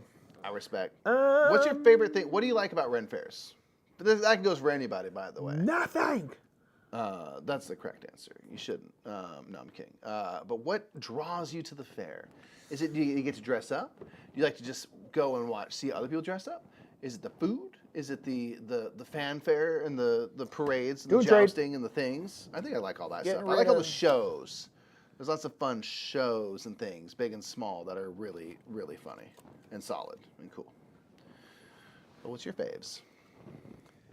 Also, what were you doing at UCB? Was you performing? Were you chilling? I saw that. What was that?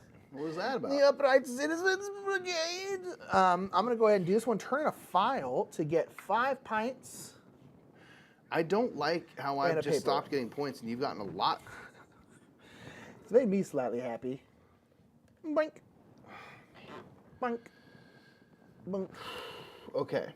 I'm most like dressed up. Yeah, Paul. I fully believe that. Knowing you. You don't know her. You don't know Paula. You don't even know her. Like I know Paula. Okay. Know her. Like I know her. I think I'm going to write some pages. I think I... Yes, I'm going to write some pages of Mary Burke, my memoirs. And I'll start with that and then maybe do the Chronicle event at the end. I'm going to write these two, so I'm going to pay... Death. No, you know what? I'll do this event and just take a pen. They placed the card in the wrong order? Which one? What? Who, where? Illegal! Which one? What did I do? So I'm going to take a pen. Oh, did I do this? You're right. Thank you. Oh, yeah, when he put those down, I was like, did he do the thing? Yeah, you put it in and then slide it. Yeah, you're right. I'm going to pay 3 pens. Thank you. And do this. They're both cost the same, so as of right now, it doesn't make a difference. But yes, I did. Oh, it doesn't you make a think difference. It doesn't make a difference. Nick doesn't make a difference. Got him. Got him. I'm sorry, man. Wow, that hurts. My bad, bro. My bad, man. Paul says, I was there to see a friend's show, a musical about City Walk. Okay. I City imagine Walk, it was very let's silly. go. City Walk is a strange place. It's such a weird thing where it's like this cool outdoor mall, but it's so inaccessible. So inaccessible. And then like- when you do get there, it's full of a bunch of people who you're like, I don't want to be The around one thing is, you. like unless you're going to Universal Studios, you would never go to City Walk. So I'm Yes, kind of 'cause just it's like, a pain. and I'm like, you're not downtown Disney. No. But even then, because like it's more, Maybe it's decent bigger. movie theater, but that's about well, it's it. bigger than downtown Disney. That's the thing. Downtown Disney's not. It's more bougie at downtown Disney. Yeah. So it's like one of those things where it's like it's so weird because it's like you just It's a never strange go there place. on its own. It's such a weird place. It's weird. It's like, do you want to pay the parking as if you were going to Universal Studios, Right. but not I'm gonna get a pen. go to Universal Studios? And I'm like, yeah, Yeah, I want that in my life. it's weird. That's what Although I I want. did watch Matt Cain pitch a perfect game from a Howl at the Moon from within the City Walk, and that was awesome. Yeah, I'm gonna get paid. There was dueling pianos, and I was like, could you keep it down? I'm watching history. I'm watching And history. that was great for me. I had a Sorry. dang fine time doing that. So you know it all worked out. Getting pages. Nick, it all worked out. Agree with me.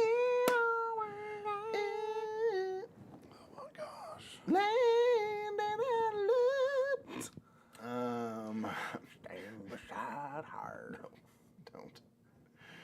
Just leave her. Wow, it hurts. Oh wait, this is dumb. Why? Idiot. Why? Get What? on. We just retconning with new No, information? that was all that was there. You're fine. You crazy, man. You're crazy. Just realize how stupid it is. Was it dumb though? I'm so scared. I'm just sorry scared. Oh man, guys. Oh my god, guys, I'm sorry pretty scared. Scared? Sound exactly like Amy from Think of Thema. Oh my god, guys. That's our Australian accent. It's just saying, oh my god, Oh my guys. god, guys. You know, Amy from and probably Think of not even Thema? very accurate. Oh my god, guys.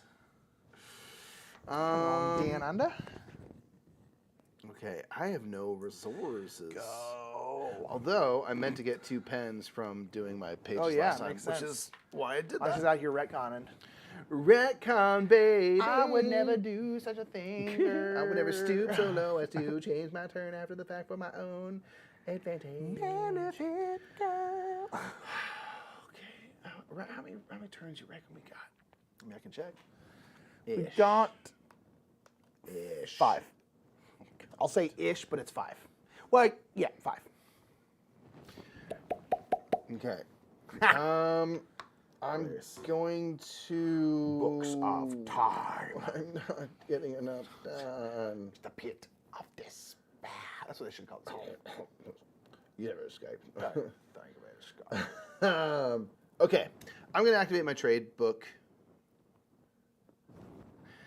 And I'm going to do this. I'm going to discard this card from my area and bump to the top of this track. Yeah. Just to be able to maximize on that. And here I can spend a pen. Papel.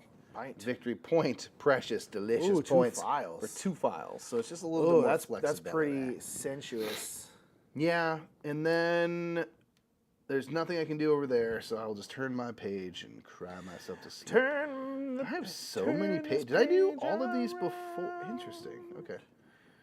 Turn the page around. I am going to do this one. I'm going to get rid of this stupid card. What up, Jabble Dabble Dang Dude? Oh, hey, Boo Boo. How you doing, man? Hi, Thomas Vickery. Retcon sounds like a great name for a board game convention. Retcon. No games That's actually younger. great. No games younger than 10 years. That's cool. That's a good idea. I'm going to write a page. Yeah, because you work that a lot of ways. That's really fun, actually. And I'm going to pretty write great. just this one. Write the game alive. I really hope there's a way for me to get rid of another one of these because I am Corbett Ellis. Turn the page around. Ooh, chicken. Chicken feed. Wow. Feed them to me. Say hi, Maggie. Hi, Nikki Kins. Hi, Jabbies. Jabbies, are we going to see this year at all? Are you going to be at any cons? Yeah, what's the dizzle? I mean, you already saw him this year. I know. I did see Jabs this year. So It was bummed freaking out. great. We played freaking Raj's Dice. It was So awesome. bummed out. What are you doing? Dude. I'm sorry, scared. Oh, go on. I'm sorry, Dang scared. that. Okay, I'm going to. I'm gonna get. Sorry, many resources. I'm gonna draw cards. I'm gonna draw this card. He said, Mike, I might have missed it. Is there any story to the fedora? Mike went to Ireland and he came back looking like this. Well, it's a cap, man. Yeah, it's a wool cap. It's a wool cap. I gotta wear mine more because like it's kind of itchy on my head because I'm bald. Really? A little bit, not much. It's just I think it's one of the things. If I wear it a little bit, I'll just It's got get like this. It's usually not have like. Yeah, this, no, it does. It's just a little bit. Honestly, what it's Yeah, it's Irish wool. it's right around. It's this part. Yeah, that's It's right. right around there. That's where it itches my head. I just gotta. That's like people know I came back from Ireland recently. It's like, oh, I don't know, did I? Oh, I came back from Ireland. Did Just rocking it. Just Oh, you're trying done. it out, you know? Can you hurry? I'm trying to figure out what second card. It doesn't matter because I'm going to get rid of it. All right, I'm going to take this. And then I get nothing for that. Is that silly about Billy's? Is that silly about? So I think instead I'm going to take this, where if you have 2 green in your area, you get a pen and a point. We'll do that. That's good. That's good for me. In the lead, dominant lead. Dominant. Unshakable. You'll be at Origins. Might come to BGG West, Dalish. Are you talking about for the spring or the fall? I'm guessing fall. I'm gonna do this page. Or BGG Spring. I don't think I'm gonna go to Chronicle. 'Cause we're going there, so you should come to there. We might go to BGG Con, and if so, BGG Con will be we should harder, definitely yeah. run back what we did a couple years ago. So I just want to get a pen, a paper, and a pint. No points. And then I'm gonna spend a paper with this one to get 3 more pens. 'Cause No I have paper. been crazy pen poor. It's been tough, eh? Jabbles. We have played Earth. I played a bunch on BGA, and then we got it. We played it great. IRL. It's fantastic. It's super fun. It's just a really flippin' fun game. Yeah, we'll have a playthrough of it. Not this. Well, maybe this week. But Either this later week this week or next Monday. Yeah. Monday. No, not next Monday. next week. Next week, probably This week or later next in the week. Yeah. I really like it. So is this your longest YouTube stream? YouTube, yes. Yes. We've done a lot of. At this point, we've done a number of 6-hour streams, but we've never done an 8-hour stream like this. Yeah. Yeah. I still play Feast Road with you. I know. Paula. Jibs. I need to play with her too. Jibs. I need to just invite her to a game on Bidja. I'm not gonna do any of these because I can't. Idiot. Ooh. 3 turns left. So that's including this turn? Yes. I don't like it. So that's the thing is the game is Snoopy Poopy. This is bad, actually. Get a snap turtle. Da, da, da, da, da, da. Okay. Yeah, this is an issue. I don't like this. Okay. Wow, this is bad. No. It's not coming up in the order that I want it. Oh my gosh, I'm so scared. Okay. God, we're so grateful. This does create some juicy decisions. It where does. you're It's like, really hard. you know.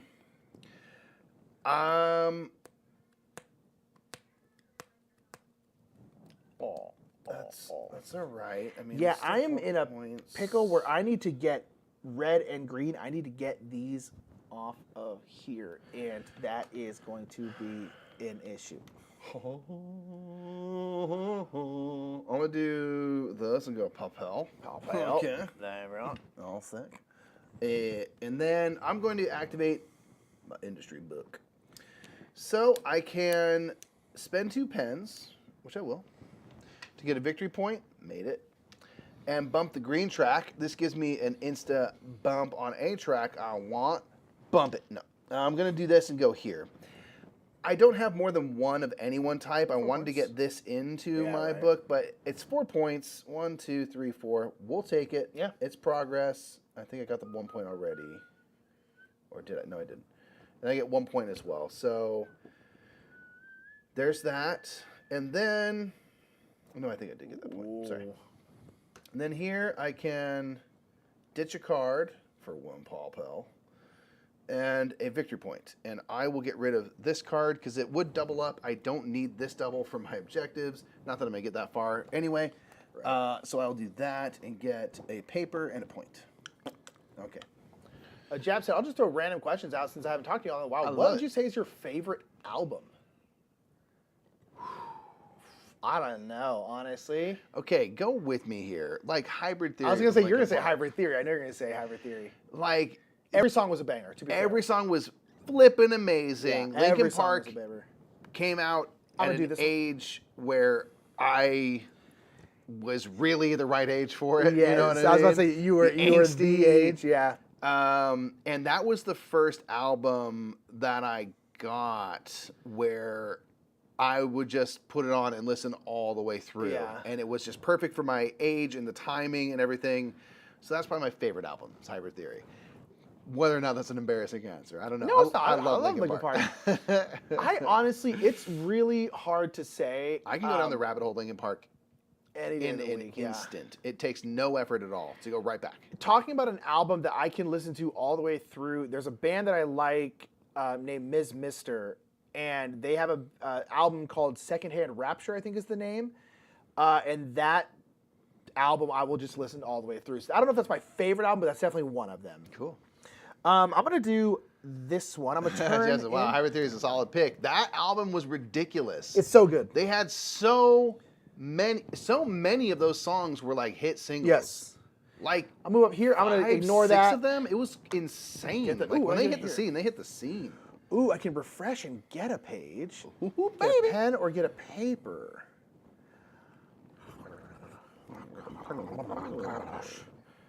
I'll just get a pen. Oh, you know, I didn't turn my page.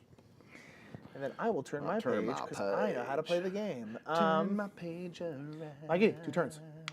I don't like that. I need to get rid of a green. I'm not going to be able to get to this one, I don't think. Oh, that's going to be a 7-point loss for Nick Murphy. Get so wrecked, you nerd.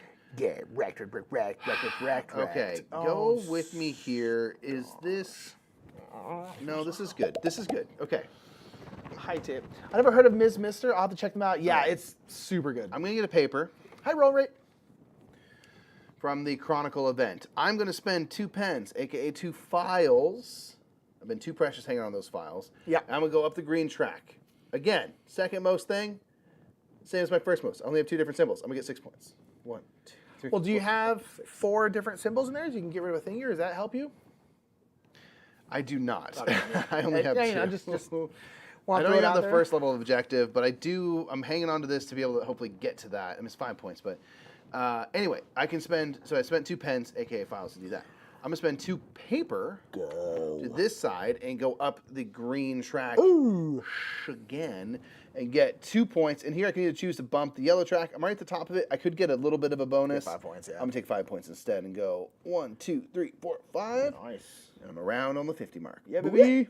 And then I'm gonna do that. Turn the page around. Okay. All right, I'm gonna write. I'm just gonna spend 6 pans. Shablack. These are both going in here. Shablack. For me, It's gonna give number me a one's paper. Ocean Avenue Yellow Card. Yellow Card was great, man. That was a good era. Right? That was just a good, fun era. Yeah. Of music, man. Yellow Card was awesome. I mean, And they're then, around still, you know what I'm saying? man, I really need to. Oof, I don't know here, fam. I need to bump up this red track because I now have the second. I need to bump up the red track, and I need to somehow get another green off. Although I don't think I'm going to get to, unless this thing right here is like, hey, you get to upgrade a thingy. Also, I need to bump the green track because I need to get the top here because I have so many green pages. You do. I hate it. I guess I will do this though and get 2 pens because to get 3 more points. Ooh, I don't think I'm going to end very strong here. I do hate Let it. me get an upgrade. This You isn't didn't. the last round, right? No, it's not. 2 more? Yeah, I guess we have 2 more. Sorry, there we on the one more turn. Okay, that's good.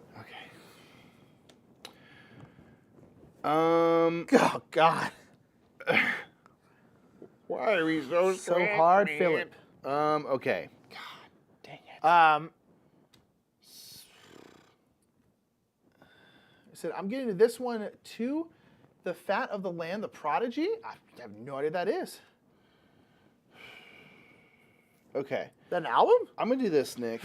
I'm going to do the Chronicle event first, lose a victory point, and get 2 pens and un papel. And then I'm going to do my industry book again.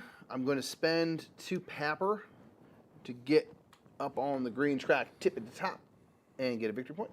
Boom. So I get some amount of pages in here. And I might add 1 more, fingies crossed. And then I can spend 2 pens,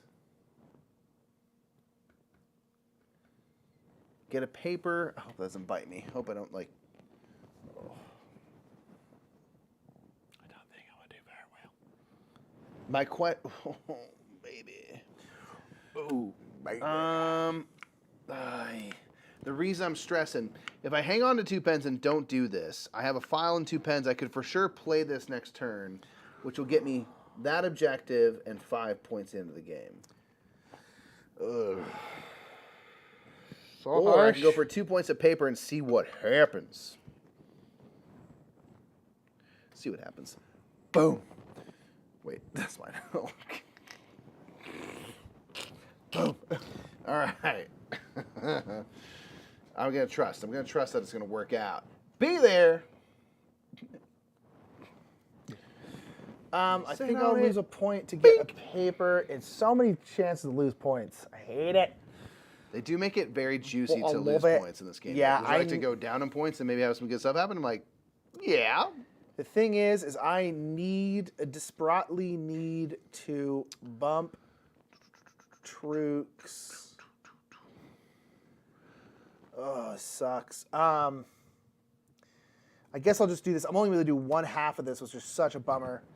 And I'll bump my green track because I have to get up here because I went like super heavy green. Like I've got to get green up. And then I can't do the other side here, which is a boomer. I need to bump red at least once. Ay, ay, ay. Okay, what's this last one? Be there. That's not it. Okay. Oh. Oh, my stars. Okay. There's the answer. So UK's most crazy band. Nick, check it out. I will. So they're called the Prodigy. You're not talking about like Prodigy, right? Like the from like the 90s and stuff. I don't know music. This is the Prodigy. Seems different. I think that band is just Prodigy. All right, I'm kind of in a not super great place. Yeah, I'm in not a great place right now, fam. I think the best thing I could do is is if I activate my science book, I can get rid of a paper and a file in place of a pen and place this card into my green book, which gives me one more page. Yeah, so it'll be 2 more points, and it will get me to my lowest objective, which gives me 5. That's good. That's a 7-point thing. I'm gonna do that. The only thing that's a bummer is I can't do either of those, and I cannot do this page. But it is the only way I can play. Well, I could. It won't get me points. I don't have anything I in see here, what so you're it saying, will not yeah. be useful to do. Yeah. I can't do anything beneficial. Yeah, but I'll do this. I'll do my science book. I'll spend a file, paper, and I'll put this green industry page into my book. Like that. Pardon me. I don't have any pages to discard from here or there. I wish I had a butt ton. That'd be great. Yeah. That's going to be it for me. I'm going to have to let that ride. I'm going to lose the I 2 feel okay points about to it. get a bump. I'm going to bump this red. I'm going to get rid of this one because I do have this one, and so it's a... This is one of those things. I had a couple of suboptimal turns because of resources. I'm like, should I have just closed one of my books? Yeah, and I'm collected kind a of that bunch boat of too. I'm stuff? like, man, could've gotten maybe a I lot of should have just done it. cards. I think maybe I should have done that. I don't. Also, I just do not have a good option. I don't have any books to write. Drawing books won't do anything. I mean, I guess I could close pages just to get resources. Every 5 resources is a... Although I could probably bump some tracks, at least... I mean, if you can bump the science, it's going to give you some points. I mean, you've done some Oh, stuff. what's on the back of this? Please give me something.